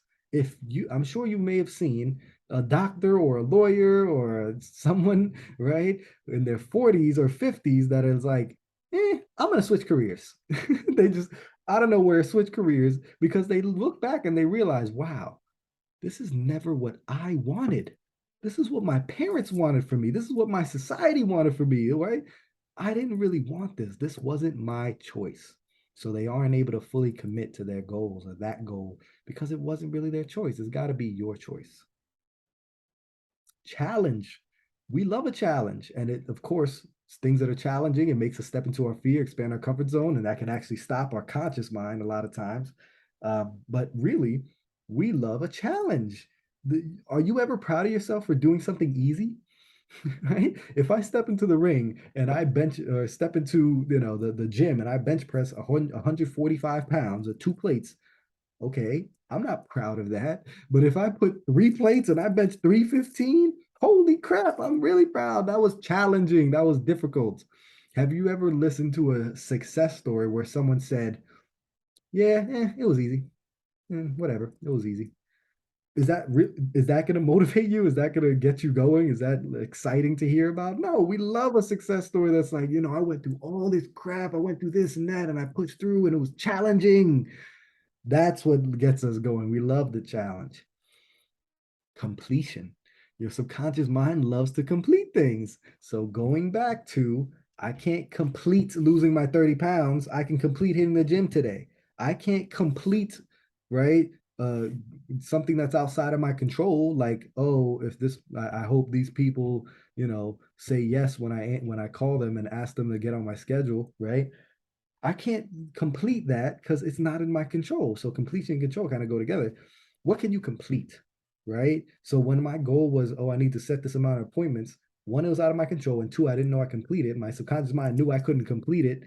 So it would go, let me go clean the bathroom. Let me go do the dishes. Let me go cook dinner. And I would do something else that I could complete and feel good about, right? But when I switch it to a number of dials, boom, check it off. Boom, check it off. Oh, look at all these checks. Complete. It feels good. I completed it. Okay. That's why a lot of times having a habit tracker and having things that we can check off on the habits, boom, I completed. Boom. It feels really good. Conviction is similar. It's kind of like bringing certainty and charge together. When certainty and charge come together, it becomes conviction, right? You're so certain, you're so emotionally charged by it that it becomes you're convicted. Okay, we want that conviction. Contribution. We want to understand again, lead with love, add value. We want to be contributing. We want to feel like we're a contributing member of society, like we're adding value to people's lives, right? So when it has some set level of contribution to it, it'll help you commit. Creation.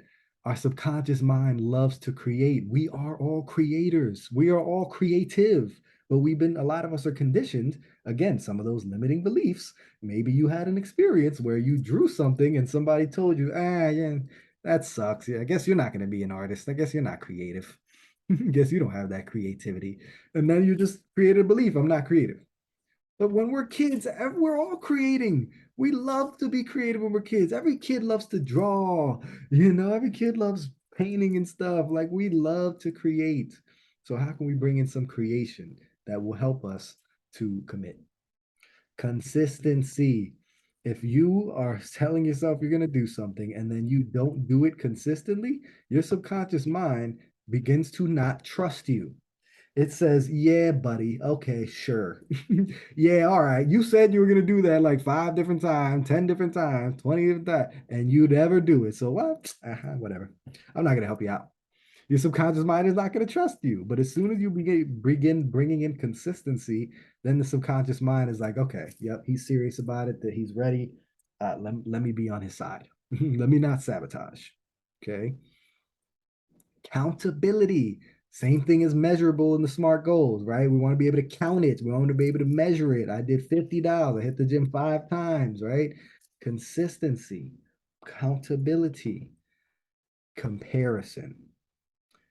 Your brain is a comparing machine. It's always comparing. So we can't stop the comparison, but we can control what we're comparing to. And this one is really, really important, guys, because if you're constantly comparing yourself to some future expectation that you have, or some ambiguous place you think you should be, or you're comparing yourself to someone that is way ahead of you, like people say, oh, you're comparing your day one to their day 100, right? If you're constantly scrolling social media and saying, oh, this person's on a file, look, he's there in Hawaii, oh, she's married, oh, he's got a six-pack and I'm not there, and you're constantly comparing yourself to people who are ahead of you or to your future where you think you should be in the future, you're going to be disempowered. You want to always be comparing yourself not to the future and not to other people, but to only you and only the past. How far have I come? So if I'm sitting here a year into my journey of being a coach and I'm saying, oh, I should be making 100 grand by now. I should be bringing in $30,000 a month and making all this money and helping people. And I should be working with 10 clients every month. And I should be doing this and doing that. Look at this coach. He's doing this amazing event. And look at this. He's making all this money and which I've done, which I find myself doing sometimes.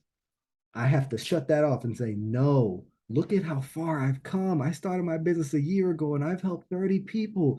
Look at this guy. He started a men's group in his family. He's developing stronger relationships. Look at this girl. She lost 20 pounds. This guy, he got a job getting 20 extra $1,000 a year of income. Look at this guy. He stepped into his phone and I focus on how far I've come. I had no business, no logo, no LLC, nothing a year ago, right? But now look at everything I have. So, um, oh snap, we got some folks. Or Shakira, thanks for joining us live. Appreciate you. Told everybody to be getting the recording, so wasn't even expecting most folks to hop on live. So appreciate you. But continuing the 16 components of commitment, then you have celebration, right? We absolutely must be celebrating, right? Every little win. This is why in my journal I have uh, wins, right? Every single day I'm writing down what my wins are. And even if it's something that could be construed as negative, I have to frame it as a win. Oh, somebody canceled their policy. Oh, somebody says, Rich, I know I was going to do that business, but I'm not doing it anymore. How do I frame that as a win, right? Hey, I got the opportunity to connect with a friend. I got the opportunity to help somebody restructure their financial plan, right? It's a win. And we got to be celebrating every little wins and making sure we're not comparing ourselves to the future or some other person that's 100 steps ahead of us, always looking back and seeing how far we come and celebrating that progress, because it's from that celebration that the subconscious mind is going to allow us to continue putting in the work. But if you're constantly beating yourself up for not being where you should be, and if you're constantly not giving yourself and not being your own biggest cheerleader, the subconscious mind is going to be like, bruh, we've been putting in all this work, we've been making all this progress, and no matter how far we go, you're constantly focused on how far we have to go. You're constantly focused on the deficit and you never celebrate me and us for what we've done. That's disempowering. You never give me credit. So go ahead and try it by yourself, bro. And the subconscious mind is gonna give up on you. Okay. We have to be celebrating. And then connection, right? We are one with everything. We are the universe, right? Unity consciousness. So what we want connection, connection with others, connection with earth, connection with nature, connection with God. When you have a deeper connection, that motivates the subconscious mind to be on your side to help you achieve these goals. Okay. So these are the 16 components of commitment. And when you're making your goals, it can be helpful to not just do the SMART goals and specific, measurable, attainable, relevant, right? But go through every single one of these components of commitment and make sure that every single one is present in your goals. How is this clear? How do I have control over this? Where's my emotional charge? Why am I certain that I can do this, right? Go through every one and make sure they are present. All right. So that's execution, y'all. That is execution, and we are almost to the end. We are almost to our last module here, routine. So I'm excited. I will open it up for questions since we do have someone live here. Let me know if any questions popped up. But if not, I'm just gonna do my 2 3 minute breath, 2 3 minute rest my voice, get some tea, and I'll be right back. But feel free to throw any questions in the chat or reminder for any of those for all of you that are watching the recording. Make sure you send me a text, or excuse me, not a text. Send me an email to rich@internallyrichcoaching.com. Let me know what questions have come up from this module of execution.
Right.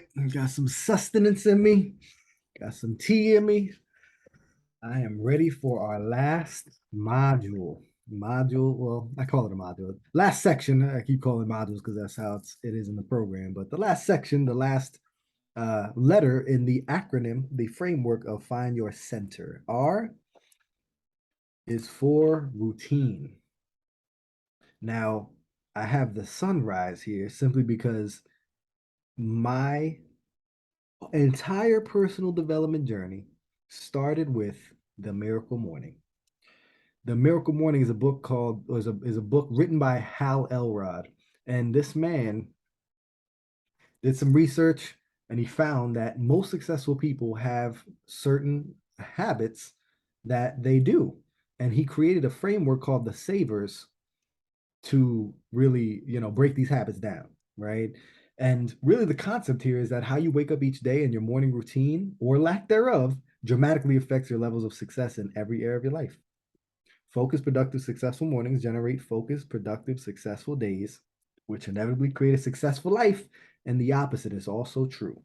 If you're waking up and you're, always doing just no sort of personal development, and you wake up and you hit the snooze button, and then you just jump right into your day, and you go and go to work, and you're just in the same loop, it can be very disempowering, right? And remember, Jim Rohn said that your level of success will never surpass your level of personal development. So we absolutely must be taking time every day to focus on who we be. Remember, be do have, not have do be. So we're focused on how are we going to develop ourselves into the person that can achieve these goals.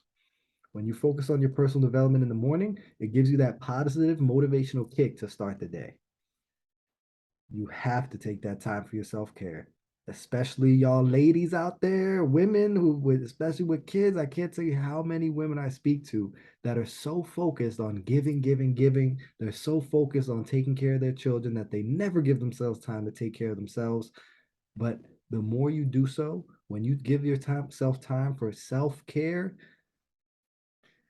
you can't give from an empty cup. You can't be pouring into people when you don't have anything in your cup, right? We got to fill our own cups. And the goal is to get yourself overflowing so that it can just be flowing into other people's, right?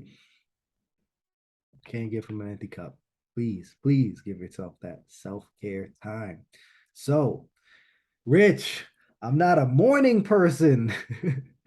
I can't tell you how many times I hear this. What are you going to do it though? Middle of the day when you're busy with life and work? The end of the day when you're tired and you lack focus and you've been using your willpower to make decisions all day and now your willpower is depleted? The morning is usually the best and the only time, usually it's the only time that we have to focus on our personal development. So if you want your life to be different, you have to be willing to do something different. And I promise you, I was not a morning person. It took me about 3 years to get to the place where I am now, where 3 to 4 times every week I'm waking up at 5 a.m. to hit the gym, right? So it takes it doesn't have to take time. It can take time. I'm not going to put it on you that it's going to take 3 years. No, if you really hone in on this, you can develop the habit in 30 to 60 days. I was just a lazy person, right? I just it took me a long time. So I want you to let you know, give yourself grace if you're not immediately turning yourself into a morning person. But I want to remind you about the fixed mindset. You saying I'm not a morning person is a fixed mindset. It's saying that my skills, talents, and abilities are fixed and not going to grow from there.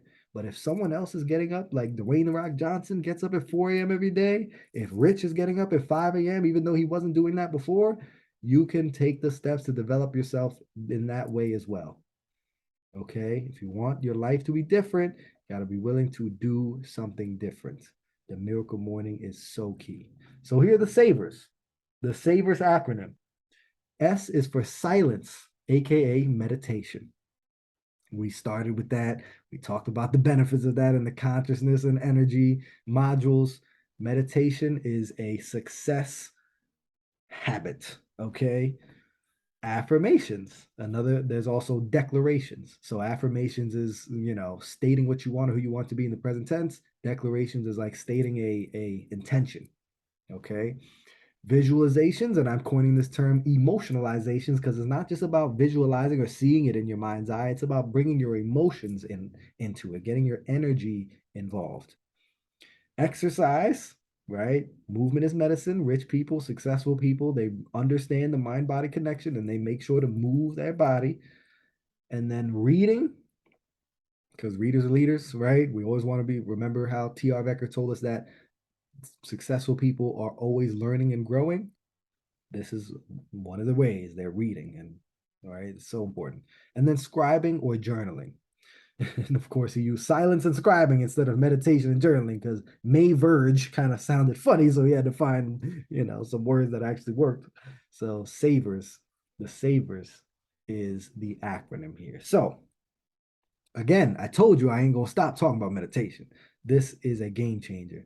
Remember, it's about playing the game of consciousness. It's not about judging your thought, you're judging yourself for having thoughts. It's not about saying, oh, I'm a bad meditator. It's about playing the game of consciousness. It's a practice in presence.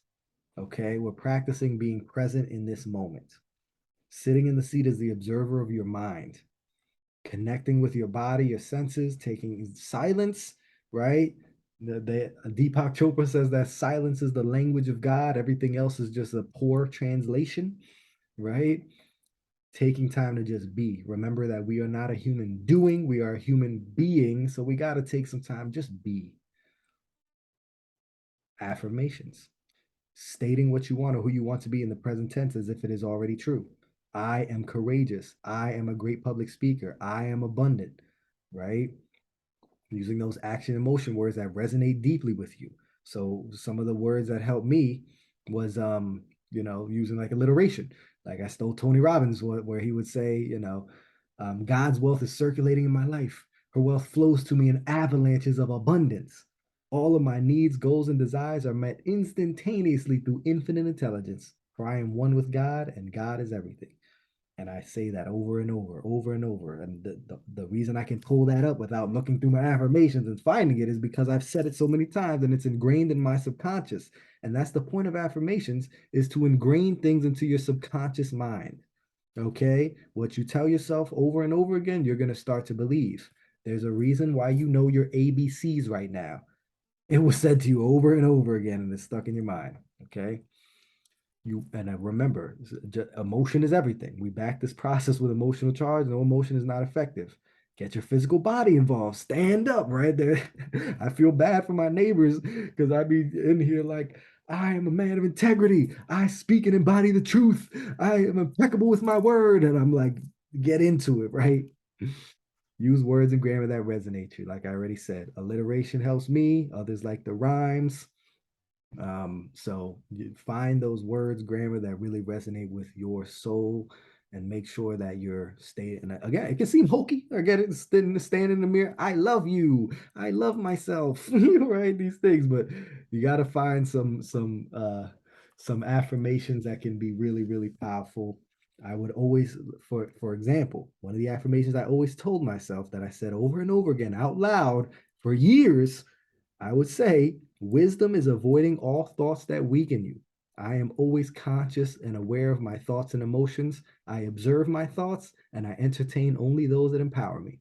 And that one right there helps me get up in the morning because if I wake up at 5 and I start thinking about, oh, I don't want to do this. Oh, I'm going to be tired. Oh, I don't want to go to the gym. Nope. I bring it up. It comes up immediately.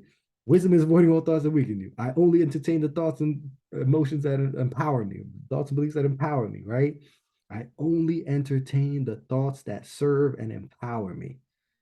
And because I've said it so many times, I can bring it up into my consciousness very quickly. So affirmations are huge, and I've heard a lot of people bashing affirmations recently. Oh, you can't affirm yourself. Oh, you can't just say something and expect it to happen. Yeah, no shit, Sherlock. Of course you can't just expect it to happen. This is a part of the process. Thoughts, words, and actions in alignment means your goals are inevitable. You think it, you write it down into words, you state it, you put it out into the universe, and then that's not where it ends. You back it with action. And this is what's helping you get yourself into the mindset that will serve you in taking action. Okay? It doesn't just stop here, of course. Visualizations. Again, it's not just visual, it's emotionalization. This is the first step to manifestation. getting that clear vision in your mind. Remember what Dr. Joe Dispenza says. He says mental rehearsal. You rehearse it in your mind over and over again. This is why you don't want to just flutter around with different ones, the same one every day. Every single day, I'm visualizing my house with the woods in the back, woods to the south, facing the north, open fields to the east and west, home gym, home theater, home play area, ping pong table. I'm visualizing the woods that has this creek and the it's got a creek, it's got rock formations, right? I'm seeing the open space, I'm seeing my in-ground pool, I'm seeing my office, I'm seeing it all. And then I'm bringing in the emotion and acting as if I already have it. Engage every sense. You're not just about the visuals, it's about the smells, the sounds, the feeling, right? Again, get your energy matched. This is what's about. Visualize both the end goal and the steps to get there. This is so key because you're making sure that you seeing yourself putting in the work to make it happen. I'm seeing myself, traveling the world, speaking to people. I'm seeing myself in my group program, talking to people and educating. I'm seeing myself holding space for my clients and asking great questions and being fully present and allowing God to flow through me, right? I'm seeing this. I'm visualizing all the steps to get there. I'm not just visualizing my six pack abs with the obliques popping out and, right? I'm seeing myself putting in the work in the gym. I see myself running. I see myself working out. That's really important. It's not just visualizing the end goal, but visualize what it's going to take to get there. See yourself putting in the work. Speaking of visualizing the gym, exercise.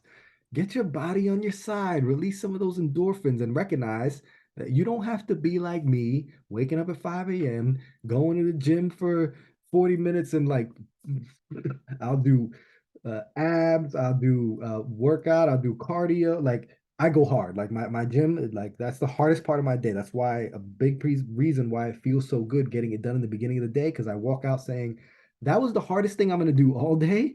The rest of the day is easy. Let's get it. Right. So you don't have to be like me working out for 40 minutes 4 times a week, 3 to 4 times a week, and going hard and being really intense about it. Not necessary. 90% of the benefits of exercise can come from 3 days of just 10 minutes of cardio. And even nowadays, they're learning how the hard, intense cardio is actually burning sugar more than it burns fat. Your body for energy burns sugar or fat. Once you burn off the sugar stores, it burns fat. But low intensity stuff actually burns fat, and high intensity stuff burns sugar. So this is why if you're trying to really lose weight, it can be helpful, one, to do fasted, right? To go in the morning after you haven't eaten for a long time, right? You haven't eaten while you're sleeping, so you're going in fasted, right? So now you don't have a lot of sugar stores. And then it can help to do a little bit of weight training to burn off your sugar and then jump into your cardio. Because once you do your cardio, you're being really efficient because you have no sugar stores and you're burning fat immediately. Whereas people who jump into cardio, they have to take time to burn their sugar and then eventually burn their fat later on, right? But this was a good way to really, really be efficient about burning fat. And nowadays, a lot of people are recognizing, wow, if I'm just walking, if I just walk, that can burn a lot of fat because it's that low intensity stuff that burns fat. Again, the high intensity stuff burns sugar. And that is why I don't even exercise for like, yes, I got big goals. Got want the six pack abs, want to feel good, want the aesthetic physique. Yes, all the good stuff. Strength, power. Yes, great. But that's not the biggest reason I work out. The biggest reason I work out is to feel good today. Because I know that on the days where I don't work out, I'm less happy.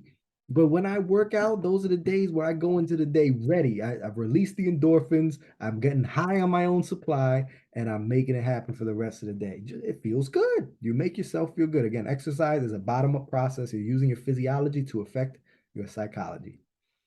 Again, get high on your own supply. Physiology has a massive effect on your mental and emotional state. Mind and body are one. And this is a great way to practice grit, right? In order to achieve our goals, the most successful people have something called grit. And there's a type of grit called being your best when you're at your worst. And exercise, the physical side, is the best way that I know to practice being your best when you're at your worst. Okay, where you're tired, you're sweating, you just want to go home, but you're like, no, I'm gonna get another mile in. No, I'm gonna get another set in. No, I'm gonna do some uh, ropes, right? Even though I'm tired, I'm gonna keep pushing. You're being your best when you're at your worst. Reading, readers are leaders, and it's not about a quantum leap. It's about the slight edge. The reason why I've been able to read all these books that you see here is because I read 10 pages a day for years. And when you read 10 pages a day, you're going to read 12 good books a year that can change your life, assuming a book is around 300 pages. All right. Just focus on a little bit, 10 pages a day. When you replace entertainment with education, eventually your education will become your entertainment because you're like, wow, I could sit here and watch some BS Netflix, or I could be reading this book that was adding tremendous value, that was changing my paradigm of the world, that was helping me believe in myself and my ability to achieve my goals, right?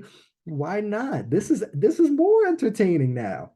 That's what happens when you see the benefits that education provide in your life. Because again, I wouldn't be here if I didn't read all these books.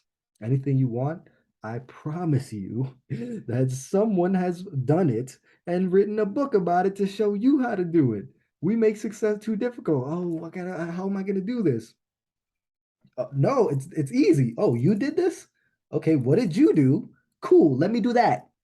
Modeling, right? Tony Robbins talks about that all the time. Just start with modeling, right? They give you the track to run on, start running on the track.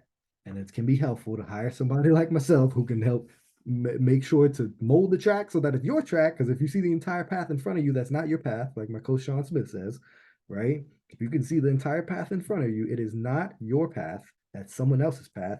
You need someone to help mold that to be your path and to help kick you in the ass to actually run on that path, or to help you stop kicking yourself in the ass and bring in some grace to help you take action. Okay. Because it's, again, grind and flow. I have clients who are grinders, and I have to help them bring in some of that feminine energy and say, let's flow. Maybe you should take some, maybe go play your guitar. Maybe you should go sing. Maybe you should go dance. Maybe you should like chill out a little bit, man. Give yourself some grace. Go chill with your friends. Like, you've been working hard. Like, calm down a little bit. Like, appreciate the process. And then I also have clients that are, oh, I'm giving myself grace and I feel so good and it's okay. I haven't done this, but it's okay. It's okay. And I have to be like, yeah, but if you don't do this, you're going to have diabetes in 2 years. If you don't do this, your kids are going to watch you eat all this shit, and then they're going to be eating McDonald's every day, and then they're going to die prematurely. I got to like, no, let's work, let's grind, let's do this, right? Let's get some hard work in.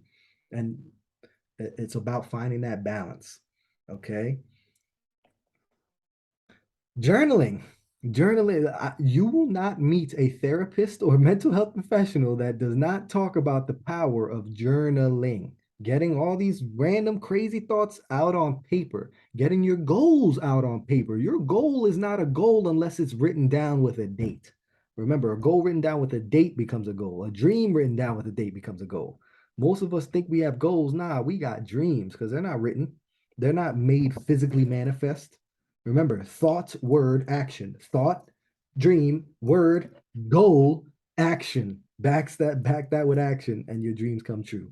So we gotta get this journal, and like this is my fourth journal in 4 years, I think, or 3 years, right? And it's leather, it's nice. I want to be in here. It's sacred to me. It's a sacred space. This is not just I got this for my to-dos. I got a notebook for to-dos. This is not a to-do list. These are my goals, my dreams, my affirmations. I have my habit tracker in here. I do my run the day journal, which I'm going to tell you about, my win the month, my weekly reflections that I'm about to go through. It's all in here. This is a sacred place. When I have stuff that I'm going through and I need to just write it out, if I need to write a total truth letter to my parent or family or whatever is going on, which I'm not going to go over here, but I help my clients go through that. It's really powerful. So I've got to encourage you to get a journal and start scribing, journaling. And when I thought that journaling was always like, I thought it always had to be stream of consciousness. I thought it always had to be today I did this and this is what happened. I never felt like I had the time to do that. I never made the time to do that. I didn't want to. But when I learned some of these frameworks where it was like just like headings and some bullet points, I'm a bullet point guy. Even one of my clients helped me realize that I like lists. I'm a list guy. Okay. But this journaling framework helped. It's called Run the Day. I actually learned it from Al Johnson, one of my mentors. First, you write down your 12-week goals. What am I trying to get done this quarter? Remember, Thinking Real Rich, definiteness of purpose, obsession. He says you have to become obsessed with your goals. You have to keep them in front of you every day. So I write them down every single day. What are the 3 top goals that I have for this month or this quarter, 12 weeks? Habits. I have a habit tracker, and some people have the tracker where there's like boxes for each day, and they can fill in the box, and then at the end of the month they can see how many boxes they have filled in, and that can be really cool and helpful. For me, it's just a checklist.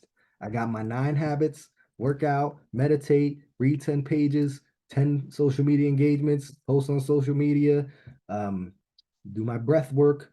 um, what's it? It's not coming to me right now. um, do some coaching education, expand my comfort zone, right? Step into my fear in some way. And of course, sometimes the habits will switch up based on the thing, but cook for my love, right?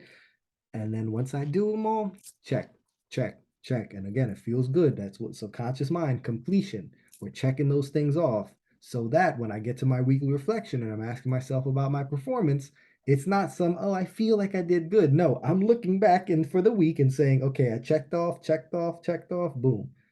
9 out of 10, 8 out of 10, right? Gotta have that habit tracker. Then gratitude. We've talked about how powerful gratitude is. So not only am I in the car every day, I drop my girl off from work, and on the commute back for those 10, 15 minutes, it's nothing but thank you, Lord, for this. Thank you, Lord, for that. Thank you, Lord, for my health. Thank you, Lord, for my youth. Thank you, Lord, for my beautiful girl. Just over and over, just not all, no, just gratitude, gratitude, gratitude. And then I get home and I write down some more stuff, 3 things that I'm grateful for. And I try to make it different. I try to make it simple, right? I got running water. I got food in the fridge, things like that. A lot of people don't really think about or are grateful for. They take for granted. Visualizations. What am I manifesting today? Check in. This one has been powerful recently because I know that a lot of us have grown up in situations where our feelings were not validated.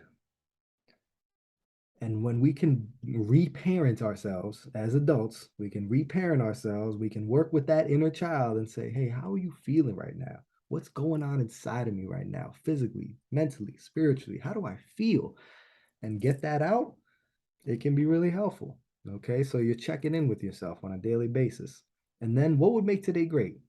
Right? I have my daily goals, which is the habits, right? That's my daily goals, my system, right? My goal is not the result, it's my system. That's what I'm focused on.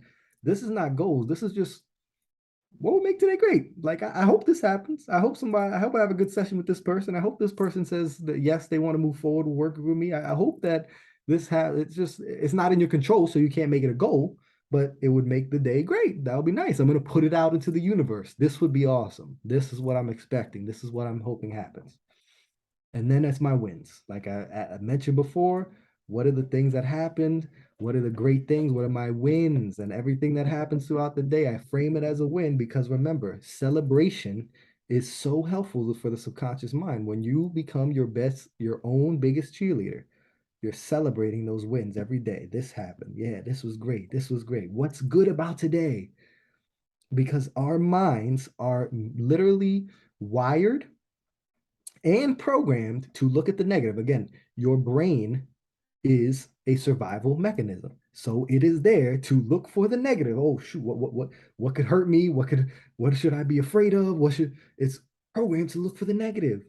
But when you establish this gratitude practice and this practice of celebrating, you're literally they've done studies that shows that even just a week of constant gratitude is beginning that, again, we talked about neuroplasticity. Again, you're rewiring your brain to start looking more for the positive. And because I've done this for years, this is why I have people like my one of my best friends telling me, I wish I had your relentless optimism, right?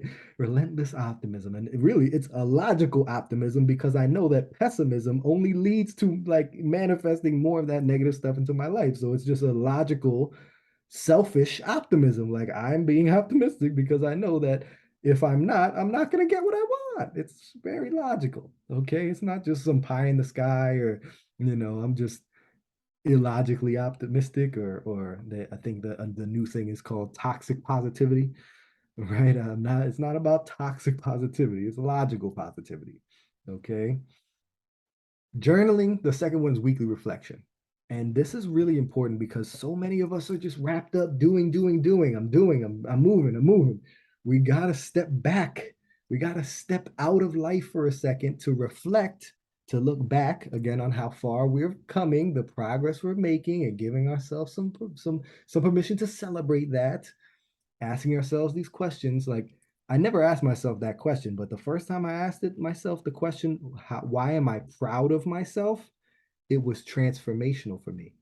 It was when I realized, oh my God, look at all this stuff I've been doing, and I haven't even cared. I haven't even taken a second to stop moving forward and say, wow, look at how far I've come.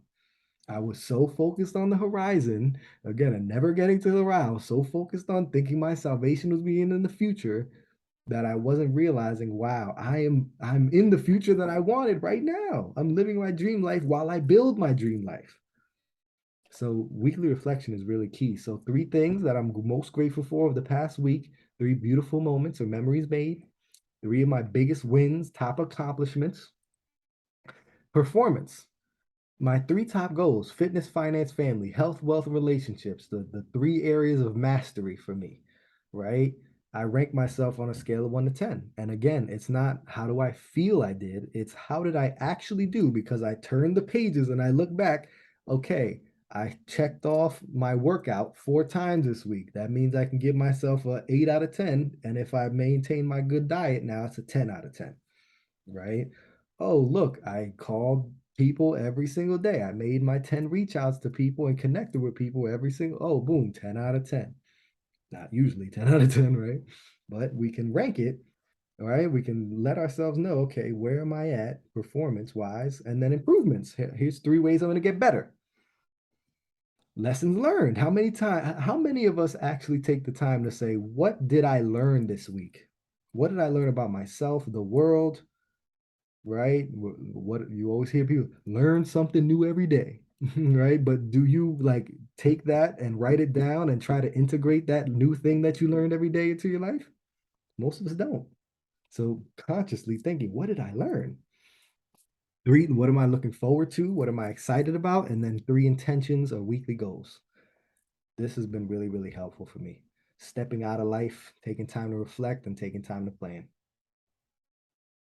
Journaling win the month. This right here was a game changer. I'm this right. This is for those of you, and I mean, you could tailor it to just doing it by yourself. There's a portion of it that's just you and your priorities and your goals for the month. So you can definitely tailor it just for you. But for those in a relationship, this is really helpful. Sit down. My lady coordinates schedules, and a lot of times it's not a sitting down. It's like she's at work, and I'm like, hey, let me know what your schedule is. What do I need on my calendar for this month? Right, it's the first of the month. Let me know what I need to have on my calendar because we don't want any surprises.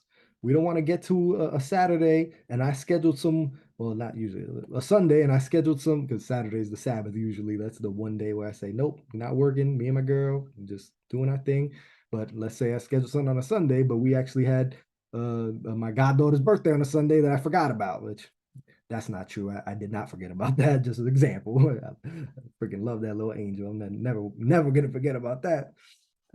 That just came to mind because it's tomorrow, so I'm excited about my little angel and her first birthday. Anyway, I forget something, right? We don't want that to happen. We don't want to come and me having something and her being like, oh shit, well I told you. I get it down. What do I need on my schedule? We coordinate. Then we plan something fun, right? We plan something fun to look forward to, some quality time, date night, movie, night out, whatever it is. Let's have something that will allow us to deepen our connection and have some fun together. Here are my top three priorities. What are your top three priorities? Because I know that my top priorities may not be the same as yours. So, what are you trying to get done, and how can I help you do so? This right here has been a game changer. What can I do? What have I been doing that I should continue? Maybe I've been doing something that isn't conscious that I need to bring to the conscious and make sure I continue. And then how can I improve, right? What have I not been doing that I need to add? What have I been doing that I need to get rid of? How can I get better for you? And man, when I tell you, this has been so helpful, right? And it's unfortunate. Like, of course, sometimes it can bring in some shame if I see the same things in the how I can improve category for months in a row. But that shame, when you use your shame, because shame is there to tell you something. I don't believe in negative emotions. I believe every emotion is here to tell us something. Our body, our energy, our soul is trying to communicate something to us. Shame is our body, our energy telling us that's not who you want to be? And if we use our shame for long enough to recognize, okay, that's not who I want to be and I choose differently, then we get to move on from the feelings of shame and guilt and move on to higher levels of consciousness that will actually serve us in making the change. But when we keep ourselves in fear and guilt and shame, that guilt and shame will keep us stuck in the same patterns that led to the guilt and shame in the first place. So I use the guilt and shame long enough to say, I choose differently and I have an intention to be better. And there are certain things that have moved from the how can I improve category to the what I should continue category. And that is very empowering. Okay. So that is the Savers framework. That is the Miracle Morning. This routine will help you to take action. This is some tangible things that you can do to take action with a lot of the intangible stuff that we talked about. Okay. I will encourage each and every one of you to try getting up an hour earlier and implementing the savers. There is no excuse because you could do each one of those savers for a minute each. You could do a minute of mindful meditation. You could do a minute of jumping jacks. You could do a minute of visualizing what you want. You could do 1 minute of reading something. You could read a summary for real quick, 1 minute, right? You could do it 1 minute each, right? So there's no excuse to not get every single one of these habits in every day as much as you can, right? And then slowly grow from there. So I pray this added value. I pray you take action with it. And there's a bonus module, y'all. There's a bonus module that I'm going to share some really, really powerful stuff. So I'm going to pause here. I'm going to give myself time to, again, my throat, I'm going to get some tea in me, get some water in me, give myself the 2-3 minutes break. Throw any questions you have in the chat. People on the recording, remember, send me any questions you have, rich@internallyrichcoaching.com. Again, pray this added value, and I'm excited for the last bonus module now that we've gotten through the Find Your Center system.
All right, y'all. Got my tea in me, got my water in me. We are good to go for this last bonus module.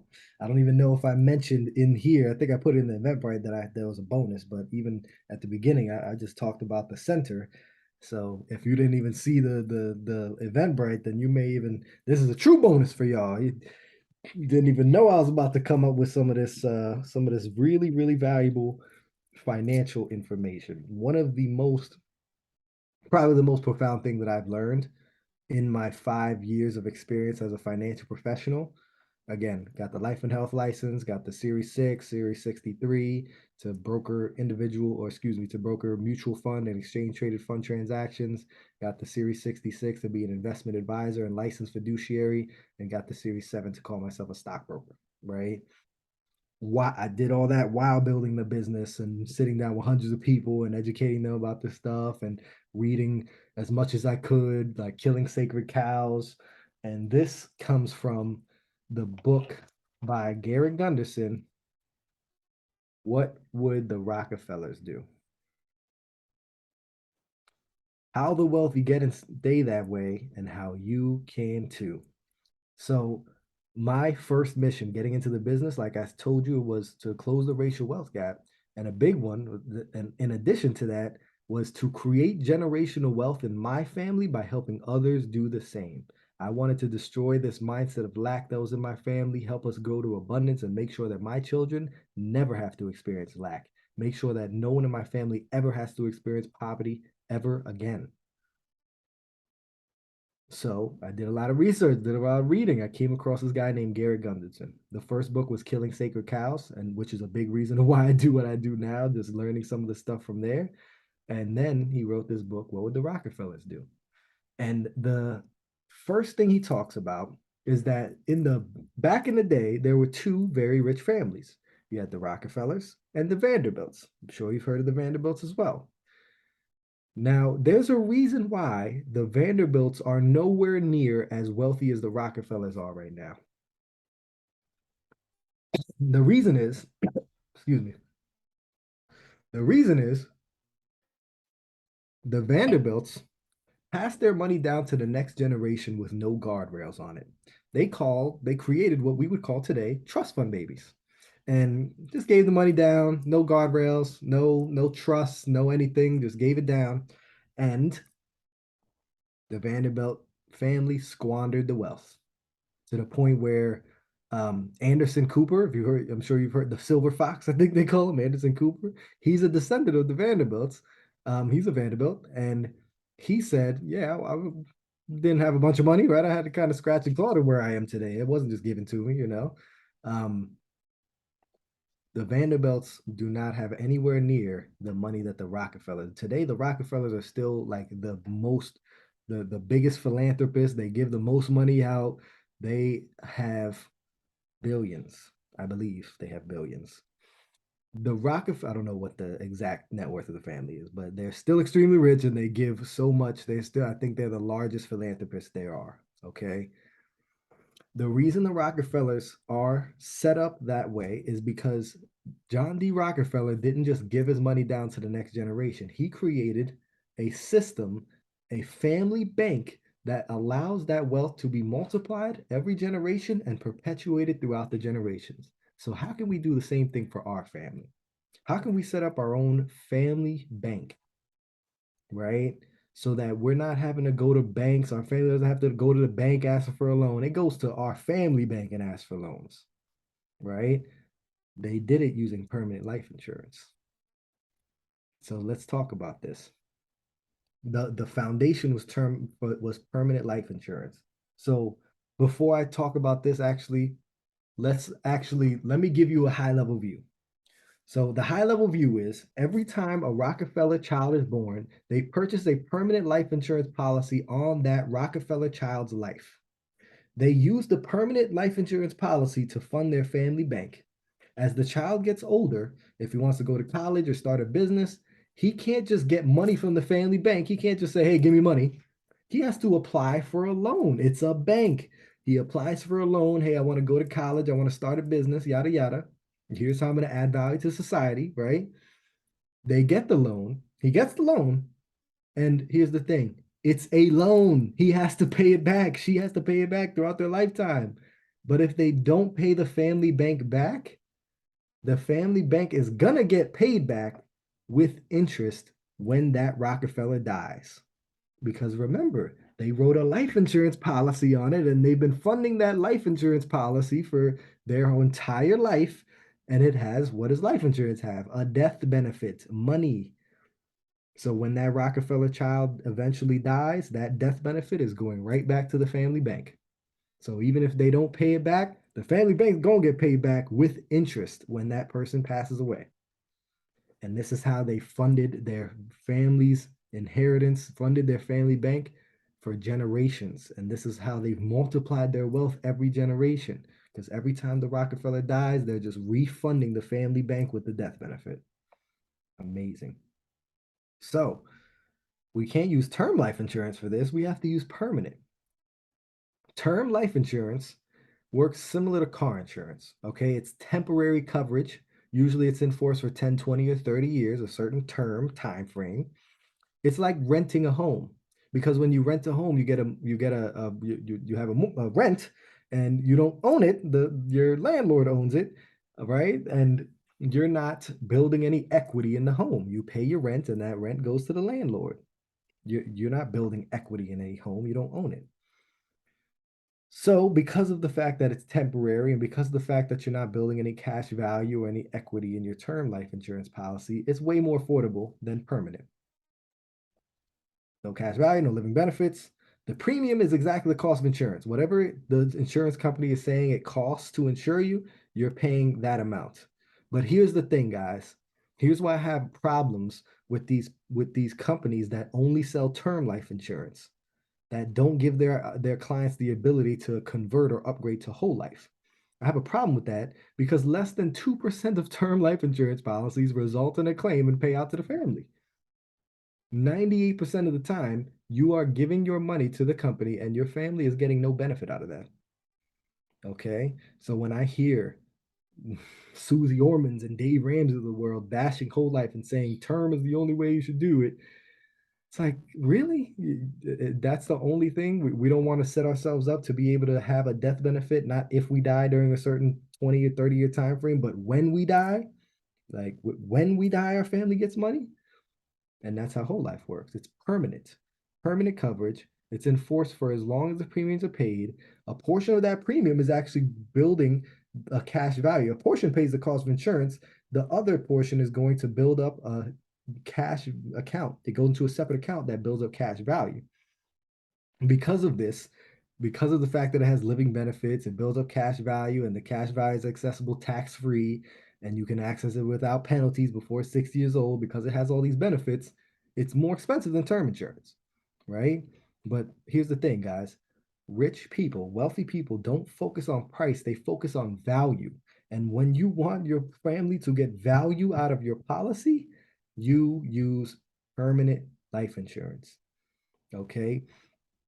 There's even a concept called infinite banking where people are setting up their policies. Another way they call it, another synonym, another way that they call this is cash value, cash flow insurance, cash, because it helps you with your cash flow, where people dump a bunch of money into these policies and then because they're investing in real estate or businesses or other things, stocks and bonds, they'll take a loan from their policy, use that money to invest elsewhere.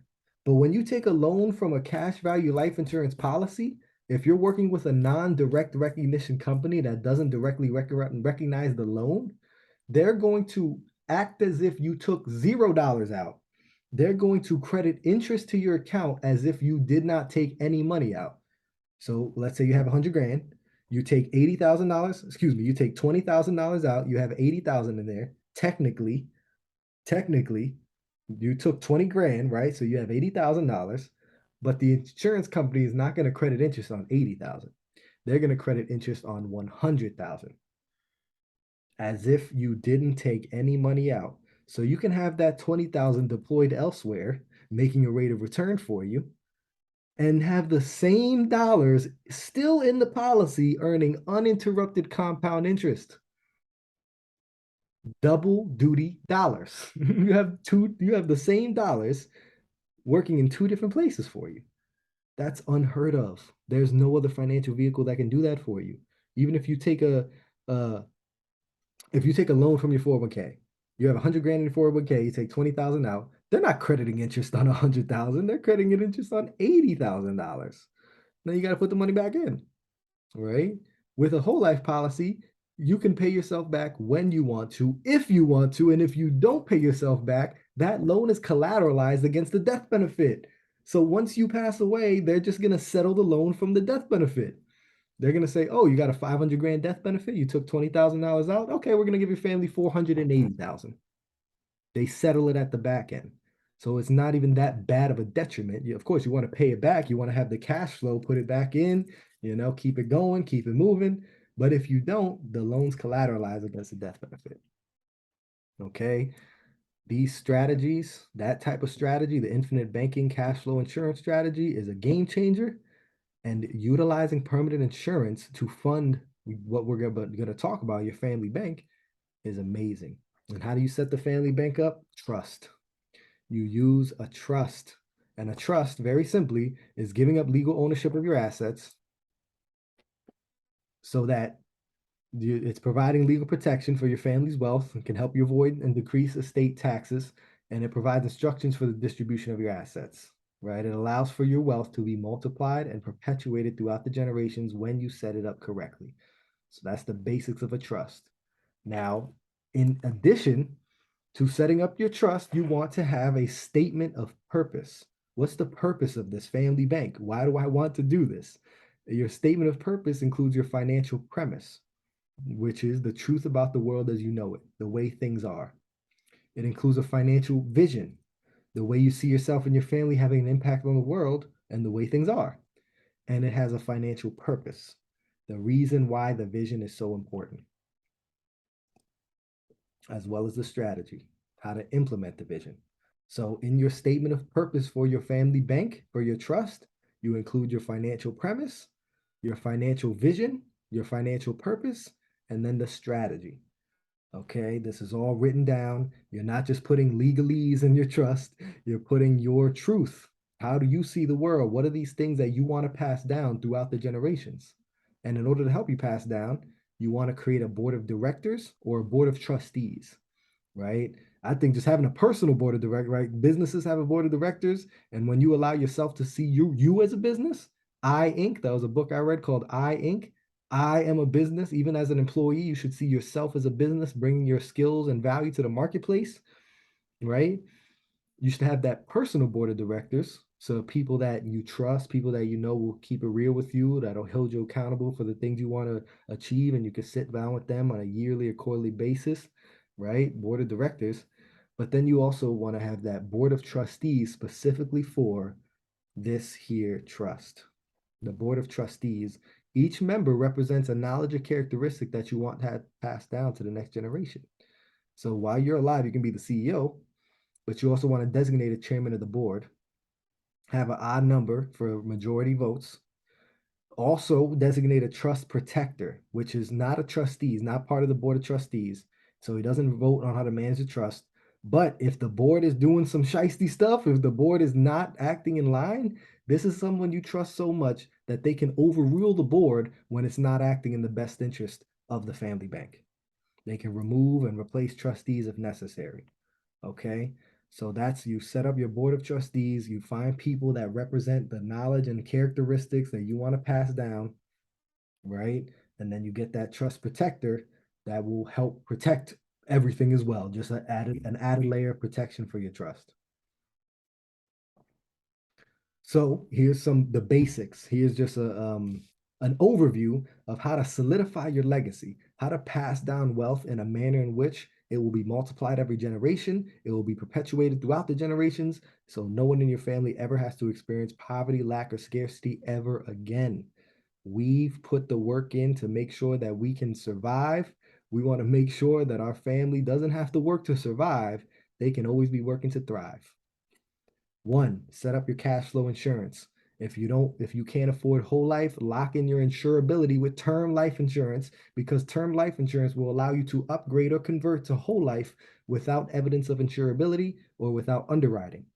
If something happens physically, you've locked in your insurability with the term, and you can upgrade or convert to whole life, no questions asked, or a few questions asked. Step two, create your trust, right? Make sure that you get those, sit down with an estate attorney. And as you can, I'm not an estate attorney, so I have very limited, like I know the basics here, right? I haven't even set up my own trust. Okay, so I'm just talking about the basics here, but create your trust, develop your statement of purpose, choose your board of trustees, and designate a trust protector. This right here is how you can set up your own family bank, just like the Rockefellers have done, which has allowed them to multiply and perpetuate their wealth throughout the generations. Get your cash flow insurance set up, whole life insurance. Make sure that you purchase whole life for your children as well, right? So that that can fund your family bank.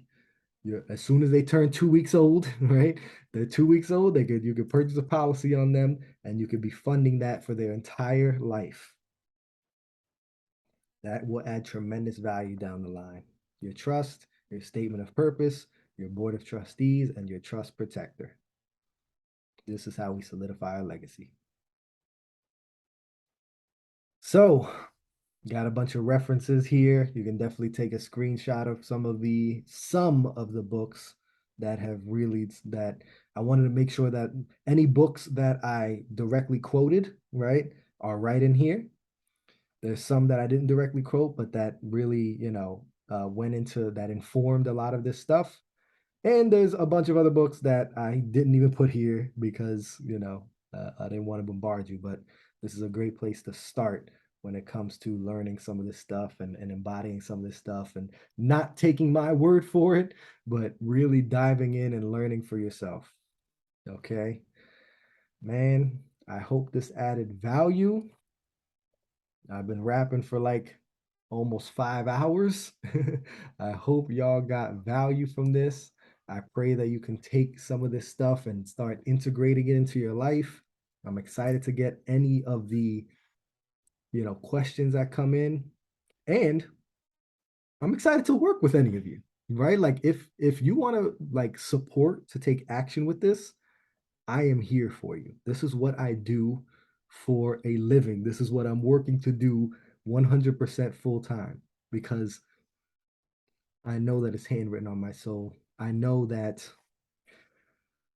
I needed. What I needed was personal development. What I needed was a safe space to be vulnerable. What I needed was accountability, and I needed perspective. And that's what I do for my clients. I provide a new perspective. I allow them to put on a different set of lenses through which they can view their world because we don't know our own blind spots. We're all looking through the world through our own perception, through our own lenses. So I allow them to have a different perception. I help them stay accountable for the things that they say they're going to do, right? We all all the successful people, they inject a high level of accountability into their lives in the form of other people. Accountability is huge. And then vulnerability, right? In order to uncover the subconscious thought processes and beliefs, the limiting beliefs that are holding you back, you need that safe space to be able to speak freely, to be your most authentic self without the fear of judgment, and to be able to be your most vulnerable self so that we can uncover the subconscious thought processes and beliefs that are holding you back. And we can do the internal work required to transform, to shift them so that you can take massive action toward your goals. I love you so much. I pray this added tremendous value. And I'm excited to get your thoughts, your comments, your feedback, your questions. And if there's an energetic match here, if you're picking up what I'm putting down, if you feel how much if you align with this mission to spread love, this mission to remind us all of the one truth that love is all there is, was, and ever will be. If you are an impact driven entrepreneur or aspiring entrepreneur that wants to work towards your fullest potential in order to have the impact in this world that you know is handwritten on your soul, and you know that it takes vulnerability, accountability, and perspective to get there and know that it takes support, then please reach out. I'll send you information about the programs that I have, the two programs that I'm working on right now, the Whatever It Takes program, which is a one-on-one, right? Strictly one-on-one, and you also get access to my Money Mindset Mastery program, which is the online modules. And then I'm creating and have this was the foundation. This was the launch for my Unleash Your Energy program, which will be a group program. You can get in there, get that mastermind type feel, get even more of this type of information because I know 4 or 5 hours doesn't seem like it, but I promise you, we're only scratching the surface here. Okay. You're going to get even more quality info. We're going to dive even deeper and really not just talk about information, but be a resource for transformation and see while it's a group program, you also get eight, it's an 8 week program. You get 8 one-on-one sessions with me to dive deeper and figure out how can we take this information and begin taking action with it? How can we mold your track that you may have learned from your mentor or someone else? How can we mold that track to make sure it's your track and we can start taking massive action to achieve your greatest potential? Because I do not want you to get to the end of your life and be haunted by the ghosts of your untapped potential and unused skills and talents. You were put here for a reason. There's a purpose. There's a medicine on your soul. There's a purpose. There's a value that only you can add. There's a message that only you can bring. And I promise you that there's at least 100,000 people out there that they can't get it from me. They can't get it from Tony Robbins. They can't get it from whoever you're learning from. They got to get it from you. And if I can be a resource to help you step into your power, find your center, and unleash your energy, man, that'll make me feel amazing. So I love you. I appreciate you so much for watching and learning. And I celebrate you so much for taking the time to get this good information in here. And I'm excited to support you on your journey.